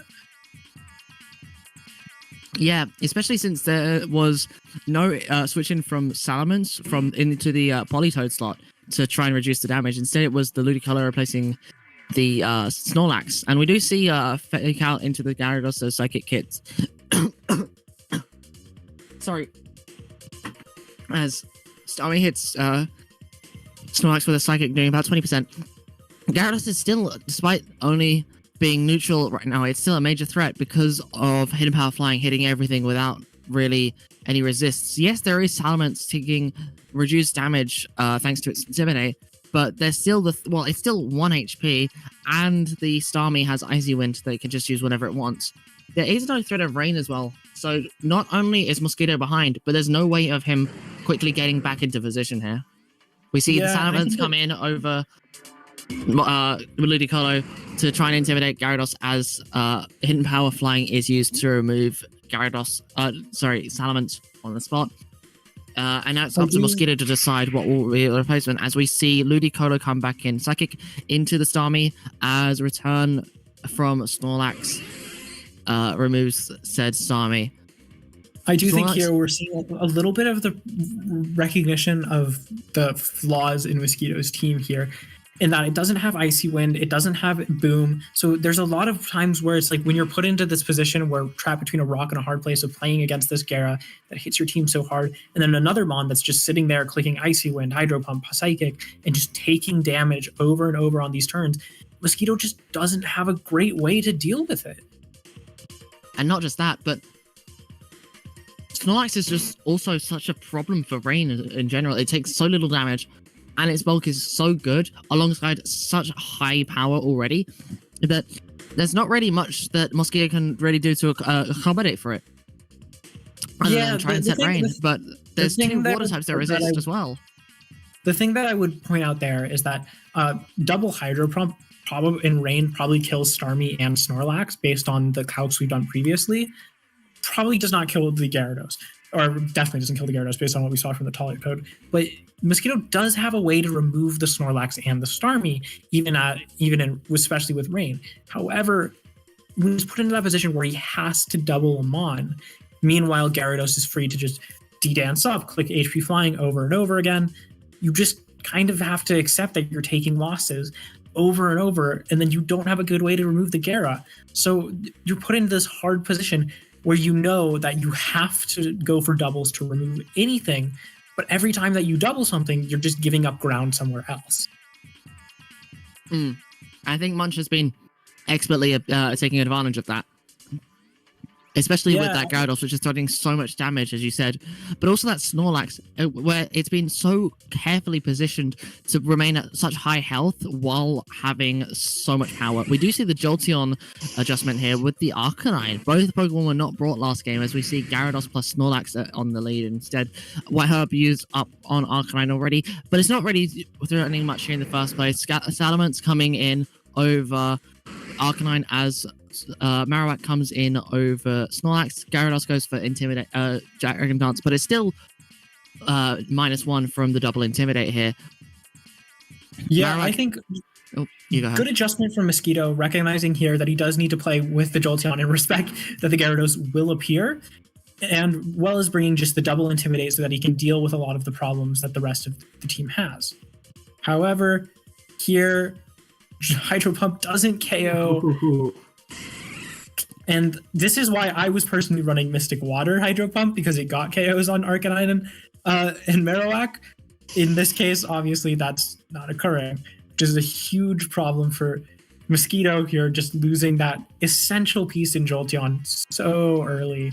I think they made the right adjustment, just had it was overconfident and Mence there. Not just that, but there was no acknowledgement of the Marowak Smoonmerang there at all. Which I thought was a bit greedy, because there was no need to be really playing aggressive there versus the Gyarados. It was already forced out by the fact that it was -2. Yeah, and I think that's threatening so much more damage. I think Mosquito, again, was overconfident in Mence and being able to get that Oko, which is why they played that way. But that's one of those things where it's like, since he said he built this team the hour before, that's the kind of thing, you don't know those calcs. You're not confident in them. So you go for plays like that where you're not certain. And that's really dangerous, because when you're playing someone who has a good team like that, where they have made their points on their EVs, they have the right mons, you have to know exactly what the calcs are to be able to beat something like this.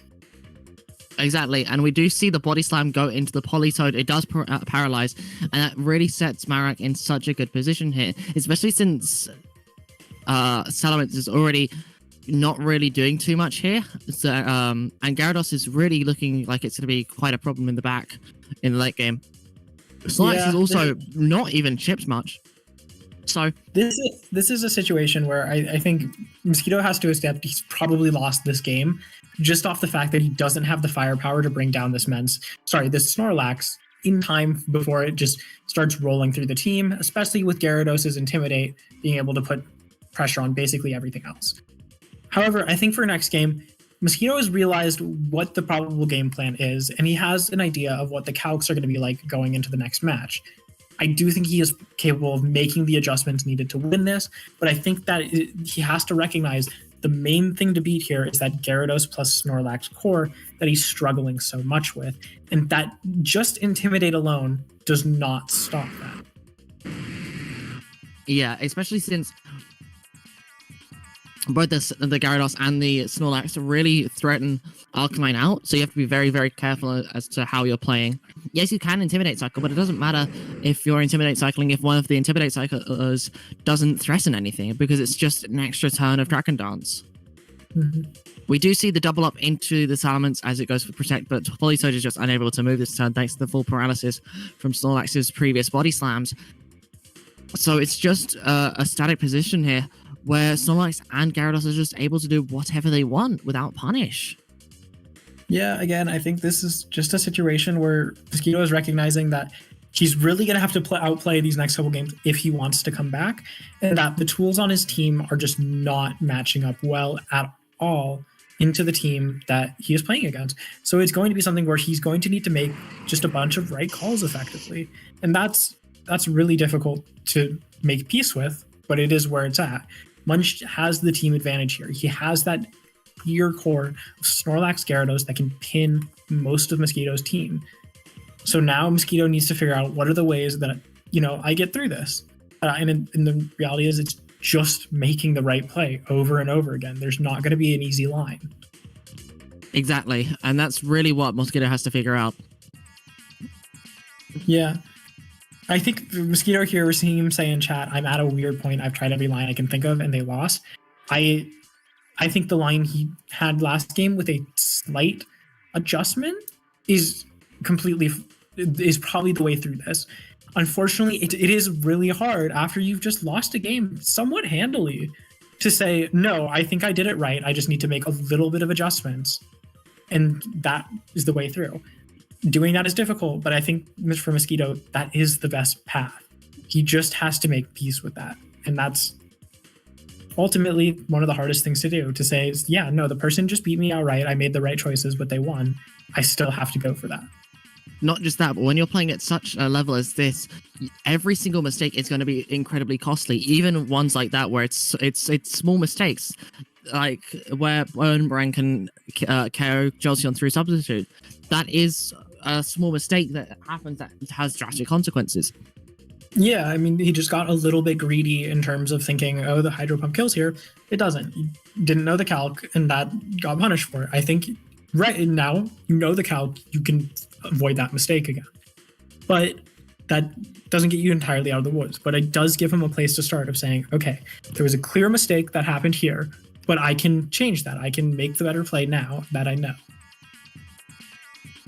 Exactly. It's just up to Mosquito to be able to find that and then adjust accordingly. And not even that, but I think Jolteon might be able to live a Boomerang if there's Intimidate support. That being said, I don't think Intimidate support is the correct play there. I think instead you just go with the Protect and then Hydro Pump the Marowak, or even go with the Dragon Claw into Hydro Pump. Yeah, because it's anything along those lines of just respecting it that little bit more. The thing here, though, is for Munch is that Munch has basically been able to play one fairly smart line. He made a good adjustment game 2 of bringing the Marowak, recognizing that Mosquito is obviously going to bring the Jolteon. But he's still at a point where his basic game plan of, Gyarados, Snorlax, pin them, that's working. So even if Mosquito gets through this, we've yet to see the extent of how Munch can adapt in return. And here we see the repeat from Mosquito where he has brought the Arcanine and Jolteon on the lead, and we will see Snorlax and Metagross. Is this the exact same lead as turn 1? No, there is Metagross instead of the Gyarados. We do see Metagross, Salamence replace the Arcanine here, as we see 2 Protects alongside an Earthquake from Snorlax, doing absolutely 0 damage and giving Mosquito a lot of information here. However, despite the lot of information here, Jolteon's not really able to threaten much damage, and Salamence isn't threatening much damage either on the Snorlax, and there's no switch in either.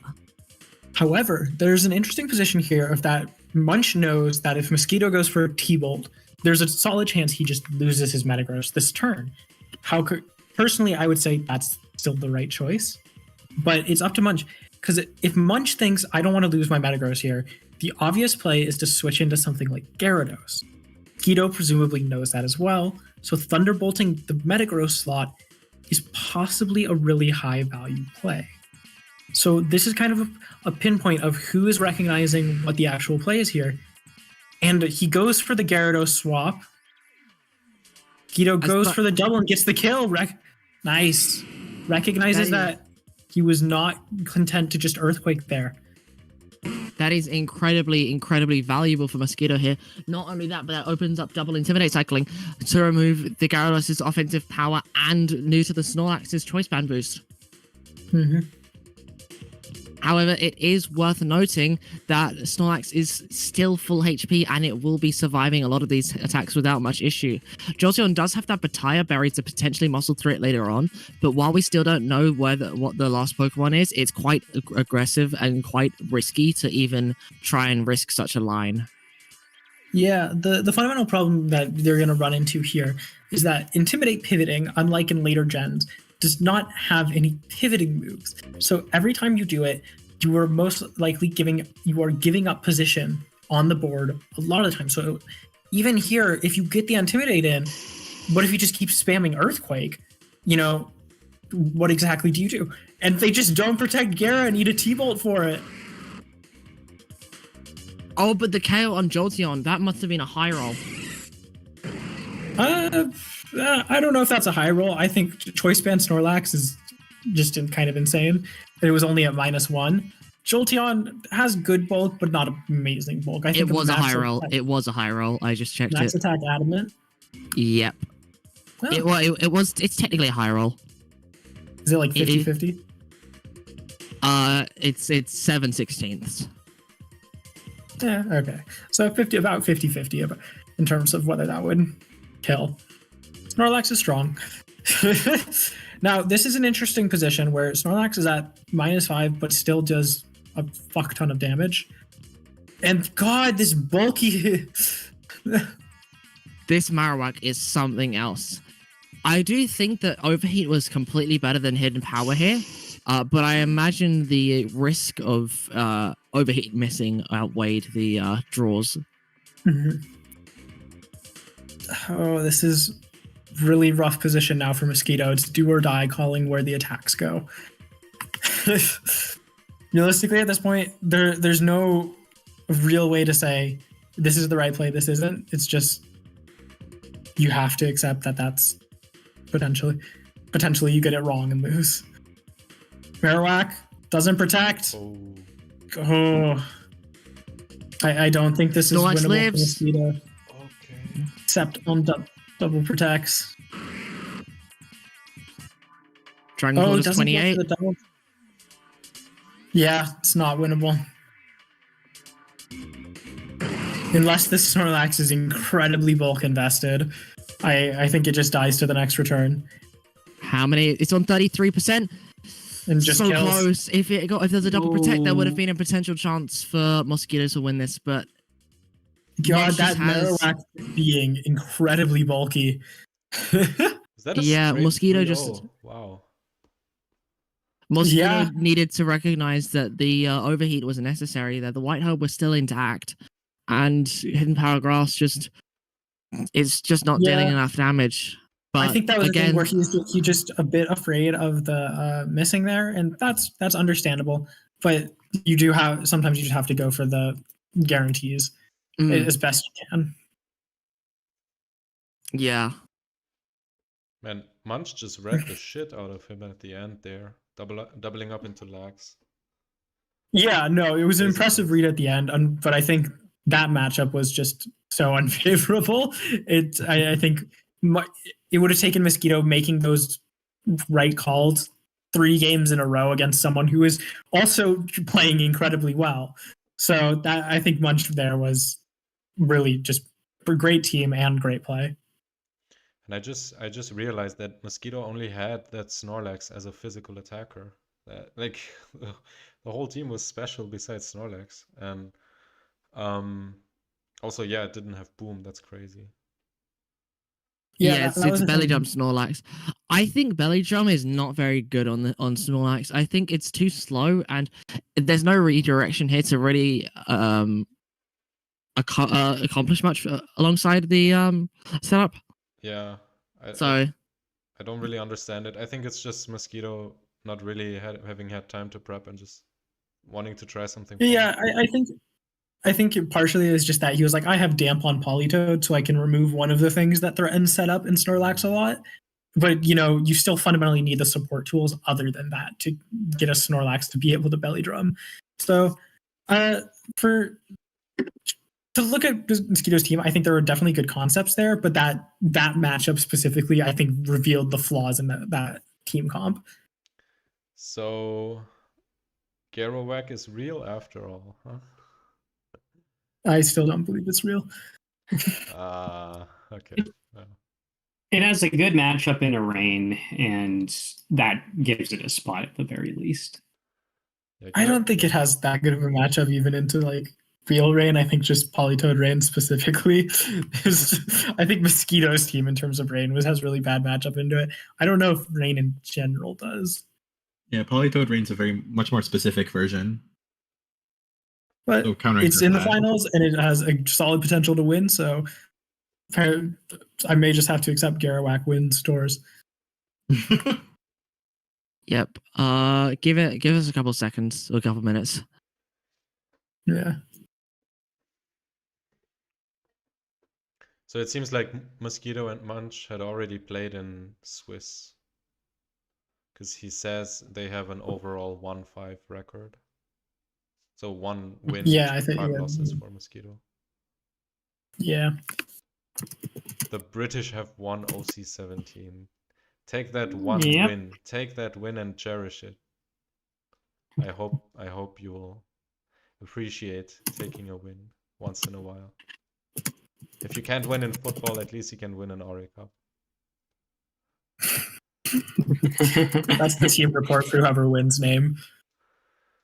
All right, enough nationalism for today. So when's the next match starting? No, we're doing interview first. Hiya, Munch.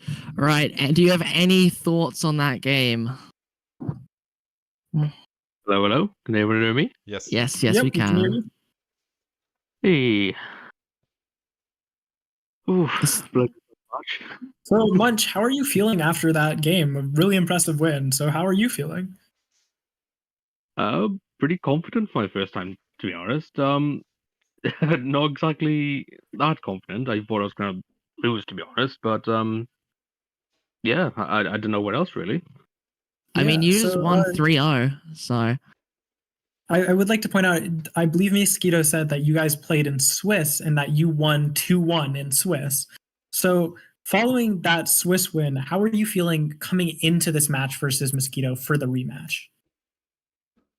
Well, going into Mosquito, because I think I beat Mosquito earlier, I believe. So, like it was a little bit easier because of the matchup, but yeah, like it's more so because I'm quite new to like Gen 3 as a whole, so it was like if I lose, doesn't matter, it's just experience. But I do think it was just the matchup that mostly carried me through.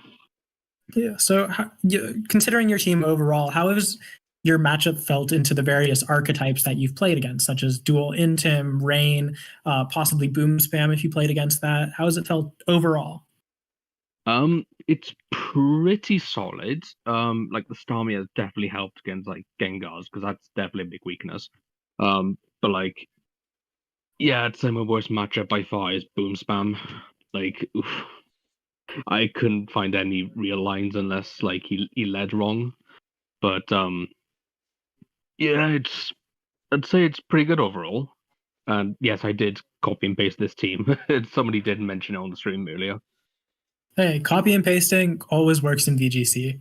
So now you know going into finals, you will be playing either Oops or Josh. Have you looked at their teams yet? I will now in a minute. All right. So going into finals, how are you feeling about your shot in finals? I don't know. I wouldn't say I'm confident, but I'm not nervous at all because like it doesn't really matter if I win or lose. To be honest, like I've already done super well. So like I think that's a great attitude to have going into it. You know, this is VGC. Have fun with what you have, and recognize you've already done great. Thank you so much for joining us here on the little stream, and we will see you in a little bit in finals. Thank you so much. Yep. See you. Ta-da. thank you as well. Hmm? All right, we are now ready for the other side of the bracket. All right, we will have Oops versus Josh in a second. You want to ping both of them, tell them to start. I've already pinged them. Wonderful. I'll be 2 seconds if you just want to start commentating. All right. Wait for them to open the match, and then we'll get going.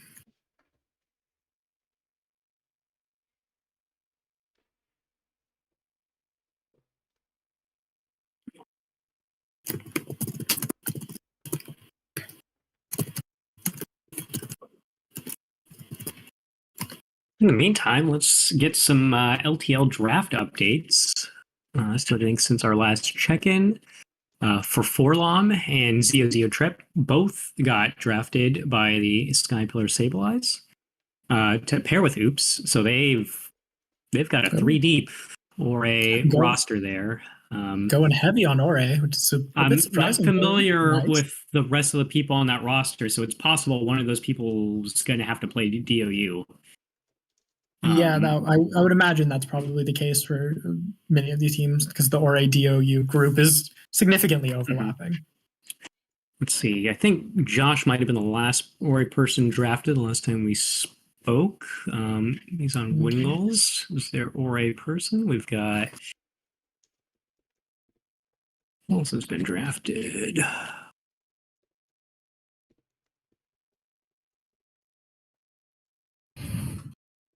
Oh, and I've been drafted. Oh, nice. What do you know? Okay. I'm on the Go-Go Ball Toys. With Lions and Sherry too. I was not expecting that. Josh is taking a very short break, so we will have a little bit more time. Can someone post? Oh, Mensch is asking if someone can post Oops OTS so that they can look at it. If anyone wants to do that in limited, or Oops, I think has it. All right. Oh, and I was not a minimum buy. There's a 3.5. Nice. Insane. Oh, Noodle, you got Hell bought. Yeah. Let's go. Dastardly Dwarf also got bought. Nice. Oh, nice. Okay. So shout outs to our Orre Cup host contingent for today for getting drafted. All of Orre's is gonna make it. We're all gonna make Except it. me. So just shout out to Dastardly Dwarf for being our tournament organizer today. Yeah, shout out. He's run it very well, and we're very appreciative. Yeah, he ran it amazingly. Clas also. I didn't help out much. I'll say that. I needed a little bit of the setup early on. You were carrying the stream. They did most of the work. So. Yeah. All right. Well, since we're waiting for Josh to get back in a second, Nico, do you want to talk about whatever the hell you were doing with Belly Drum Charizard? Well, so that's really interesting because so limited looked like a meta where you really cannot really do much with physical attackers because they get intimidated all the time. At least that was my experience from the few matches I played when I realized my OC9 team was whack and wasn't working anymore. I was just getting intimidated, cycled all the time. And well, I was thinking, okay, I guess I should use Metagross because that's like the only good mon that can't get intimidated in limited. And I mean, then I was also thinking like, because I didn't really prep, I didn't really have time to get into limited much. So I just wanted to try something that I knew can just catch people off guard and like can just win games. Like if people don't have an answer for it, like it can kind of like basically Belizard can like I can kind of take a shortcut through having to like get into the meta and all that by just using that strategy that apparently hasn't really been used yet in limited. I think I haven't really seen it, so I figured people wouldn't really expect it, and I knew it's like really strong. Like it's mostly a CTS strat, but like I knew like you can also just make it work in OTS because I've lost to Mosquito using it even when I already knew the team, you know. So so yeah, and I realized Belizard actually like doesn't care about intimidate because like you belly drum, so like okay, like you get to +5 or +4, like you're probably still putting in work, and also if you get the sub up, then you don't even get intimidated. So like you don't even care about all the intims that happen on turn 1 because you just belly drum up. And, all right, I'm going to cut you off there, Nico. Thank you for telling us, but it is time for our second semifinal. FBI Surveillance Man versus Oops got to go. All right. Where is this it? matchup is very interesting because of the solo Ludicolo here. There's no rain really to set up for it, and we also have the Calm Mind on the Blissey. We haven't seen anyone else use Blissey, obviously. It's not exactly the most popular of Pokemon. But it's FBI really and nice. I have talked a ton about this team in terms of what it does and what they do and don't like. First of all, I'm going to, because you pointed out the Ludicolo, the main thing here is that Josh was just thinking of it as both partially a rain counter and as just a nice balanced set piece, because when you're using Dual Intimidate, Fake Out gives you a great way to pivot on people. On the other hand, the Blissey has been basically useless, according to FBI. So we'll see if it ever gets brought in this game. However, turn 1, we see Will-O-Wisp miss, Flamethrower into the Metagross, and Meteor Mash. So just trade some damage. Little bit of an interesting position here. I would say definitely favorable to Oops just by speed advantage. I'd also say that the Jolteon here is really quite threatening. It's able to threaten a huge amount of damage on the Metagross. It's got Substitute in case Josh tries to play passively, which we do see a protect on the Metagross as Explosion comes out. So not the worst trade ever for Oops, but not the best either. Yeah, so this is a situation where I think Oops still definitely in the probably what they would prefer is the driver's seat, just because Thunderbolt always can KO that Metagross and they have the speed advantage. However, I think FBI recognizing that situation was a little awkward in terms of what they could actually do to the Salamence. I think making a good play there, just going for the Explosion. Not really a whole lot that they had been able to make a choice there, but sometimes that's how it goes. We see the Arcanine on Josh's side versus Oops' Metagross, as we see a double switch, Snorlax replacing the Metagross and Ludicolo replacing the Metagross. So a double Metagross switch out here. Pitaya Berry activated from Arcanine's Overheat into Jolteon, while Jolteon uses Thunderbolt to put Ludicolo into Thunderbolt range from Pitaya Berry. What's important to note here is with a little bit of chip, that Jolteon will be able to one-hit KO that Arcanine.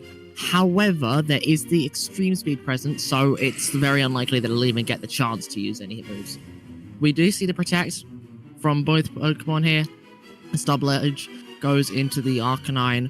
So not much happens here. Jolteon is now threatened completely out. It might switch, it might not.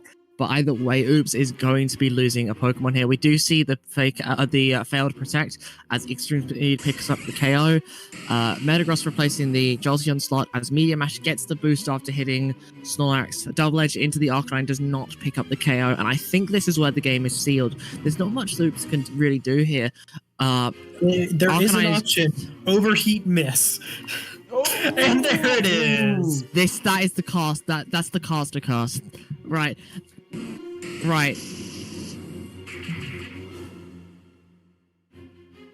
Tragic. Now this game is completely. Actually, this game isn't over because.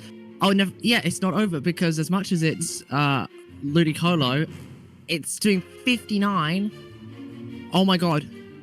It's down to Hydro Pump. Hydro Pump does it. Meteor Mash would have killed there, right? He's choice banned. Yeah. Ah, my bad. Yeah. Sorry. Yeah. I was thinking that was so much damage from EQ. Yeah, no, it's choice banned. That's why. So that's FBI making great plays. Almost loses it to Overheat being the worst thing ever. Cast to cast.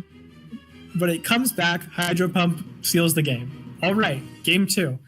I think FBI played that really well from a position that was very awkward, just by making that right call on the Metagross switch. So I think we're seeing a little bit here from why the choice band Metagross can be a bit of a liability in terms of that Arcanine is always so threatening that the Metagross may just have to switch out every time it appears, basically.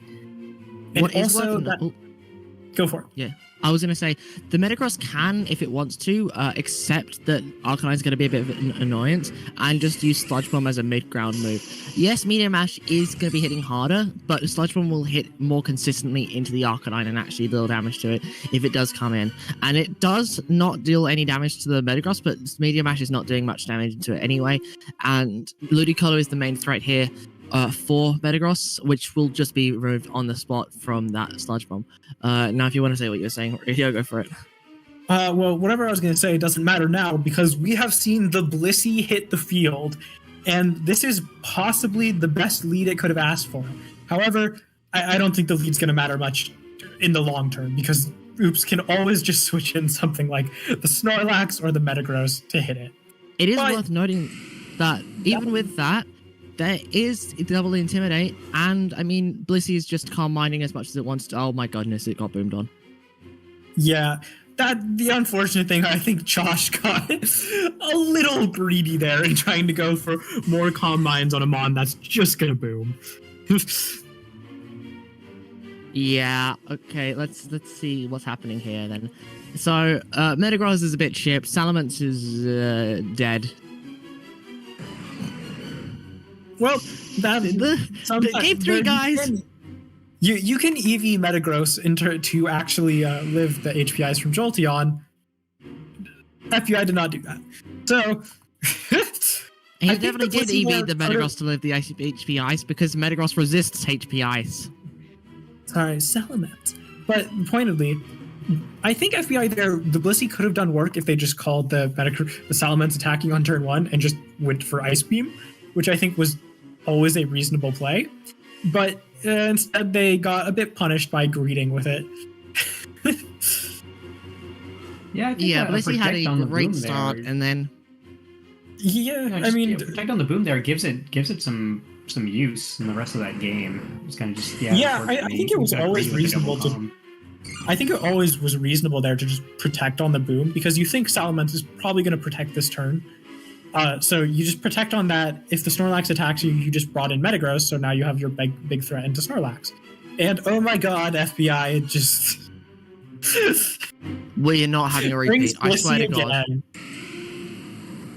And are we going to see a boom? Oh my God, Please we're tell me gonna we see see a another boom. boom. No, it was a double Aw. edge. So lame. I would have used Carmine there myself. Real ones always boom. But fair play. Jolteon just keeps trying to substitute cycle as we see Jolteon just goes for Metagross substitute. slam FBI takes Salamence the with a damage. huge medium ash, chunking it for 68% of its health. It is worth noting that Ludicolo does have Fake Out available, but Ludicolo and Metagross are both going to be slower than Jolteon and allow it to get up a Most boost likely what from I its think Pataya Berry. FBI goes for here is, of course, fake out and then switch into Blissey. Or just removing the sub, even better. Great play from FBI, calling out Protect on Salamence and just getting in the Blissey as a safe switch. So What is from worth this noting position, here is that Snorlax is only fearing Metagross. Every other Pokemon cannot threaten Metagross one bit. Ludicolo is not doing any damage to Snorlax. Arcanine's overheat is resisted by Thick Fat on Snorlax, and same with Blissey's Ice Beam. Though Yeah. it is Serene Grace Ooh.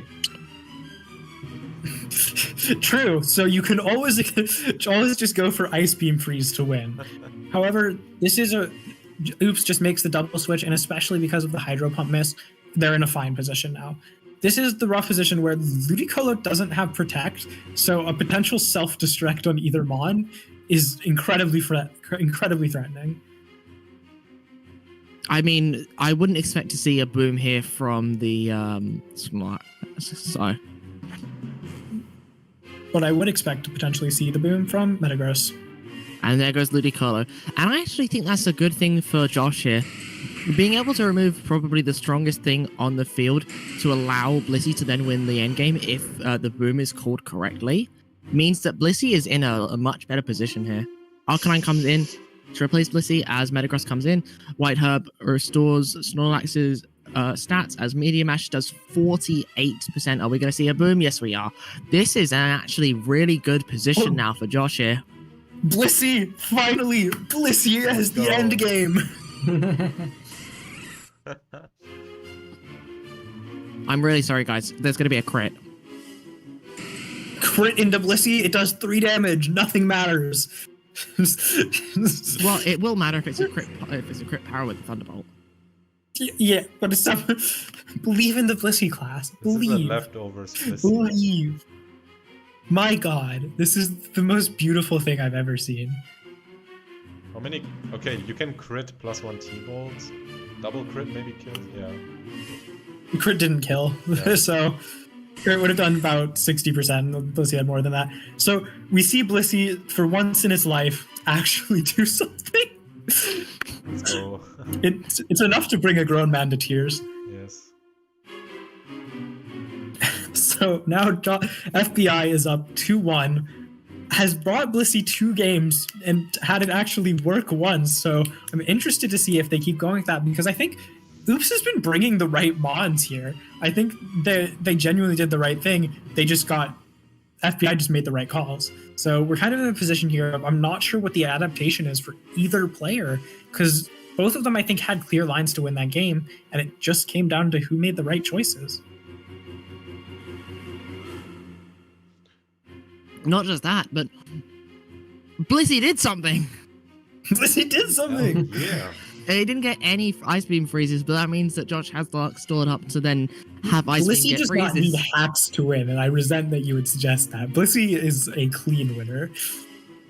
It has the potential to hacks It does not need it. It will win. I believe until wholeheartedly. Snorlax comes in, and then it needs to hacks.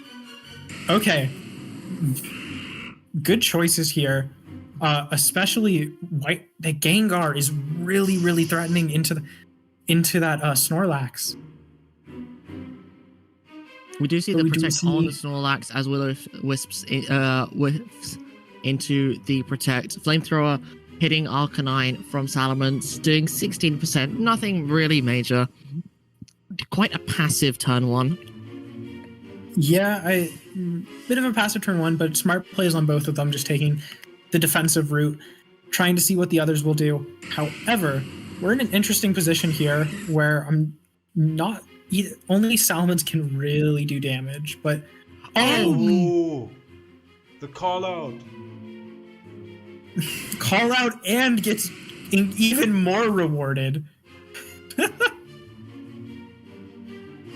Now, this is an interesting position of Salamence can remove the Arcanine, so Arcanine cannot kill the Metagross here.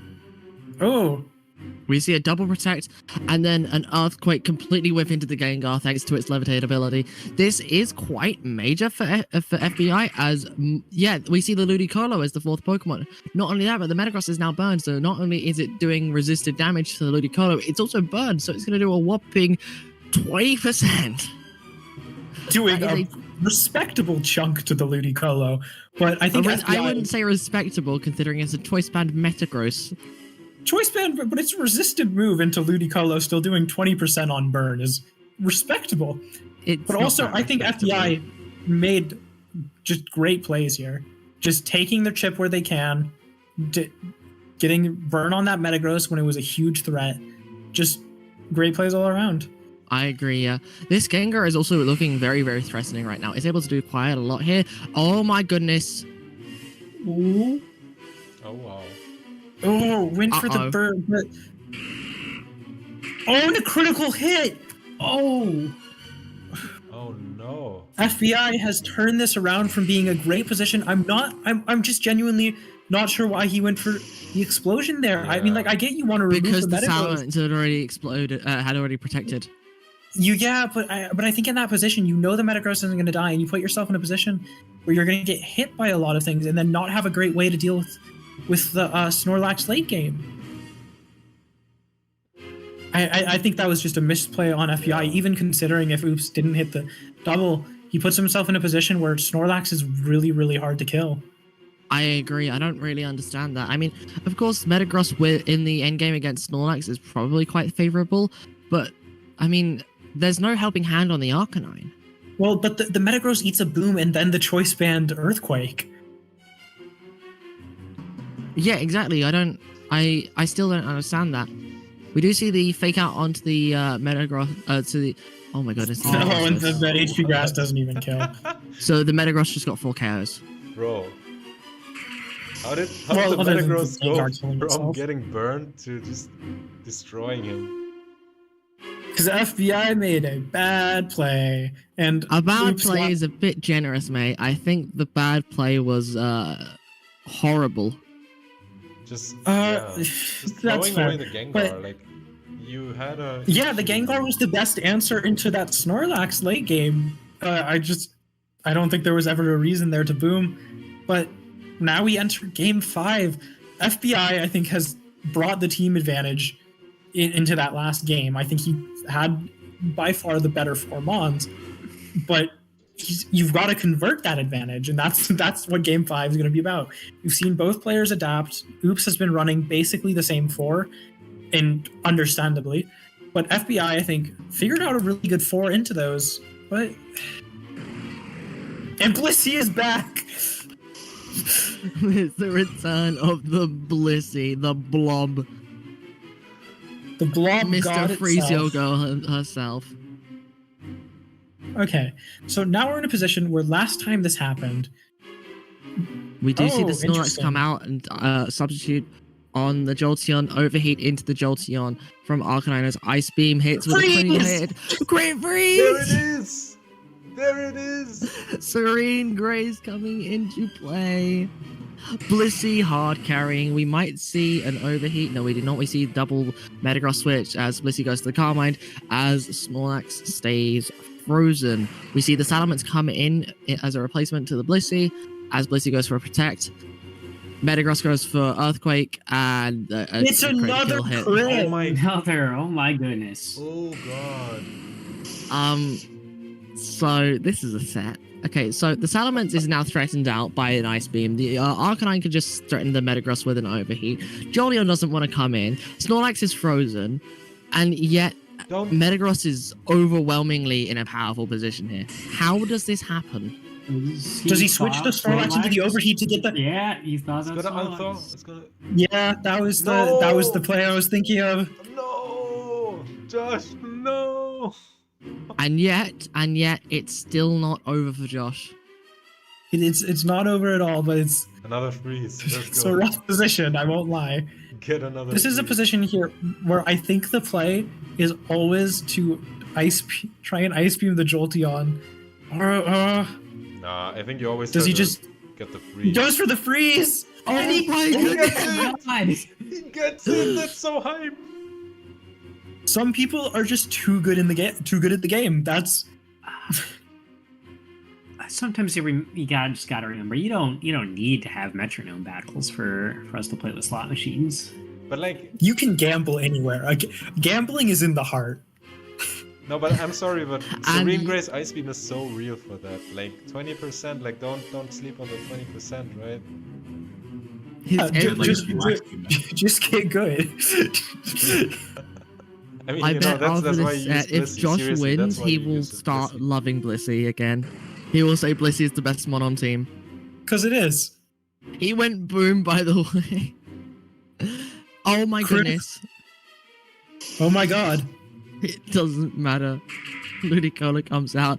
Salamence gets OHKO'd by the Ice Beam, and we are somehow in the single most questionable endgame I have ever seen. This Jolteon is So- about to get hit by an Ice Beam while So Metagross is faked out. This is a weird endgame because I think FBI definitely still can win it.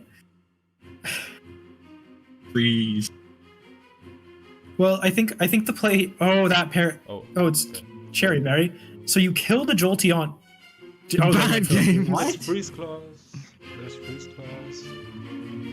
I hope Oh, there's Josh freeze, knows that. freeze claws, but also yeah, I think FBI just needed to kill the Jolteon there. I'm not sure what the 48. I don't- Hold up. It's it's freeze claws. It doesn't. Not just that, but oh, okay, never mind. That's a misplay. Why does Yeah. he kill the Jolteon? I don't. FBI Reading if he just faked out and killed Jolteon there. There were some unfortunate That's- crits though, like Josh. Yeah. There are unfortunate crits, but I think FBI that's a bit on them. They got the freezes that they needed. They should have played that out of that. All right. That was such an unfortunate ending for Josh, but I think it was very much deserved to win that game 5. I mean, I think all things equal on terms of crits and freezes, but Oops played better, so they deserve to win. Blissey was robbed though. Blissey was robbed. Josh is right. Blissey was robbed, but the person who robbed them was FBI. Yeah, But also, like, switching the Snorlax into the overheat was an expert play. I gotta say. Realizing, Oh yeah, I thought it was great. Oops did play great, but Blissey should deserve to win. Tragic. There's a decent chance that FBI just didn't know that Overheat did that. Yeah. I think they just didn't think about it. I think it was probably a consideration of like that's just not something you're really considering when you play, in terms of. But ultimately, FBI had the lead, especially in Game 4, and Oops outplayed them. That's how it happens. Well, anyways, Alright, Oops, so- Oops is gonna go to finals. Has Oops ever been in a finals of an Orre Cup? I don't think so. I don't think so. I believe this will be their first time in a finals. We will have a Versus- first-time winner either way. Yeah. Wait. OC16 was Very cool. Was Mosquito? No, Missing No versus. OC16 was ADV Fella versus Missing Now. Right, ADB file. OC15 was Crystal versus Mosquito. OC14 was Josh versus Missing No. OC13 was me versus Z. OC12 was Mosquito versus 44 LOM. OC11 was Mosquito versus Komodo Dragon. OCX was me versus Case. And OC9 was the first one that Oops joined and he didn't even go to finals. Yeah, this is the first finals for Oops. Let's go. Yeah. Oops, for anyone that doesn't know, has been one of the most consistent players and one of the best players of Orre Coliseum so far. So good to see them get to the finals, which they absolutely deserve. Yeah. FBI, a little bit robbed, but, sucks to suck. Oh my. Definitely, I would And have in loved draft- to see Blissey win that. But That yeah, would have been nice. it is how it is. In LTL draft news, since our last update, I believe Akiak is the last remaining Orre player from our pool to be drafted into LTL, and is projected starter for the Soul Rocks. Although Grandma's Cooking is on that team as well, so they do have some flexibility for the Orre slot They there. do also Can have we Larry who invite signed up for FBI? Orre. Yep, you got Larry who went for cheap, not Can- like can someone invite 25% of FBI the team's into budget the- like he did in the RVY tour. He got drafted in recently. Yeah, can somebody invite FBI into the chat? The voice chat? Yeah, we're going to do an interview because Oops is taking a minute. So, Oh, I was dragging them in from General VC to Special. Yeah. Josh, M&S. And,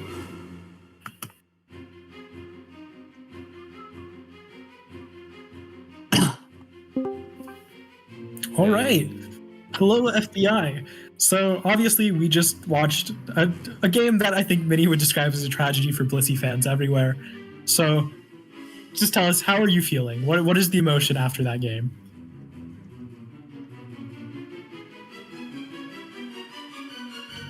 Does Josh have a mic? Emptiness.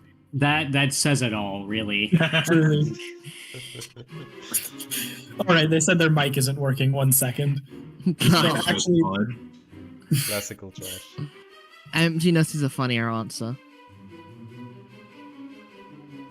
He was expressing his emotions in the only way he knew how, a silent scream.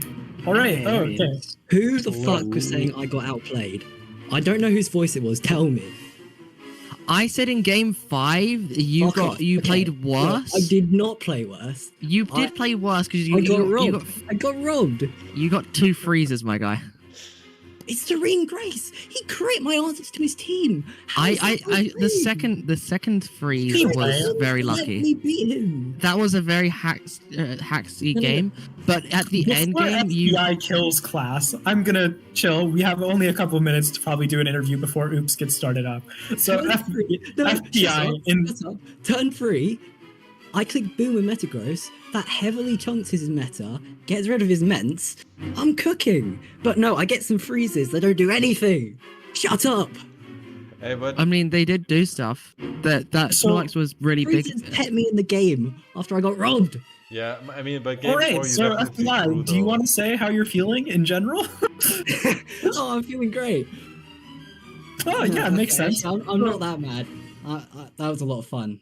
I was mad that someone said I got outplayed. I did not get outplayed. Fuck In the you. end game, you definitely I'm not played listening to worse that. than Oops, But but yeah, other than that, basically, you got pretty I just unlucky want to to be say, fair at the start with the Blissey was crits. worthless. Do not use Blissey. It's bad. No. And what I'm hearing is use Amnesia Snorlax with Rest Talk. So, Sure.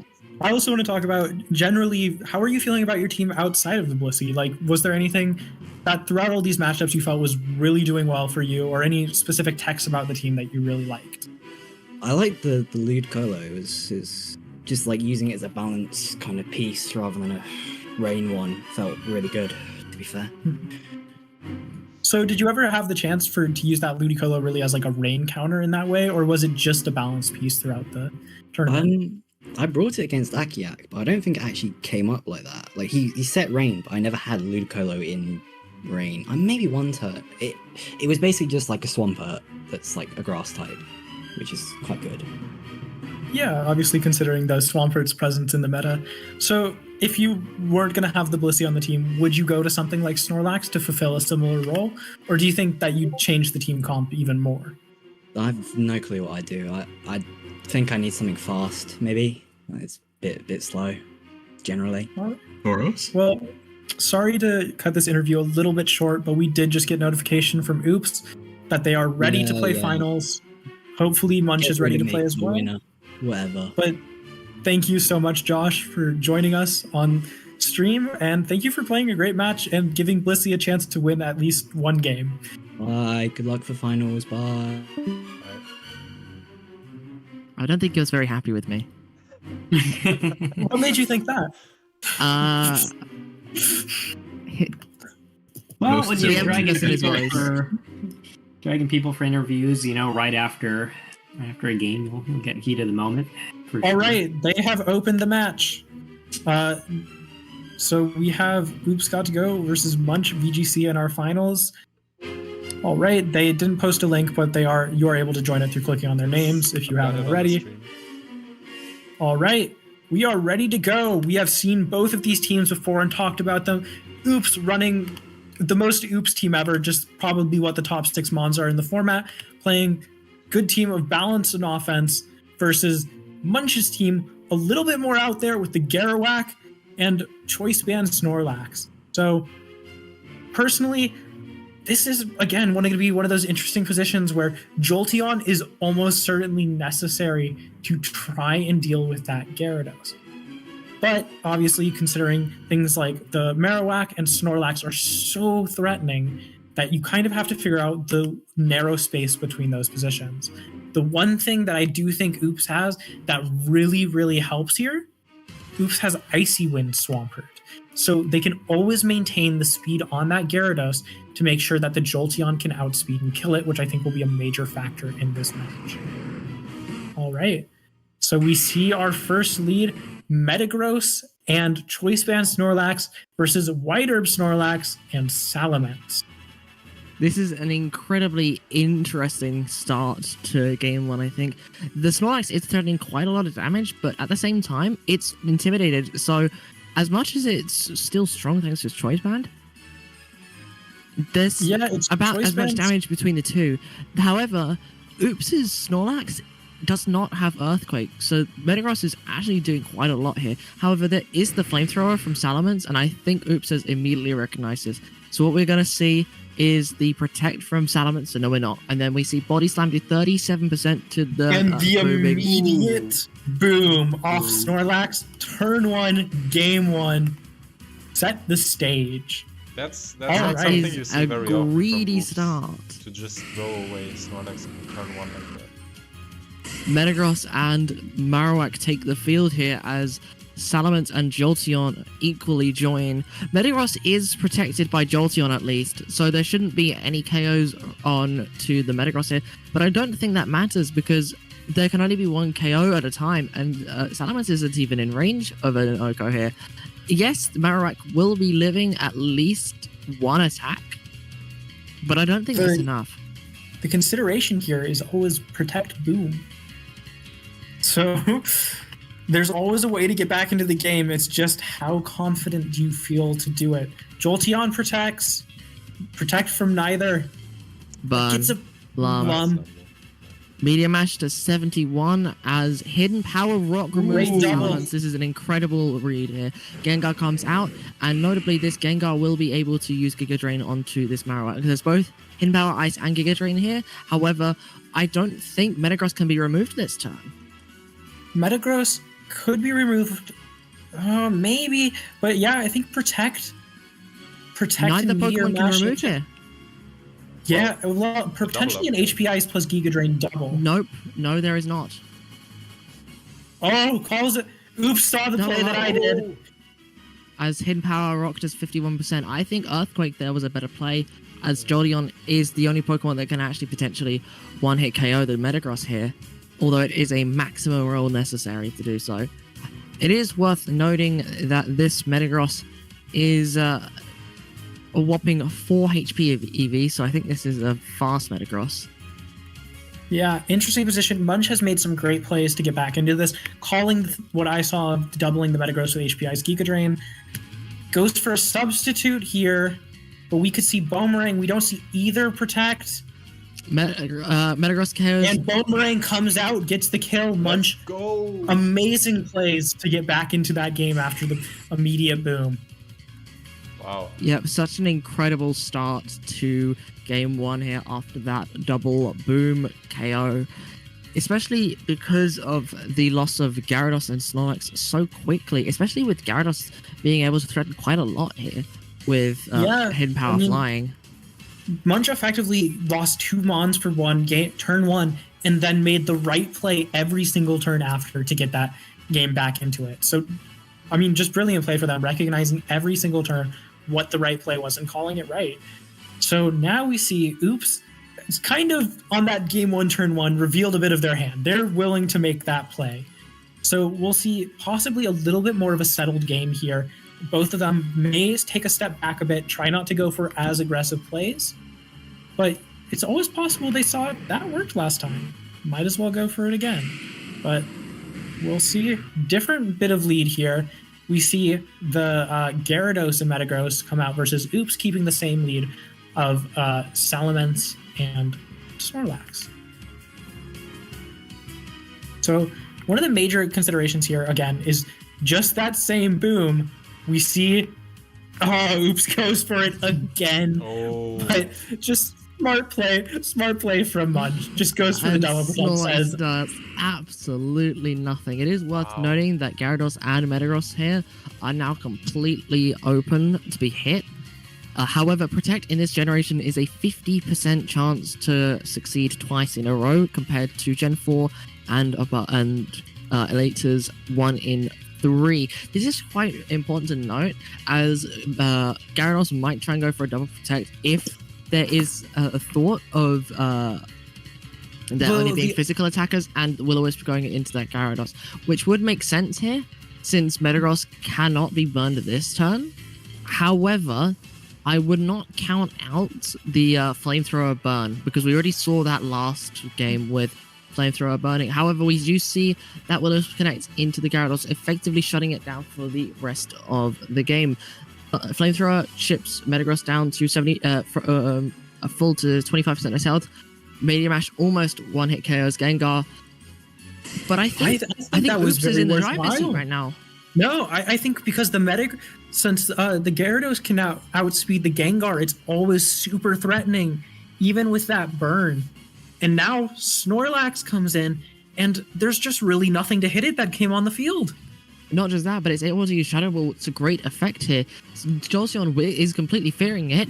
Gengar cannot come in, and we do see the Earthquake instead. I imagine this is because there's 4 Pokemon left, and Gengar is not ready wanted to come in. Yeah, so just gets rid of the Jolteon on a great play. Now Munch has a free. They just switch it, sack Metagross, and then you just kill Gengar with your Gyarados that's now faster, and then your Snorlax should always win the end game versus Salamence. Great plays. They made the great read turn 1 and just continually converted it. Okay, Yeah. Now we see a position where they're gonna have to go for a double Protect on Gengar, but to do so, they're probably still eating a Meteor Mash on their Salamence. technically a funny thing Munch could do here is just click explosion. Let's see if that happens. Dragon clawing into the Gyarados. Snorlax comes in. Just and crit. Mash just one hit skillful KOs crit. with the crit. That'll do it.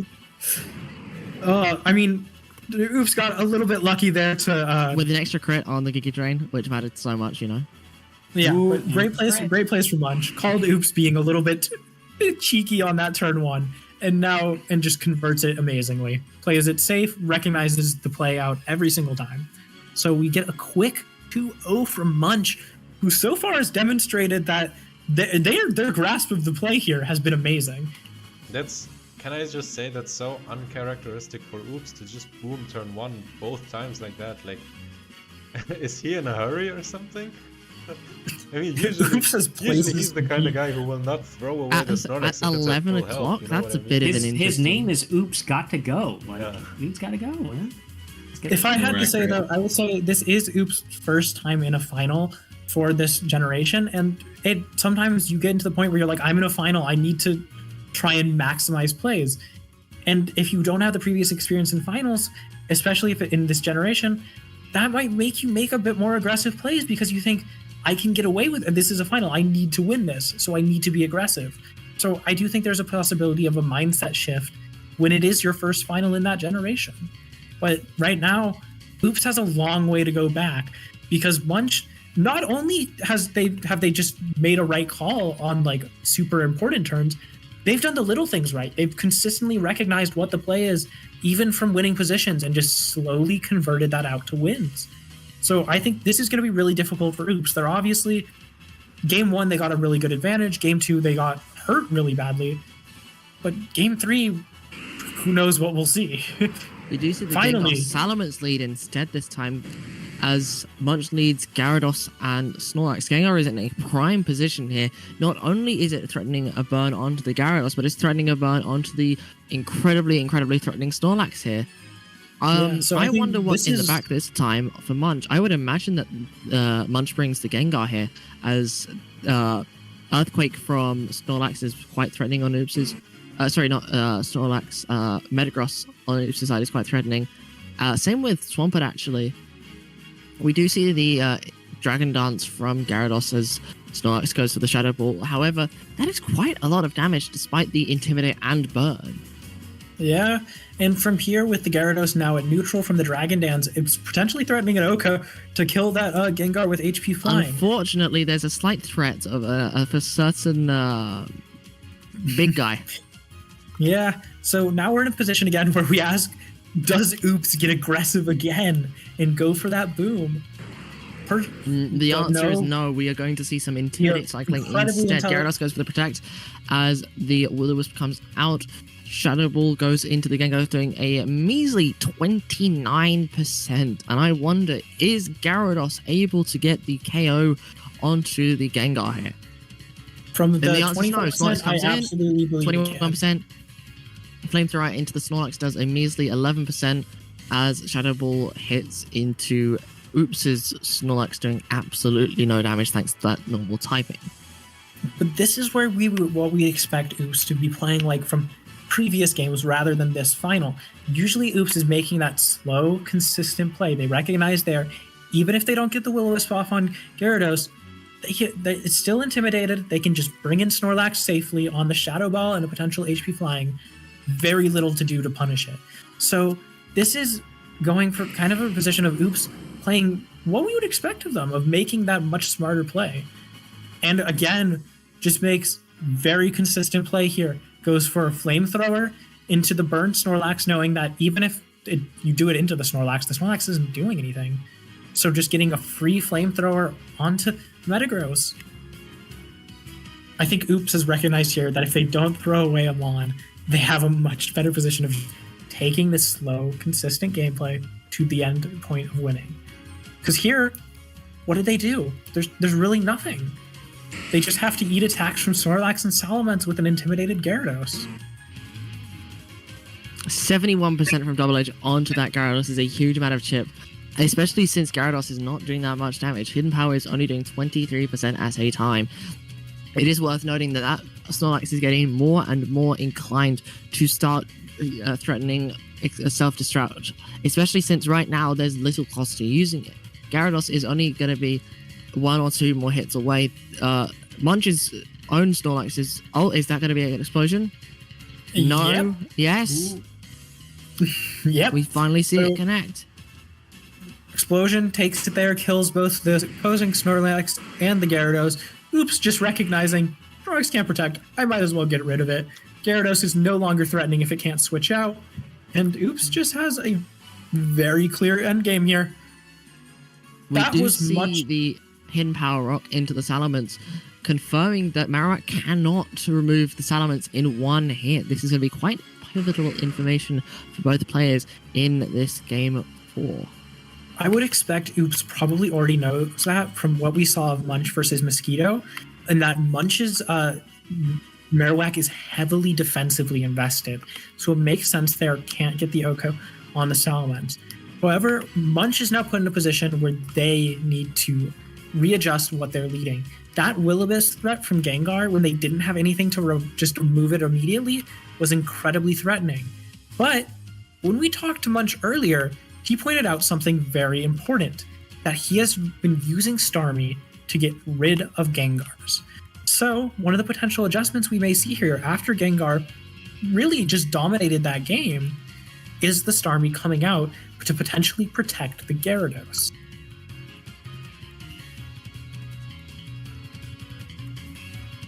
I think one thing that Munch should really look out for is when Gyarados can actually start coming in and properly sweeping with Dragonite. I think Munch has been using the Gyarados a bit too early, and it has a great matchup here once other Pokemon have been chipped. That Snorlax needs to be slightly more chipped. That Salamence needs to be slightly more chipped. And just coming in on we see the turn 1... Gyarados Starmie as predicted, but Oops also makes a very smart play of just brings in the Snorlax and the Salamence instead of the Gengar, recognizing that the Gengar had the target on its back from the previous game, adapts, brings in a different set.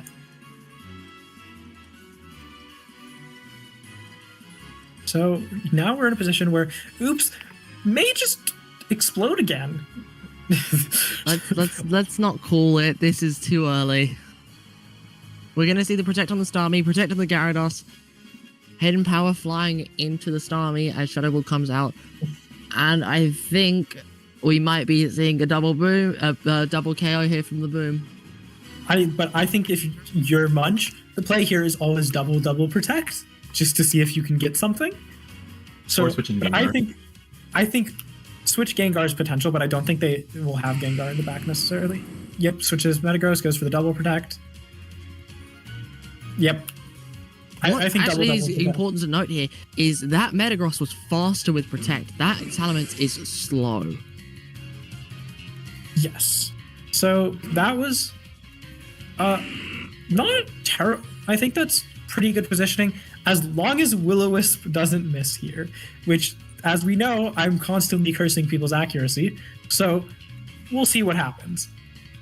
I also think that Starmie was not the sack there. I think that was Gyarados that should have been sacked there as a 50-50, because if Starmie goes down, nothing outspeeds anymore, and you really want to be having those icy wins. You want to be threatening that Gengar with a straight up one-hit KO. You want to be threatening Salamence, and you don't really have that now. We're going to see Metagross fall to that flamethrower after Snorlax gets burned by Will-O-Wisp. Gyarados comes down as the fourth Pokemon. Shadow Ball does 59% to the Gengar, and it... Yeah, I think that was... Probably should have tried to save Metagross a little bit, just so Gyarados has another turn where it can potentially doesn't have to come in on a Thunderbolt. But no, surprisingly goes for the Protect, but doesn't try and remove Gengar. Oh my god. Interesting. Okay. I wonder if that was a yeah. misclick.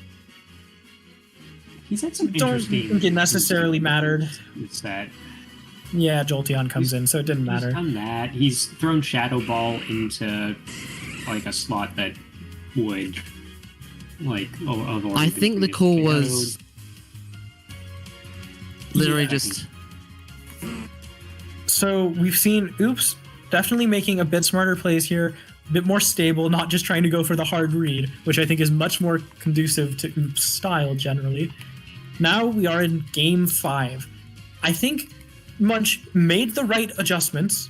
They brought the Starmie, which I think was very important to beating that Salamence. Does pretty well into the Metagross and Snorlax and the Gengar. So I think that was the right adjustment, but you just have to recognize that you have to preserve that Starmie. If I was Munch here, I think you need to bring Starmie, Metagross, Snorlax, and Marowak. I think you drop the Gyarados, which is a bit insane, but that's, I think, the way you may need to go to win this. But it's up to Munch. I'm more inclined to agree, but I also think that Gyarados just is being misplayed heavily. It keeps coming out on turn 1 when it doesn't need to be. Yes, it does have Intimidate, but I don't think Intimidate is kind of the play here. Salamence is a special attacker, Snorlax has White Herb, and it's not really doing too much here. The only Pokemon that really cares about Intimidate here are Gengar, which has Explosion. No, it doesn't even have Explosion, so it's just Swampert. Yeah. This is a very weird lead. Oh my goodness, are we going to see it? Munch booms first. Wow. Munch said, I'm done with the booms. I'm getting rid of the Snorlax first. Yo, that's huge though. Now you can boom on the Salamence. Yeah, that was, I think, a great play for a genuinely just a great play. They recognized, hey, your Snorlax has been a problem for booming on me. I'm just gonna say, get that right out of here. Also, I was thinking the Metagross looked kind of bad in the matchup because the Salamence does so much damage all the time, but like that you get so much value out of Metagross. Yeah. So now, interesting position though, because Will-O-Wisp can do a huge amount of damage here, and Gengar is not threatening KOs. From Munch's Gengar is not threatening KOs on either Mon. So we're in a weird position here in terms of how much damage is actually able to be done. What sort of damage does Munch's Gengar do to Salamence? It doesn't do enough with Explosion. Oh, it just goes for Substitute? Substitute on the Dragon Claw. It does fade, but I think that's more than acceptable. Great. That's a great play. Gets in the Starmie for free. Gengar has just protected and is slower. Oh, that's beautiful from Munch. Substitute and switch to Starmie was a great play unless Oops made a huge read on it, and they didn't. Yeah, well, not just that, but we also know how slow that Salamence is. That is a slow Salamence, and everything. Starmie and Gengar will be guaranteed to outspeed, even if there is a bulky Gengar. We do see Jolteon take 50% again from Munch. Just switches in the Snorlax that's not taking very much damage from anything, and probably can just lock into Shadow Ball here. It is worth noting that Jolteon does have Substitute here, and if there's no double up into the Jolteon when it goes for that Substitute, Jolteon will be now threatening huge amounts of damage. I believe that Starmie might even be able to live a hit. I'm not sure. I don't think it does, but No, it doesn't. No HP. No, it's not even close. Okay. Protect, and do we see a Substitute? Good Substitute happens. Return comes out. And while Jolteon does have the Pataya Berry, it also is very exposed here. However, if there is a double up into the Snorlax, it might go down before it gets off the return into the Jolteon. Yeah, it's a potential. I think here Munch probably is going to understandably sack the Gengar to keep Starmie alive, try and get rid of that Jolteon, and then we'll see where it goes. See that Starmie beats hopefully the Starmie beats Gengar long term. I think that's the play, but Oops also knows it. It's hard to say. Because the potential double here is incredibly threatening. We might see a timeout here. Oh, we saw... No! The panic from the timeout. It's not a timeout. They made the switch. But they lose it, especially with that crit. That's getting. Might have been rushed on the actual selection and stuff, though. Yeah, I think there you needed to switch the gang. You needed to switch in Gengar for Starmie, but even then, I don't think Gengar doesn't live the Thunderbolt for, and then it just gets doubled by the other Gengar. That's game. You cannot. Does Gengar Thunderbolt kill Starmie? I mean, the Jolteon will take out the Snorlax. Yeah, there's no way through. Oh. That's GG. And paralysis is it. What a comeback from Oops. 0-2 to Yeah, 3-2. Oops, calm down there. I think made and just recognized. Okay, I'm gonna play the way that I know how to play, and proved why they've been such a consistently great player. Yeah, sure. Let's go. Oops. All right. Winning his first Orre Cup. Let's fucking go. Oops. Give it up for Oops Gotta Go. Everybody, congrats to Oops Gotta Go, one of the best and most consistent players here, winning their first Orre Cup. What a legend. Alright, Oops. Come on the voice chat. Give us your thoughts.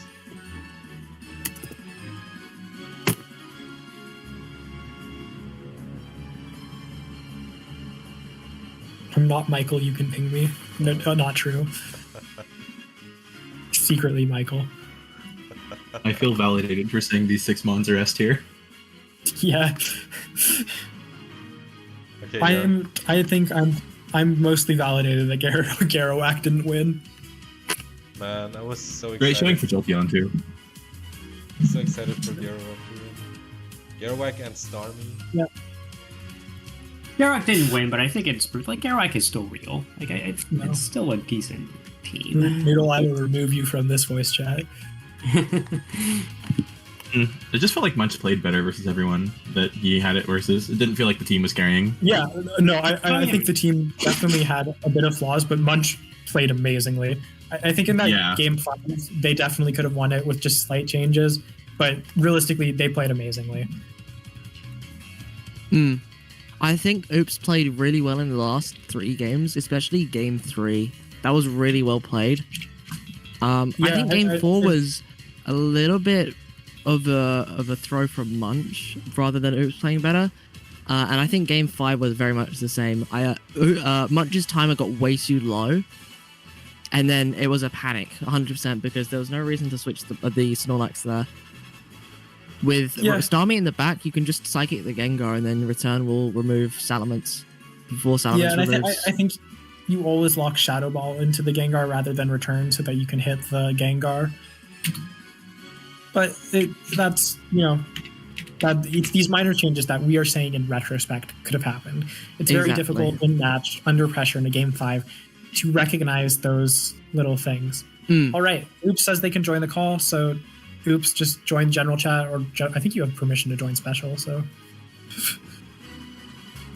Or, yeah, there we go, Noodle. Yes.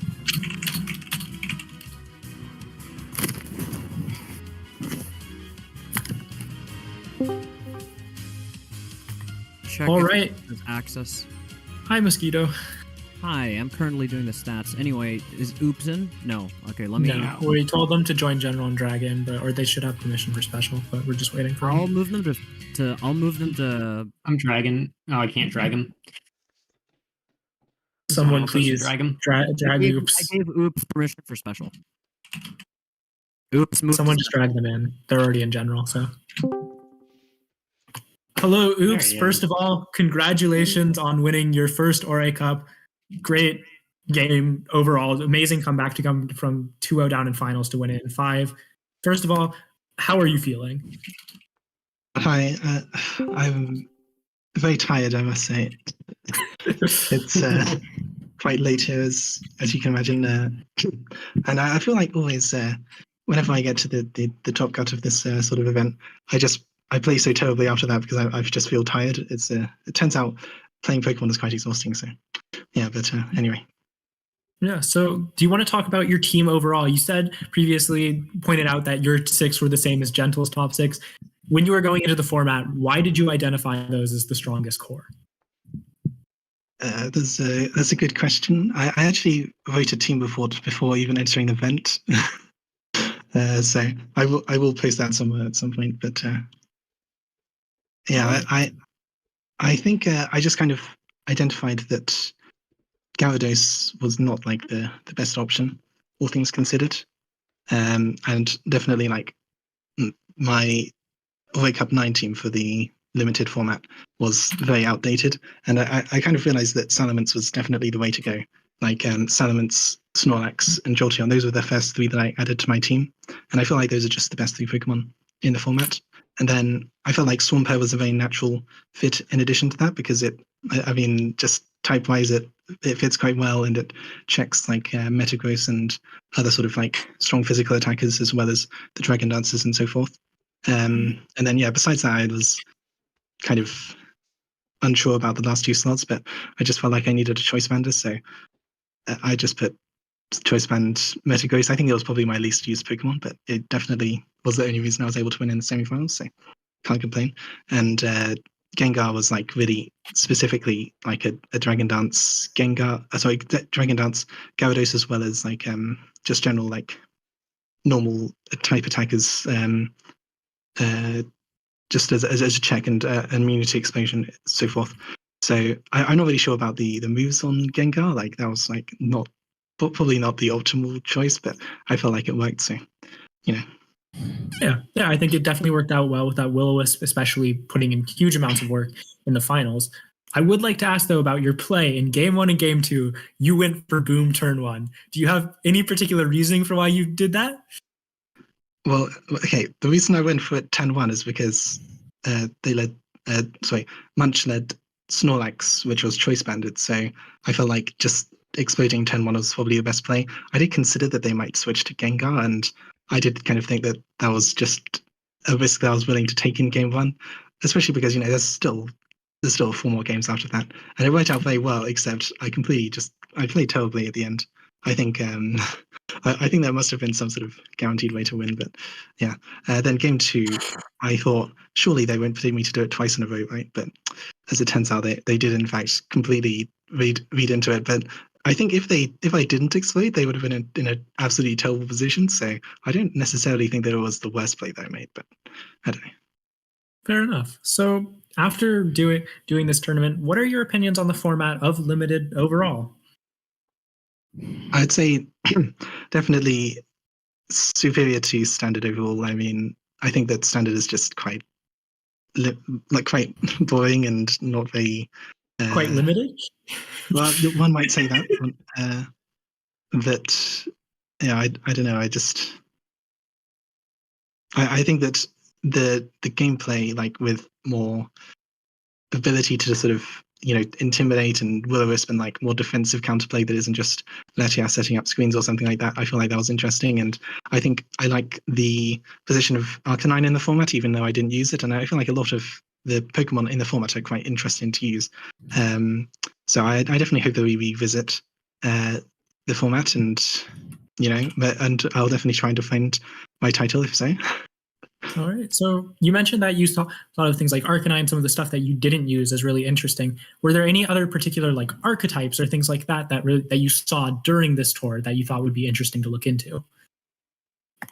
Well, I was going to say Rain, but I don't think I actually played any Rain teams.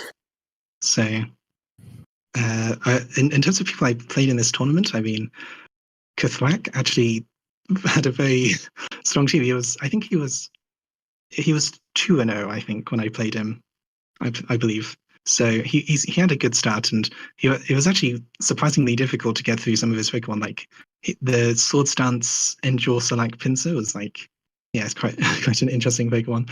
And I had like a list of Pokemon that I wanted to try. Like I definitely think Milotic would be quite interesting in a future team, just because I think it's quite well positioned into a lot of Pokemon.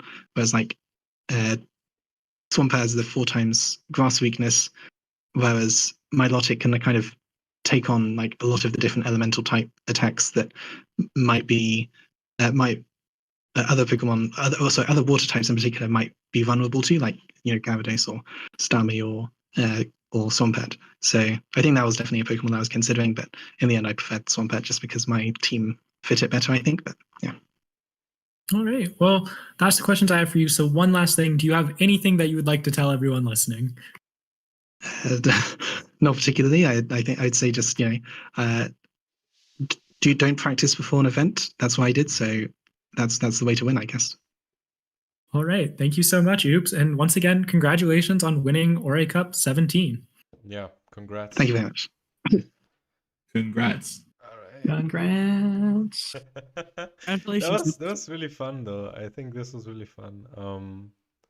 Think I really want to see the teams, like the standings with all the teams listed. I want to see how much diversity there was in the end. I think it was a bit more diverse than we expected, maybe. If you want Yeah. to look at the stats, I have them on screen. I'm currently making the image, but those are the stats. Actually, it would make more sense. Yeah, I do tend to do it once, but you could look at the top mons. Yes. Yeah. Okay, we got Yeah. wait. Let's put this on stream. Yeah, I was surprised in general, just like even the variation within archetypes, I think was really interesting. They like we saw Polytoad Rain, we saw really hardcore Rain that Noodle was running, and then the very like general, just like Slap Kingdra and Ludicolo on the team. So I thought that was really interesting even within archetypes. There was quite a bit of variation. I will Yeah, point like out that Go on. Jolteon has like a really high top 8 conversion rate for its usage. Jolty on the goat. Also, I want to say, Josh, since you're listening to this, Oops explained the answer to the question you're asking. Just listen. Jesus. Josh is not was good the at that. question? He asked why I banded Metagross when Oops said I wanted a banded Mon specifically, so I chose Metagross. Oh. I'm liking the diversity in terms of just like usage, right? Like I think this was mentioned I mentioned this with Gentle before. The format is nice when all your S tiers aren't mandatory; they're just really good. Yeah. Like when they're around like 40 to 50% usage. This is looking really nice. I think Metagross is overrepresented only because people are used to standard and we're like, Metagross is good in standard, so I'll use it here. It's definitely a good mon. It's just not. I don't think it's a 76% usage mon overall. Okay. Like it has difficulty with all the hydros and with Arcanine. Yeah, there was a lot of positions where I thought like Metagross was getting chipped just to a point where it wasn't able to take a Thunderbolt, wasn't able to take a Hydro Pump, that kind of thing, which was really rough for it. Still like a very useful mon, but there were definitely a lot more positions here where I was like, oh, it's just being threatened to get O-code because it isn't fast enough. Yeah, its speed is a lot more relevant here than it is in standard. Which means it's time to run Salic Metagross. I also think that Snorlax also is just like doing Metagross's job better here. Yeah. Metagross resists Boom, which is its best trait, but other than that, X is very good.